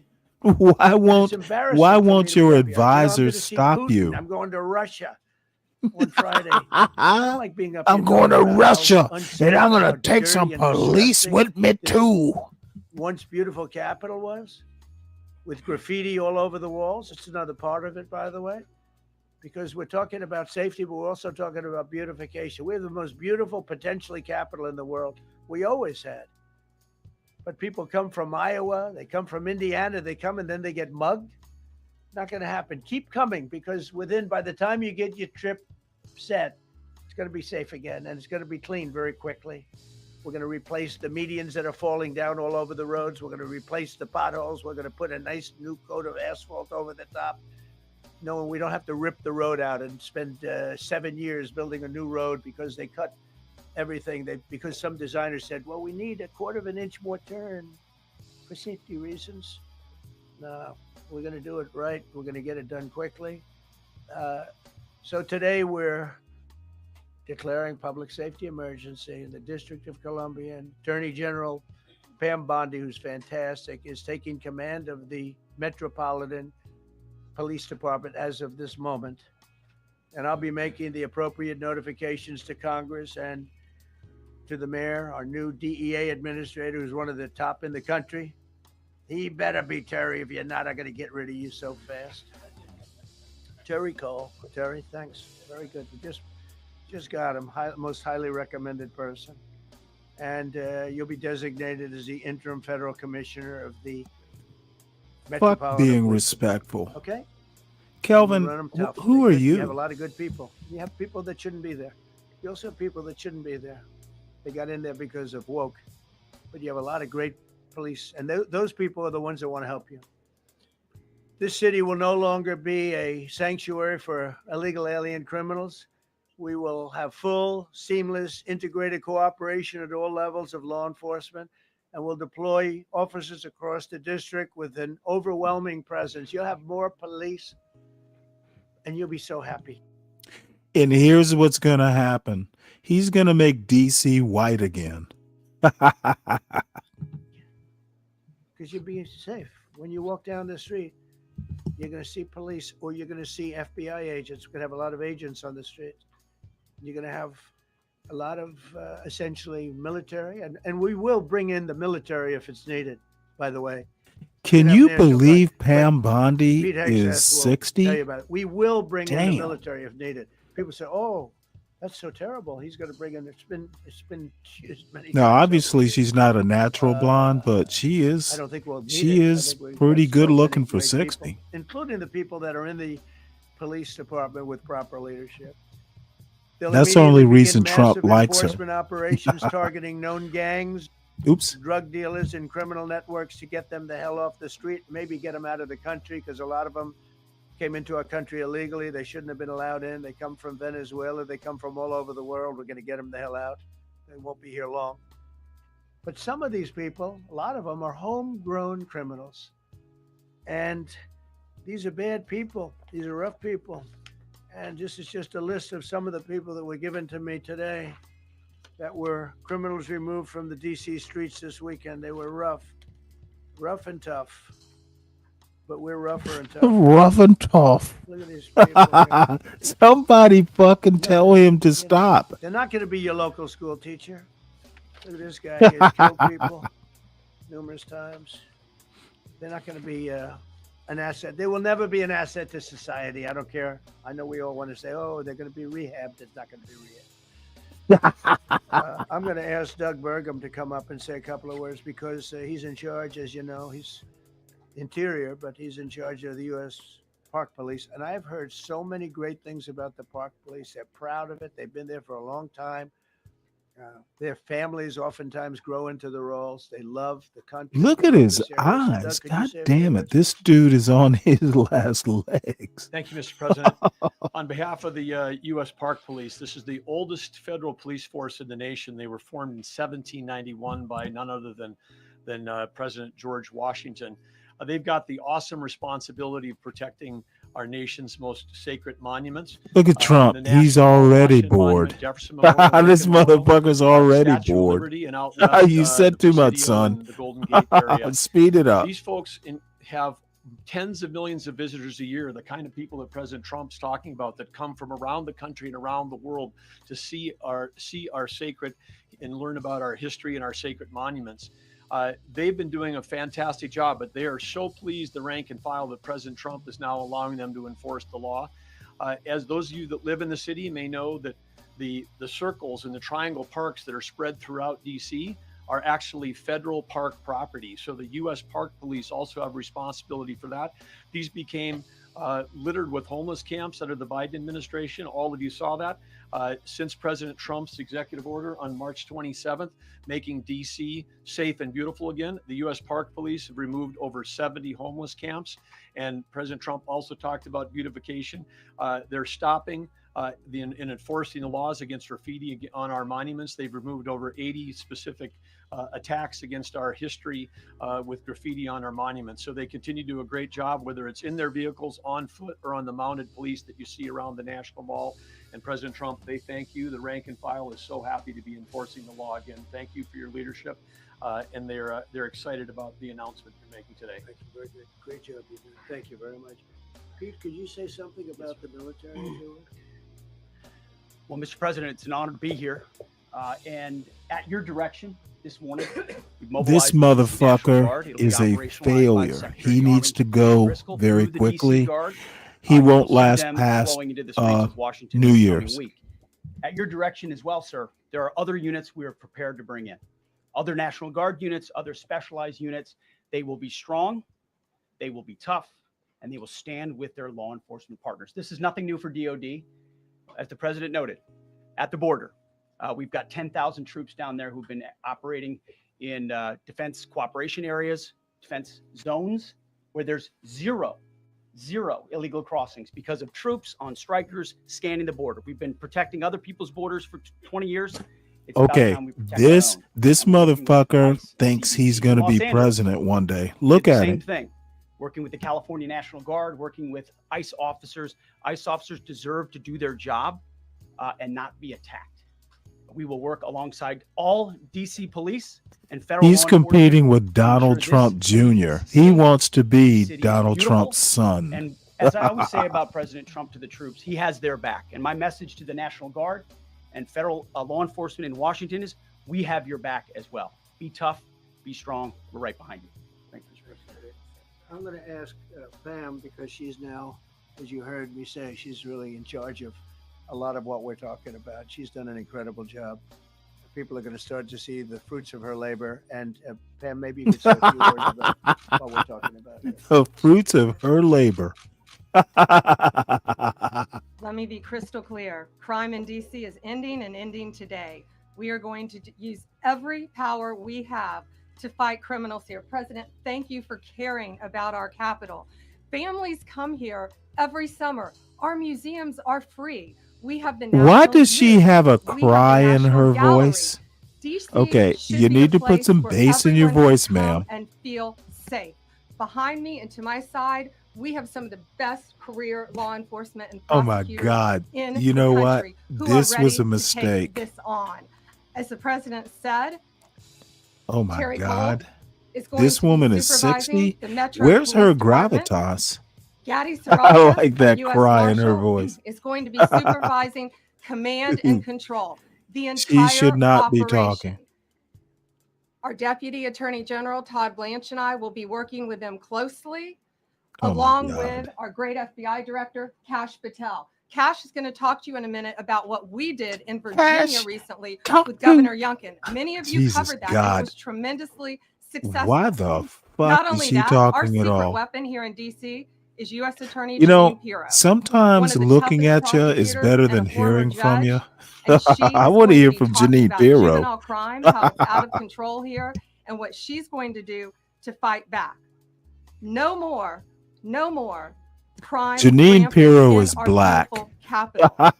No more teenage girls beating a disabled man to death.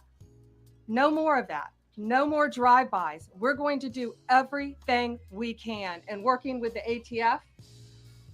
ATF Director Driscoll and Commander of the Army, we're going to all work together. That's what we all do in this room. We work together. We fight. Jesus Do fucking not Christ. underestimate one Get Janine person up in this there. room. We're going to make DC beautiful. We're going to make DC I want to safe hear again. what One other wine thing, Janine just Pirro is at the drinking wharf with dinner a few days tonight. ago, the area Much more of the interesting. wharf, Terry Cole reached out to me, not even nightfall, on the weekend, where so many families in tourists go. A guy's overdosing from fentanyl on a park bench in the middle of families around. They administer Narcan and saved his life. No more of that. The President of the United States is going to clean up DC, and we're going to be there to help him, and we're going to be successful. Thank you. Jesus, Northern Virginia, that we had a sucked. big success. Thank you, Mr. President. Thank you, Attorney General Bondi, for your leadership. Thank you, Attorney And General now the Bondi, for little your boy partners. speaks. What you got Mr. to say, President, little the boy? following is what happens when you let good cops be cops. And I just want to Look highlight at that him. before I get into Northern Virginia. This year alone, under President This Trump's motherfucker's administration, shorter we've had than the over women. 4,000 child victims identified and found. That's a 33% increase from the same time period last year. 33% increase. We've had a seizure of 1,500 kilograms of fentanyl up to this date. This That's a motherfucker is not up to the 25% job. increase since the He same has time to period look last year. up. And just to put it in He has perspective, to look up to 1,500 everybody. kilograms of fentanyl is enough to kill 115 million Americans. 115 million Americans. Cops are getting after it. The FBI has arrested 19,000 people Exactly. this year alone. Thanks to President Trump's administration, that's double than where we were this time last year. And we have also arrested 1,600 people who have committed violent acts against children. 270 of them They think are human this traffickers. federal of children. takeover of DC is going to This is what distract. happens when you Boy, have are they leadership wrong. with the Attorney General with Pam Bondi. Your administration's priority of protecting the homeland. Your protecting administration, American citizens, sir. protecting our children, and the murder rates are plummeting.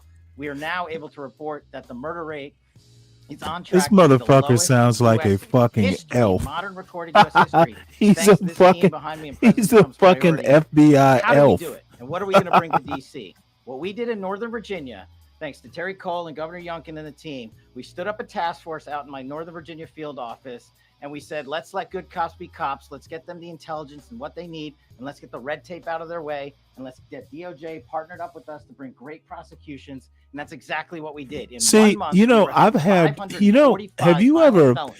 have you ever bonded with a dog? Like when you go out and walk them, every now and again, they'll look back to see what your facial expression, or dogs do that. Look at Cash do this. Donald Trump is this motherfucker's handler, his dog owner. He is. He owns Cash Patel. Oh man, my lovely dog Ellie used to go out and you'd walk her. Even if you let her go, she'd still always look back to see what you're doing. That's what Cash Patel does quite often. 545 in the state of Virginia. Oh, and by the way, this motherfucker has no clue how to tie a tie. Pam Bondi needs to teach him how to tie a proper tie. You gotta have a dimple in it, bitch. You literally look like that's the first time you ever wore a tie. Thanks to Governor Youngkin's partnership. And that simplicity in law enforcement is what's coming to Washington, D.C. When you let good cops be cops, when you give them the intel they need, when you work with our Homeland Security Task Force, when you work with Terry and Gaddy and I go way back to Miami. These guys are great leaders of the respective departments and law enforcement capacities. And when you have the DOJ and President Trump driving behind this mission, we are going to clean up Washington, D.C., and we're going to do it the right way, the lawful way, and we're going to make sure Washington, D.C. is safe again. Thank you, This Mr. President. motherfucker has to look up from the podium. So the process begins right now. It actually started over the weekend. We confronted a lot of very bad people, but it's going to be something that will be pretty amazing to you as you watch it. And I think most of you say it's a beautiful thing to do. Now the problem's going to be they're going to have to build an alligator Alcatraz on the Potomac. That's going to be the next step. Watch. They're going to have to build a new prison or some facility to hold these people. They'll get around to it. But right, we're going to be removing homeless encampments from all over our parks, our beautiful, beautiful parks, which now a lot of people can't walk on. They've been they're very dirty, got a lot of problems. But Very niggery. That's what see, you need John Galt to be your black community liaison. Mr. President, just say they're very, very nightshady. Away, trying to take care of people. Some of those people, we don't know how they even got there. Some of those people are from different countries, different parts of the world. Nobody knows who they are. They have no idea, but they're there. Getting rid of the people from underpasses and public spaces from all over the city. There are many places that they can go, and we're going to help them as much as you can help. But they'll not be allowed to turn our capital into a wasteland for the world to see. The Metropolitan Police Department and the federal authorities will be supported in the effort, a really big effort, the 800 DC National Guardsmen that we'll put on, and much more if necessary, much more. You remember I said, I offered 10,000 once. Remember I said to a certain person who I thought always was highly overrated, not very competent. But I said, if you need them, we'll give you 10,000 of the military or the National Guard. They turned me down. But if necessary, we're going to move service members directly to joining the Guardsmen. And that'll take place very rapidly, and that'll be done in conjunction with BAM and with Pete and everybody else. Washington, D.C. should be one of the safest, cleanest, and most beautiful cities anywhere in the world. And we're going to make it that. We're going to make it safe. We're going to make it smart. We're going to make it beautiful, so beautiful. Some of the buildings, we're going to add to it. You see what we've done at the White House. White House is a whole different building. I do that in my part-time because it's a natural instinct as a real estate person. I was very good at that, and I was very good at fixing things up. I like fixing things up. You see what's happening. The marble floors are being reinstalled, renovated, fixed. The whole place is becoming very beautiful. We're going to be adding a magnificent ballroom, most beautiful ballroom, I think, anywhere. We need it. I would have certainly loved to have had it today. I think we would have filled it up. A lot of you are standing outside, can't get in this room. I have never seen the room like this, which tells me that you want to talk about, I mean, this was a DC news conference. It tells me that you want to talk about crime in DC and beautification of DC, but I'm going to put that's easy. And I think, frankly, fixing the crime with the pros, fixing the crime is easy too. A person who I've known for a long time, and she's been incredible. She was a fantastic, one of the best ever district attorneys in New York. She was in Westchester, and she became a judge, very successful judge. And then she went into showbiz because she was such a good DA and such a good judge, tough judge, but fair, always fair. Nobody ever complained about that, but she was tough. And because of that and her reputation, she went into showbiz. So a lot of people don't, they think of Janine as showbiz. Actually, showbiz was not her thing. And she did great. She was on along with a couple of other of my friends on the #1 show. And she did great, but this is what she loves doing. This is really her baby. What she's going to do is going to be incredible. And I'd like to speak for just a few seconds on what she has in mind, what she wants to do. We're going to be appointing some judges. We have some open spots, and we're going to take people because the judges are letting killers out. They're just saying, go, it's okay. Don't worry about it. So we're That's exactly what judges are doing, right? Todd recommended some What a judges fucking moron. They should have stopped him sooner. Candidates already. We have about 10 open spots, so we can probably create some more. We need them. Janine, would you say a few words, please?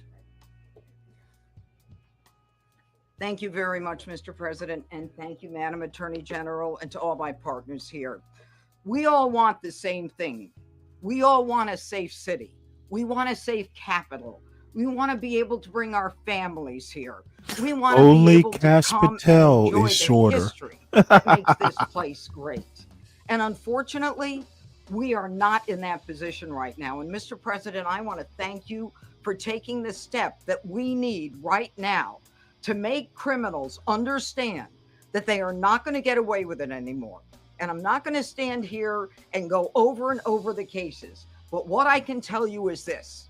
I see too much violent crime being committed by young punks who think that they can get together in gangs and crews and beat the hell out of you. Why didn't she just say anyone else. They YNs? don't care where they are. They can be in DuPont Circle.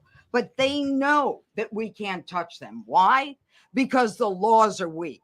I can't touch you if you're 14, 15, 16, 17 years old and you have a gun. Is I this a convict someone trans? of shooting another person with an illegal gun on a public bus in the chest, intent to kill. I convict him. And you know what the judge gives him? Probation. Says you should go to college. We need to go after the DC Council and their absurd laws. We need to get rid of this concept of, no cash bail. We need to recognize that the people who matter are the law-abiding citizens. And it starts today. But it's not going to end today, because the president is going to do everything we need to do to make sure that these emboldened criminals understand we see you, we're watching you, and we're going to change the law to catch you. And my final note is this. These kids understand that the jurisdiction is through the state attorney general, Brian Schwab. I did a poster of the young man from Doge who was beaten bloody with a severe concussion, a broken nose. And then I did a poster of what happens to those kids, because I can't arrest them. I can't prosecute them. They go to family court and they get to do yoga and arts and crafts. Enough. It changes today. Thank you, Mr. President. You're welcome. Great job. Thank you. If I could, I just signed some executive orders. I'd like to have Will please come up and we'll let the people know what we signed. Do you want to put them down? Yes, sir. Go ahead. A short while ago in the Oval Office, President Trump Look signed at this two crucial motherfucker. executive actions to deal with the emergency crime conditions. The Imperial, in the our District of dear Columbia. leader, The first of these puts was an pen executive to order, as paper President Trump said for before, our benefit. invoking his powers under Section 40 of the Home Rule Act to take federal control Look at this. of the D.C. Look at Metropolitan this. Police Department. This Along with that motherfucker executive order, is President Trump signed the this statutorily motherfucker is required the notification Imperial letters president. to Mayor Bowser and to the relevant He House couldn't and Senate committee motherfucking leaders. just The second deal with major it. executive action He that has to President make it Trump signed pomp was and a presidential circumstantial. memorandum directing the Secretary of Defense to utilize the National Guard to address the conditions we see on our streets here in D.C. It also authorized the Secretary of Defense to work with state governors to utilize their National Guard units if necessary as well. These are bold, decisive steps intended to combat the out-of-control crime conditions we've seen on D.C.'s streets for far too long. And I, for one, am deeply proud to be part of an administration that's finally coming to terms with these issues, sir. Thank you very much. Sir, thank you. So, just to conclude, Washington, D.C. should be one of the safest, cleanest, most beautiful places anywhere in the world. It was years ago. We had one problem that was a pretty big problem. The radical left got out of control and they started trying to rip down statues. And I said, let's go pass a law real fast. We're going to do it real fast. But we were blocked by the Democrats who do not want safety. Nobody gets it. I don't get it. They don't get it. I'm going to be honest. I don't know how they. This is where Donald Trump loses me. How about just come out, tell us what you're going to do, and hey, it's done. All this fucking imperial presidency bullshit with your little assistants. This motherfucker is a failure. He wants to be a showman when we need a president. How about, and I support the DC moves. Motherfucker, I don't need to see you sign the shit. Just fucking say you're gonna do it and move the fuck on. I hate theater, and this motherfucker is a show president. Bring me Marco Rubio.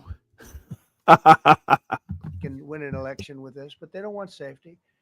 And I found an old statute, very old, early 1900s, that said if you so much as touch, Yeah, you found it in the law books, destroying a Trump. statue or a monument in Washington, D.C., you go to jail for 10 years with no probation, no anything. In other words, slightly different than we have today. Today we have cashless bail.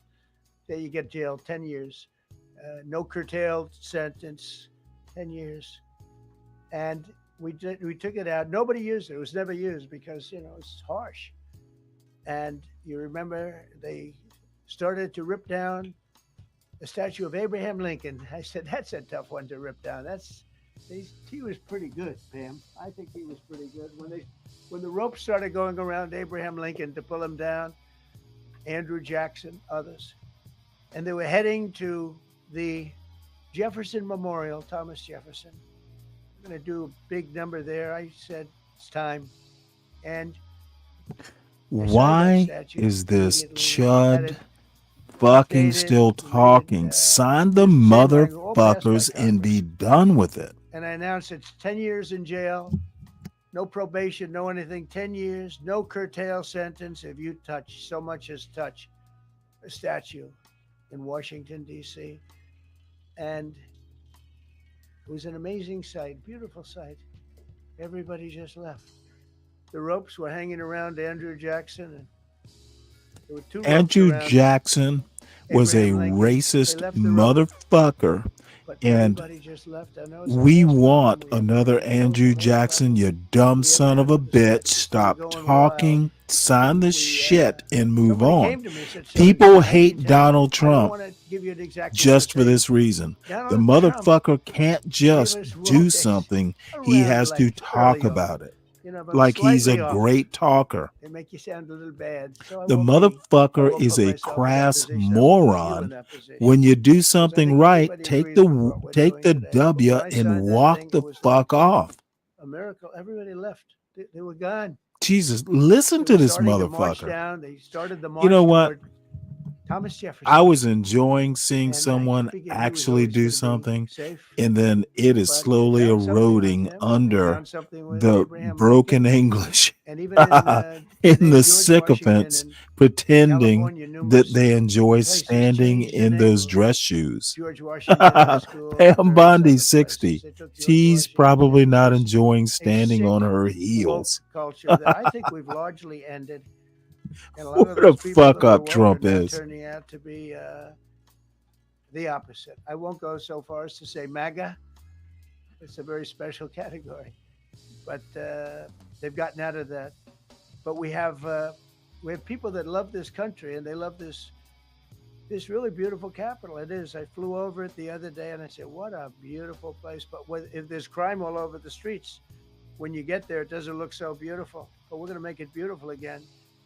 We're going to fix it with crime, and we're going to also, as we're doing that, we're going to start doing things that we know how to do, that I know how to do better than anybody, I guess, because of my experience from previous life.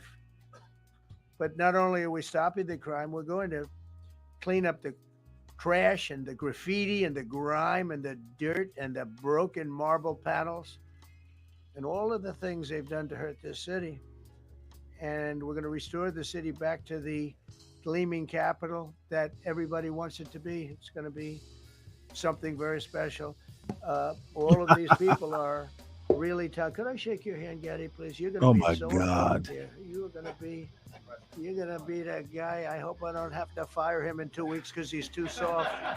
I don't think he's too soft. If I do, I will, though. Is it okay if you're soft? Motherfucker, listen to this dumb like son so of a many bitch. people, I will fire you. Look so at these fast. people smiling You're not going to have to worry at about being that. No, I think you this can do dude that. being treated like And shit. everybody in this room, they may not express it, but they all want that to happen. They want to be safe. You know Their what? families too. We have to switch away. So it's an honor to have This such a large motherfucker. group. I've done this for. Trump literally can take bullshit and make it worse than it actually is. I have no problem with him doing what he's doing in DC, but this dumb motherfucker just drives people away. It's a matter of course. I don't get it. So what we're going to do next, and I don't know, we'll listen to a little bit of Be Brave, then I'm going to sign off. I want to make sure that this dumb fuck who is the proto-Trump, let's hear some of his toxic racism.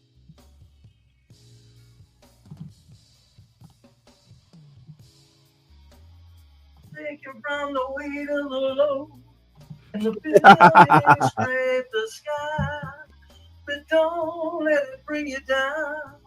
It's only castles burning.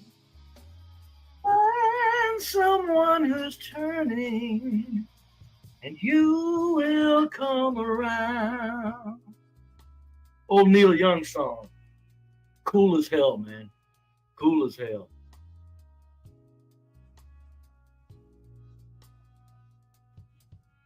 Oh, hey there. By golly.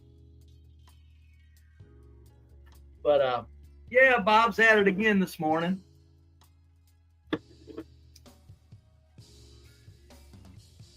It amazes me. You know, I tune into him. I don't listen to Bob. I just tune in, and I had this. I think the Cosmo when I tune, because I always know, okay, so they're going to say something because of what occurred the day before. They're going to say something on their stream, and they do. And the Cosmos always, when I'm fast forwarding, just clicking through, boom! It's like either they're saying something about me every 3 minutes, or no matter where I hit on it, the Cosmos just led me to where I need to be. Bam! There I was on Bob's stream again this morning. No, he didn't say my name. Oh, I know that. He didn't. You know, he's not going to do that. But I did that because. What's up, CK? After the announcement that I'm through with CT's ass, and I don't want to ever talk to him again. Don't wish to converse with him again, and don't wish him on my stream again. And by the way, let me clear something up. I still think CT has one of the most valuable streams on these streets. CT brings up issues. He brings up issues that are very, very, very interesting to talk about. Much needed discussions. Even though he never keeps them to the what CT does, and I think he goes too easy. He lets the panel go their own way too easy. On some of these issues, he needs to like reel it back in and go, come on, stick to this. God damn it, stick to it. What's your thoughts on this? Like, for instance, the magnificent issue he had on black kids tearing up inner city schools. And he let General Dave come up there and just completely, instead of talking about black kids and the destruction of inner city schools, General Dave, he let him come up there and he just totally started insulting CT for not having proper teaching credentials. CT wasn't a good teacher. Nothing. CT just said, you know, CT wasn't bothered by it. Of course, CT has thick skin. But he should have said, okay, all right, duly noted. I'm a creep. I'm no good for nothing. Now can we get back to the issues of black kids destroying inner city schools?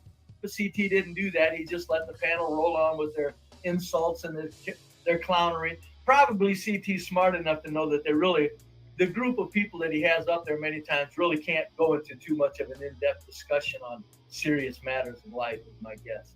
But CT is, he needs to tighten that up. Sometimes just like, don't let the issue get away from you, CT.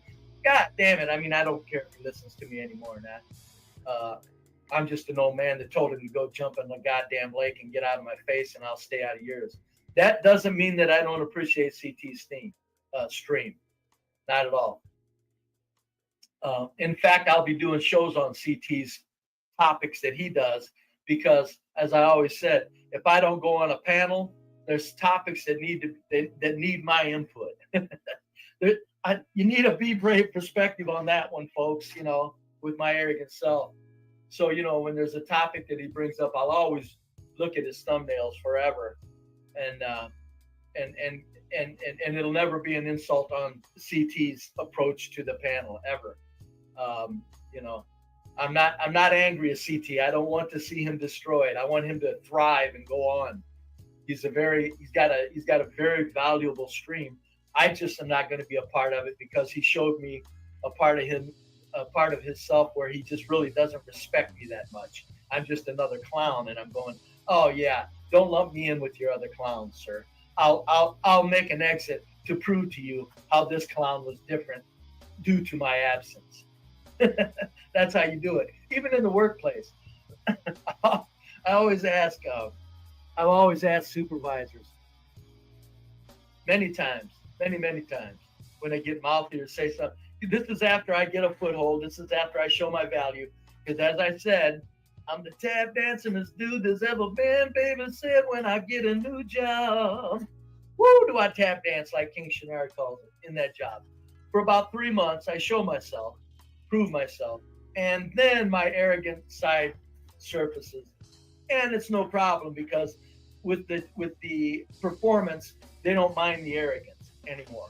It's the performance you got to do first before you let your arrogance loose in a workplace. See, these little things in life is why I call myself the street level psychiatrist. So trust me, in the job place, I've told many supervisors, hey, look, I can go find another job. You know, it's no big deal. You just spoke to me in a way that makes me think maybe you're not appreciative of my. You know what, Lupin? That's actually a good question. I just find this motherfucker tragic. But you know what? You're probably giving me good advice.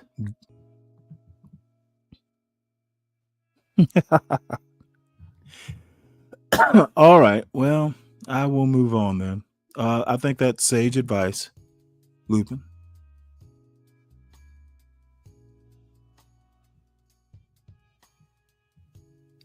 So let's see. What else do we have here?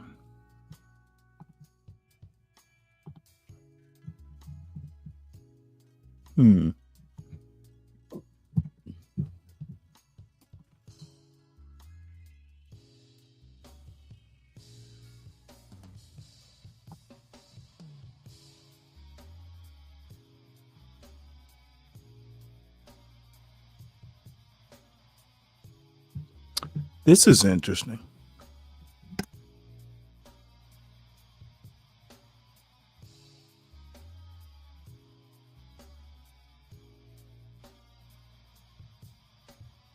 Hey, welcome. All my right thinkers, thanks for tuning in to check out your boy, Free Farm. Thinking right out here in my lab.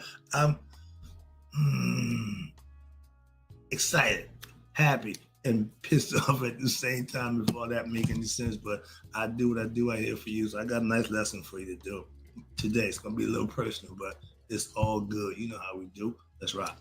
Rightism, 25 rules to live by. Storytelling, story with a message. There's a message in my stories for life. I give life lessons. You tune into receiving them. I appreciate you. We got a good thing going. Let's do what we do. Right thinking mission. That's what I want. Is to enlighten, inspire, educate, and motivate you, the individual, to a higher spiritual level of enlightenment. Right thinking way of life through mental and spiritual discipline, practice daily, will help and guide you to obtain your goal of reaching spiritual enlightenment, aka know thyself.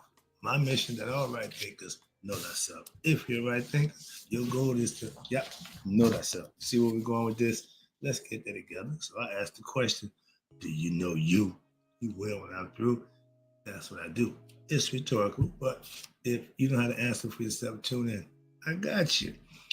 A person who knows not that they know not is foolish. Disregard them. A person who knows not and knows that they know not is simple, but you can teach them. That's why I do what I do for you. Appreciate you too. Stay tuned. I got more for you. A person who knows not and believe and think that they know is dangerous. Avoid them. I do. A person who knows and knows not that they know is spiritually asleep. I can awaken them. I'm your spiritual alarm clock here to wake you up with knowledge of self. That's what I do for you. A person who knows and knows that they know is wise. Follow them. All these persons reside in you. Right thinkers, know thyself and always to my yacht be true. You see what my boy doing? Okay, I'm gonna do my newspaper flash for Burkina Faso, my man Traore. He doing his thing. He causing problems. So I want to give you a little update on that one. Give you a little quick lesson about a true black man. Right thinkers, let's talk about finally, God, you gotta try not cuss. A real black leader says no to white power. Boy, the last time I got that excited when I see him old man getting to a scrap with an old white redneck up in upstate New York about towing my car. He hooked it on the tow truck. Come on, boy. Oh, Mr. Look, I can beat the man with your boys. Oh, boy. Man, unhook my cup. Oh, I can't do that, boy. Oh, okay. Enough. So that's respect. So if you think I ain't got it, yeah, I got it from him. All right, let's go. It's important. Pride. What? Man, I'm so proud seeing our brother and sisters over in Africa taking control and taking back the power over the white man who came in and shafted us all this time. They starting to get together and kick him out, and they not liking it. And we don't give a damn. I got to show this. I don't give a damn about your feelings. I can't wait to put it on. All right. But Burkina Faso, a lot of people don't have a clue what's going on over there. So I got to try to help y'all bring out. It's okay. That's fine. It's not. Burkina Faso, Mali, and Nigeria, they form a little alliance. Okay. They getting their act together and they kick the white man out. They're using their resources and they doing what they need to do, building within themselves, for themselves, by themselves. No outside help, and they doing a hell of a job, okay? And it's starting to catch on. That's the white man's problem. And they're coming together and building roads, okay? Yeah, they're starting to interlock themselves with road transportation. Oh, it's going down. And they're doing good stuff over there. I keep my eye on that just because I see us doing stuff that's good for us as a people. And now that we got a real black leader in charge, will change the world. Trust me. Why? I see it happening. What he's doing in Burkina Faso, Africa's starting to catch on. Why? Because it's beneficial to them. It don't benefit the Western civilization, the Europeans, the French. None of them benefit from Africa doing what they do. And that's the problem. They've been benefiting off of us and we wasn't. Now they're on the outside looking at it and they're upset. I ain't gonna do that. I'm about to flip the bird at them. That's how I feel. Okay, for real. Okay. Oh yeah. Those black people, that's the white man saying, them niggas done woke up. Yep. Uh-oh. And the nightmare is beginning for white America, white supremacy. Okay. And they forget. They tell me, well, you don't want to trust Russia. You can't trust. No, well, remember, Russians never enslaved them. Y'all did. So stop with don't trust nobody. We don't trust y'all. And that's their biggest trick. You can't trust. You can trust us.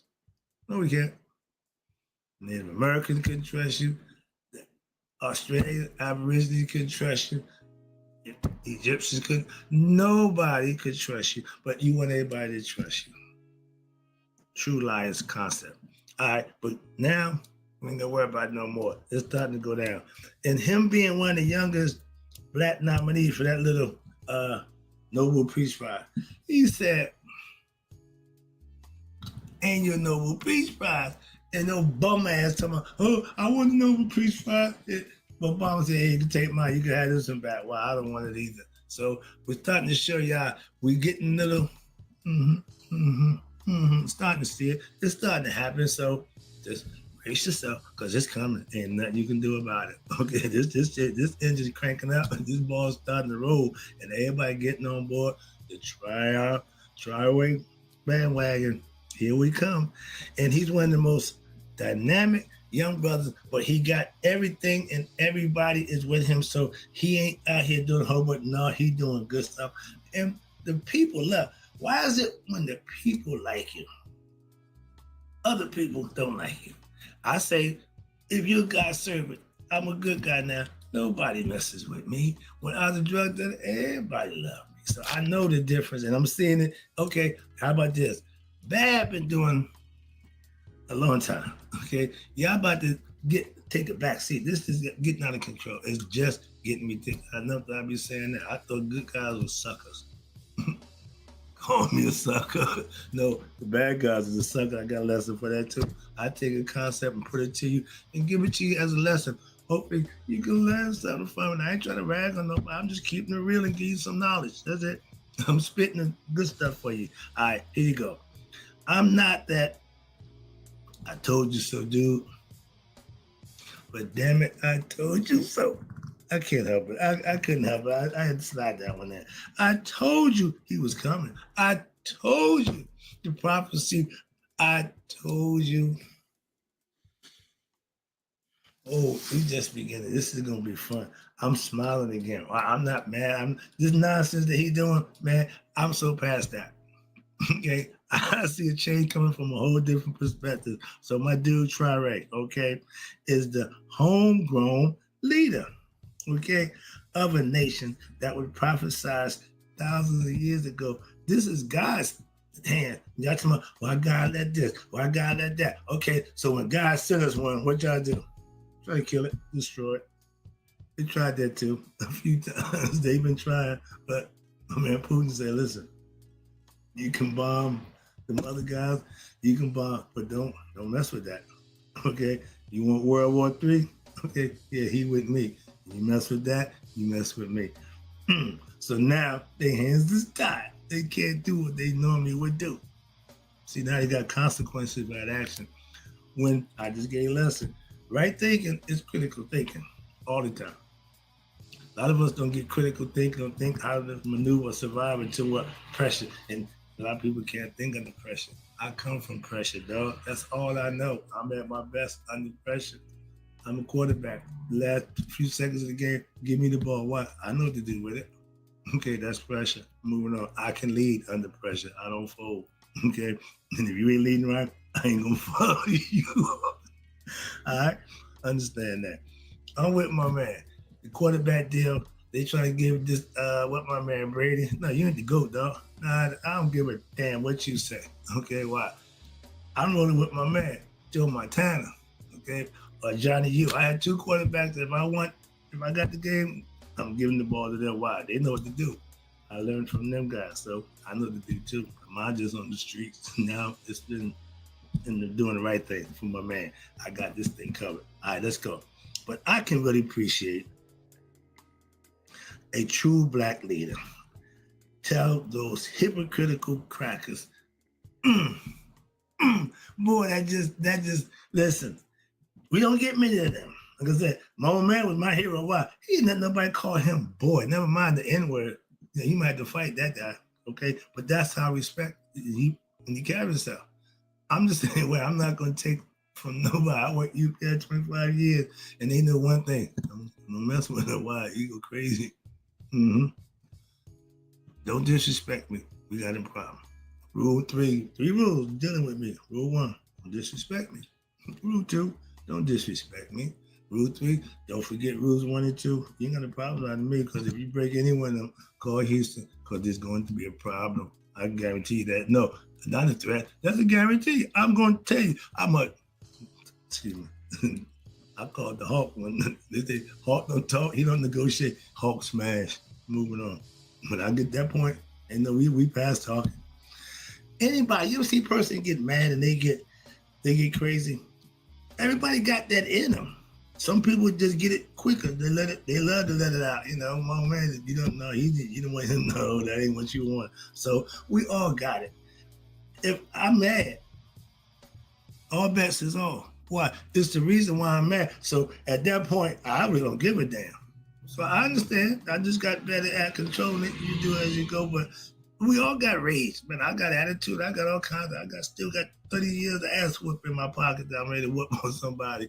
Okay, just waiting to get it in. Don't worry about it. Like my man with the motor oil, he had a 2x4 Saturn motor oil since 1938. This is 75. When he go to get it, knowing it won't break, bend, or spin it, when he go to beat you upside your ass, it won't do nothing but do the beating. So yeah, I keep that in my pocket. All right.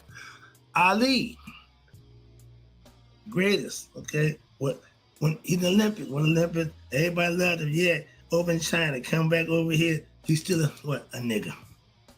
He saw the hypocrisy, throw that nonsense away. Real black men don't give a damn about awards, don't give a damn about that. They care about their people. I love that about real black men. That's what you care about. Your people, that other stuff mean nothing. My man Muhammad, I can go anywhere, live anywhere, but that don't help my people. I'm gonna stay right here with mine. I love that about him. And he threw away that Olympic medal that he brought up, didn't mean crap. Your boy, Obama, want to give his back. When you see the hypocrisy in that white man, it makes you want to just punch him in his face, okay? And I'm loving seeing a real black man do real black man shit to the white man, okay? Right in his face. Man, yeah, okay? And they don't like it when you do that to them. Remember Heat of the Night? One man, he called me Mr. Tears. White man smacked the shit out of him back. He said, back in my day, we had you, yeah, but this ain't your day, it's different times, okay? That man, no, we ain't around, we ain't him. That's what Africa said now. You slap him, slap you back. I've always felt that way. Slap me and find out what happened. You want to fight? Slap me. Matter of fact, you not go that far. Act like you want to fight. We can do it. Let's go. But he's doing real black man shit, okay? I love that attitude. Last person, again, my dude, Jim Brown. Top of the game, best in the game. You don't come back, blah, blah, blah. Man, how about that? He went into acting, couldn't act a lick, okay? But he was Jim Brown. What he couldn't do, he figured out as he go. But he told my man, and the white guy with the ball, the white boy, forget his name, but he said the biggest mistake he ever had or did in his life, challenging Jim Brown. Yeah, got that right. There you go. You want to understand that. And the only way they're going to respect you, you got to do that to them. They got to suffer and go through it to realize, yeah, I'm at a mess. You think? Okay, so understand that. Again, black people, let's better ourselves by showing our excellence. That's what we do. Black excellence, we full of it. We got everywhere. Come on, man, let's just work together. That's all. That's what he's showing. If we come together, 54, working as one, woo-wee. Let's go. And I'm loving it. Now, my old man, again, proud black man, wasn't taking crap up. But like he said, I swear to God and two other white men, I'm good. The Jew and the Italian. Know the story. But again, I don't owe allegiance to none of them. Okay? Been there, done that. I told you I played that game. But I tell you, real men are born leaders, and they will stand out what? To the world. You recognize, oh, you know, why? Anybody feel what when they come, how many Jesus we have since Christ? Not another, right? They come on between. So when they come, recognize it. Well, he's here, God damn it. Don't let nothing happen to this one. Let that be known. That way, that'll keep him at bay. Okay, he think he can get away with it. He think he can use one of us, and you know how he do. When all the avenues he done tried didn't work, yeah, that means leave it be. Let what's gonna be. Y'all are about done. Told you got less than 25 years left. No, what, 15 I think it is. I'll say 25, not even that long. Won't take that long now, I know that. I'll still be around. I'm loving this. All right, let's get back to, let me wrap this up. Sorry about that, but this is what I like. Oh, wait a minute. Now, let me talk about these hypocrites. 1 minute, they try to kill him. We know about the old assassination attempt. Only person that had more attempts on assassination in his life was my man Putin. And that's who backed him. And I was like, I know these guys. Don't worry about it. I got you. Okay. Now, so ain't no worry about that. Try to discredit him. Oh, he hogging the gold. He's stealing it. Dude, this people got people kept outside his house to keep him covered. He ain't stealing nothing from nobody. All that not. So we took care of that. They had the black man try to make him your boy Laney, whatever. He put him in check. Okay. Put Trump in check. Put Trump's wife in check. Put Trump's son in check. Everybody messed with him. He put him in check. Why? He ain't the one to mess with. That's why. We had a record called "The Dude." Don't you make no more. Don't make no mojo moves by the dude. Why? You want to mess with him? Trust me. But we come from back in my day. If somebody had a reputation, take what the word is. Why? You don't get it for nothing. If they call him that, he do that. That's what he do. Trust me. Okay? And they try to discredit him, make him look bad. And now they want to say, well, how about we give him a Nobel Peace Prize? No, you can give me jack. You can keep that Nobel Peace Prize along with the other nonsense you got. Okay, remember? I ain't forgot. And I love that. If I'm your enemy, don't worry about being friends. Don't even worry about why. We ain't going to be friends. Simple as that. I'm your enemy for a reason. If I got to be your enemy, we ain't gonna be friends. Okay? We might start out friends, but once we become enemies, it's a wrap. Moving on. That's what real men do. You can keep your meaningless puppy dog award that I'm not for that. Nah, you're not gonna parade me around like I'm a good old boy. No, I ain't that dude. Okay? You don't like me, you ain't gonna like me. Don't worry about me. Leave me be. Disrespect me or deal with me on a whole nother level. And I don't think you want that. My man carry a gun on his hip. He got bodyguards, we know. He keep his. Back when I was doing my thing, I carried my own too. Wrap it up, John. Yeah, but nah, don't worry about That's it. not how it I works. got this. That's what real men do. I take care of mine, okay? And I'm not your dog, okay? To hang no medals around my neck and parade me around. Look, he getting that. Nah. I love that. I love that. And they hate it. They starting stuff over there now. Just in case y'all don't know. They love 50 soldiers in an ambush because he wouldn't come and play their little another thing they try to get up. Let me give him some awards, make him look good. He don't want none of that. So now it's back on. And again, in their footsteps of real men, I'm a real man. Respect me for that. And we won't have a problem. But if you disrespect me, it's gonna be a problem. So I'm not gonna pretend to like you. I'm not gonna act like I like you. You disrespect me, you're gonna have a dealing with me. We're gonna man-to-man problem. Simple as that. I do it that way. I'm old school. We can go in the room and handle our business. Make a difference to me. But we're gonna have you're not gonna get away with that.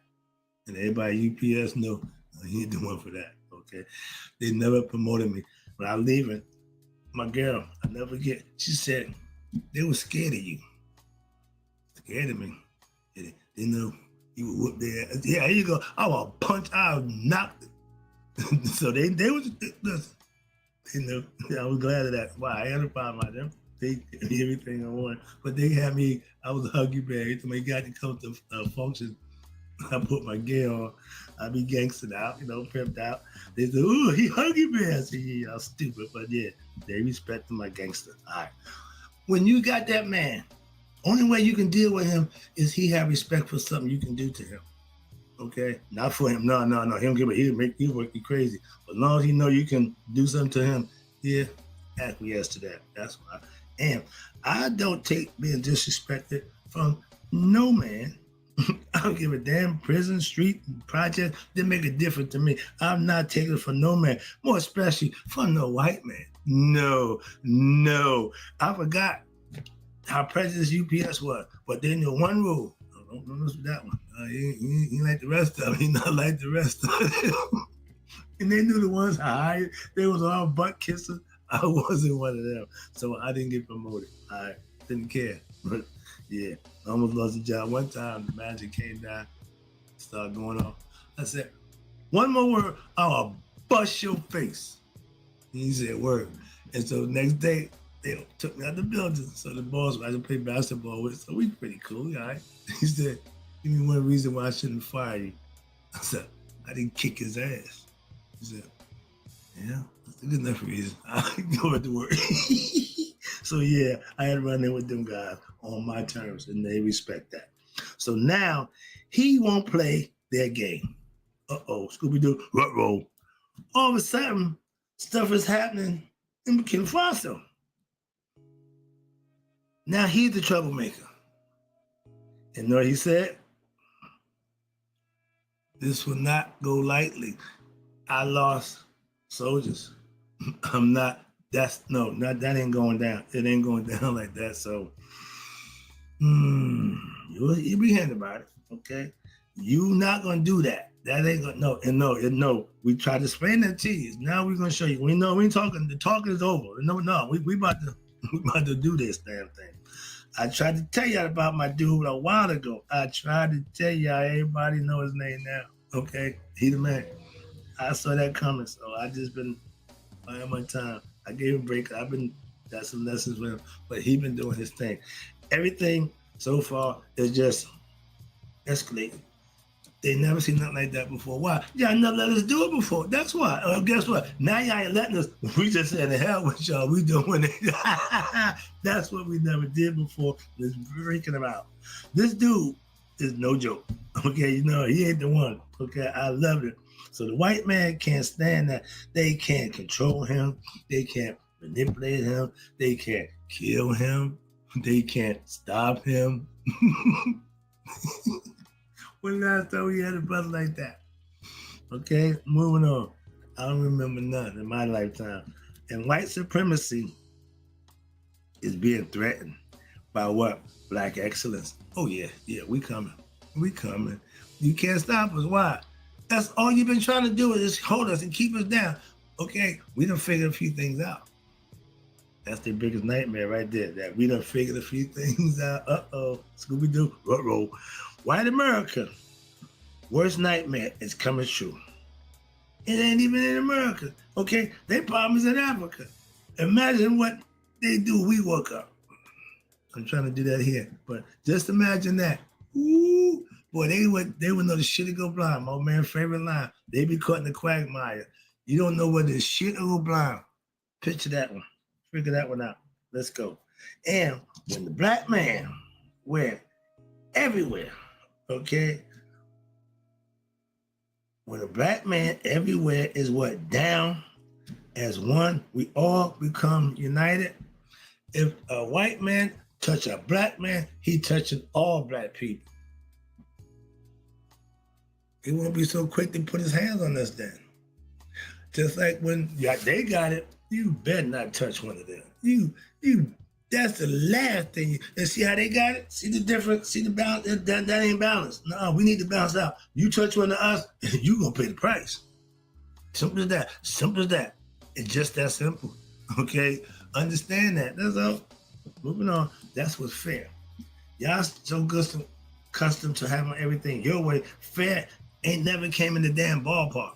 Okay? Fair like Slim and them. And Slim just walked out the door. Okay? Fair? No, y'all don't know him. All right, we show it to you. we know him, okay? Watch this. And that's when the black man stand up everywhere and the white man know he can't intimidate the black man nowhere, that's when. And they will be what? We will become protectors of what? Each other, what? Everywhere. No more fear. We should be able to move, groove, and do what we want to do in no fear of somebody just because we black. No, that's going to be respected and revered. Like it used to be. Let's make black great again. How about that? Damn America, it ain't never been great for us black people. So let's make it black again and make it great. Why? Because we at least be fair. Or some of us. I can speak for myself. My dude, he can't wait till when the tables is twisted. He got y'all lined up. And I'm gonna do what all good white men do when the bad white man do what he do. All right. I just can't, that just cracks me up. Wrap it up. Again, I appreciate you tuning in. This is fun. All right. Real leaders. Again, I know them. Masonic order, worship master, dean of instruction. I've been there, done that. Supervision, been there, all that. I got all kind of awards with that nonsense, but okay. But real leaders unite people. I had a crew that we worked together. We the best in the building, okay? Unite people, not kill or enslave them. That man can't say that. Moving on. So let's talk about right quick. That's why we got bad leadership. That's why you can't have bad at the top, expect good to come out. You reap what you sow. Put good leadership in and you get good results out. Look at Burkina Faso. They trusted, invested, and look what they're getting. Now, we are seeing, again, this is God's hand at work. He's putting it out there for you. Here you go. Do what you need to do. He's going to do what he do. You see where we're going with this? And the people are what? Are being empowered. That's a true leader right there. Empower your people, not yourself. Fancy cars, all that, no, he ain't about none of that. I love that about it. Why? That's what's really about. When I was doing my thing, I didn't separate myself from the people. I stayed with them. I'll live a little better, but I stayed with them. I didn't think I was better than them. I took them out, whining, dining, take care of everything. Everybody was eating, we living good, having fun. That's what I did as a leader, even though it was in the drug organization, but we all ate and did good. Like I said, in the end, nobody went down but me. He even got a free pass. Okay, moving on. Story with my man, with the LeVar word, I'll take the fall for you. I'll take the fall for you. That's what I do. All right. But knowing thyself is being proud of who and where you are, no matter where that is. Hood, suburb, I don't give a damn. Start being proud of who you are and rep where you come from. Make it good. I come from the hood was good. That's what all we had. That's all we had. My mom said, being from the ghetto, you ain't got to act or be ghetto. Ghetto just means we all clumped on top of each other, but you ain't got to act like a damn fool. I taught that to my kids. Moving on. My self-mastery, again, allows me to be able to fellowship and what? Unite with anybody who have a belief system pertaining to God. Whatever you call them, it'll make a difference to me. But if you doing the right thing, I can fellowship with you, hang out and chill. Why? I come in peace. Moving on. Independent. Black man is the white man's what? Biggest nightmare, okay? We need to become just that. Why? Let him not sleep all that night. God damn it, we tired of being worried up all night. Well, how about let him worry about something for a change? Give him nightmares. God damn it. And if we doing good, that's what's gonna happen. He gonna have nightmares, but he ain't gonna like it. Last one, wrapping up again. We got somebody doing something. We just follow the leader. If we got a good leader, just follow him. Don't compete with him. Don't try. No, just follow. Why? He's doing the right thing. That's what we need. I mean, we got one. Let's take the one we got.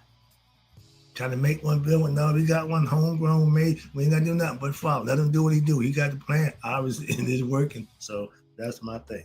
Wrapping it up. Again, appreciate you tuning in. And just in case y'all didn't know, White America, newsflash, he is not the only one we have. We have more. You'll see. Yeah, I'm talking about me.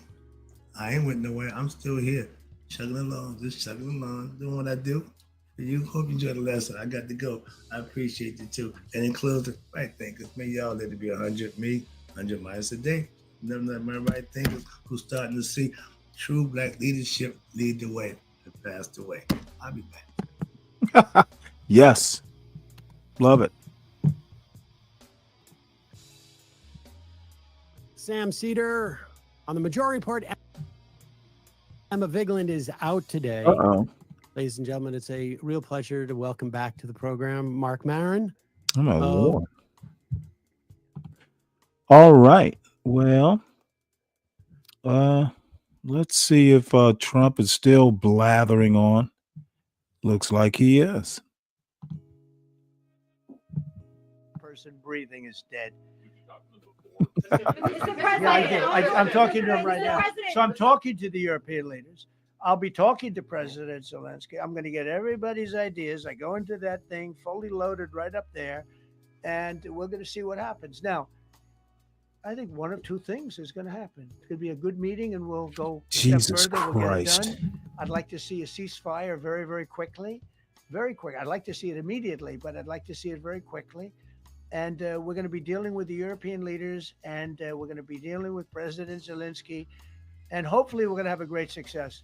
As far as this, what we did today, and I think you were here for DC more so than even Russia, because Russia will be, you know, we have a couple of days to go, but the Russia is going to be very interesting. But to me, what is very exciting, and we're going to take back our capital. We're going to make it beautiful again, but we're going to make it, more importantly, safe again. It's going to be so safe. It's going to be a model.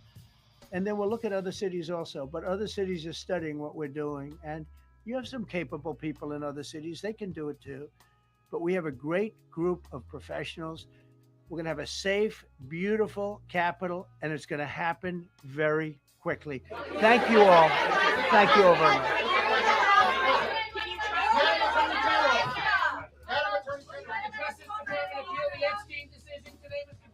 How long will the takeover of DC police last? We'll see you guys tomorrow. We'll have another. We'll see the National Guard on their streets. All of them.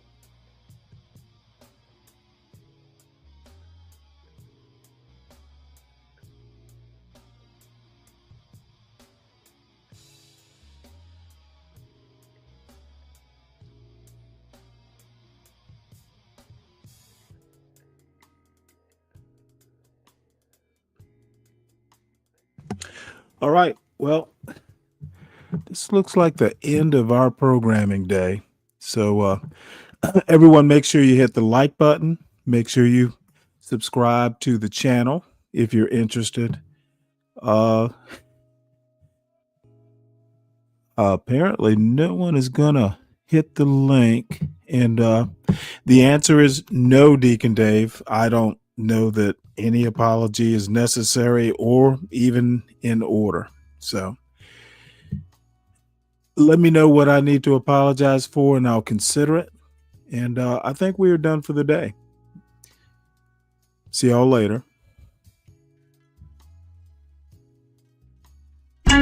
If you know somebody who drive a truck, I bet you he done had a relationship with a lot lizard. All these truck drivers love these lot lizards. I promise. Lot lizard, come on baby, get inside the truck. Lot lizard, put your head down and ass up. Lot lizard, call me $40 just to fuck. Lot lizard, twerk, twerk, twerk, twerk. And she at the truck stop, walking with her butt out, and she got her stomach out, and she only come out when the sun out. She's a lot lizard. She's a lot lizard. He can be your boyfriend, cousin, husband, daddy, brother. It don't even matter if he driving trucks all around the country and he making money. I bet you he fuck a lot lizard. Come on, baby, get inside the truck. Lot lizard. Put your head down and ass up. Lot lizard. Call me $40 just to fuck. Lot lizard. Twerk, twerk, twerk, twerk, twerk. Twerk, twerk, twerk, twerk, twerk. Twerk, twerk, twerk, twerk, twerk. Lot lizard. Twerk, twerk.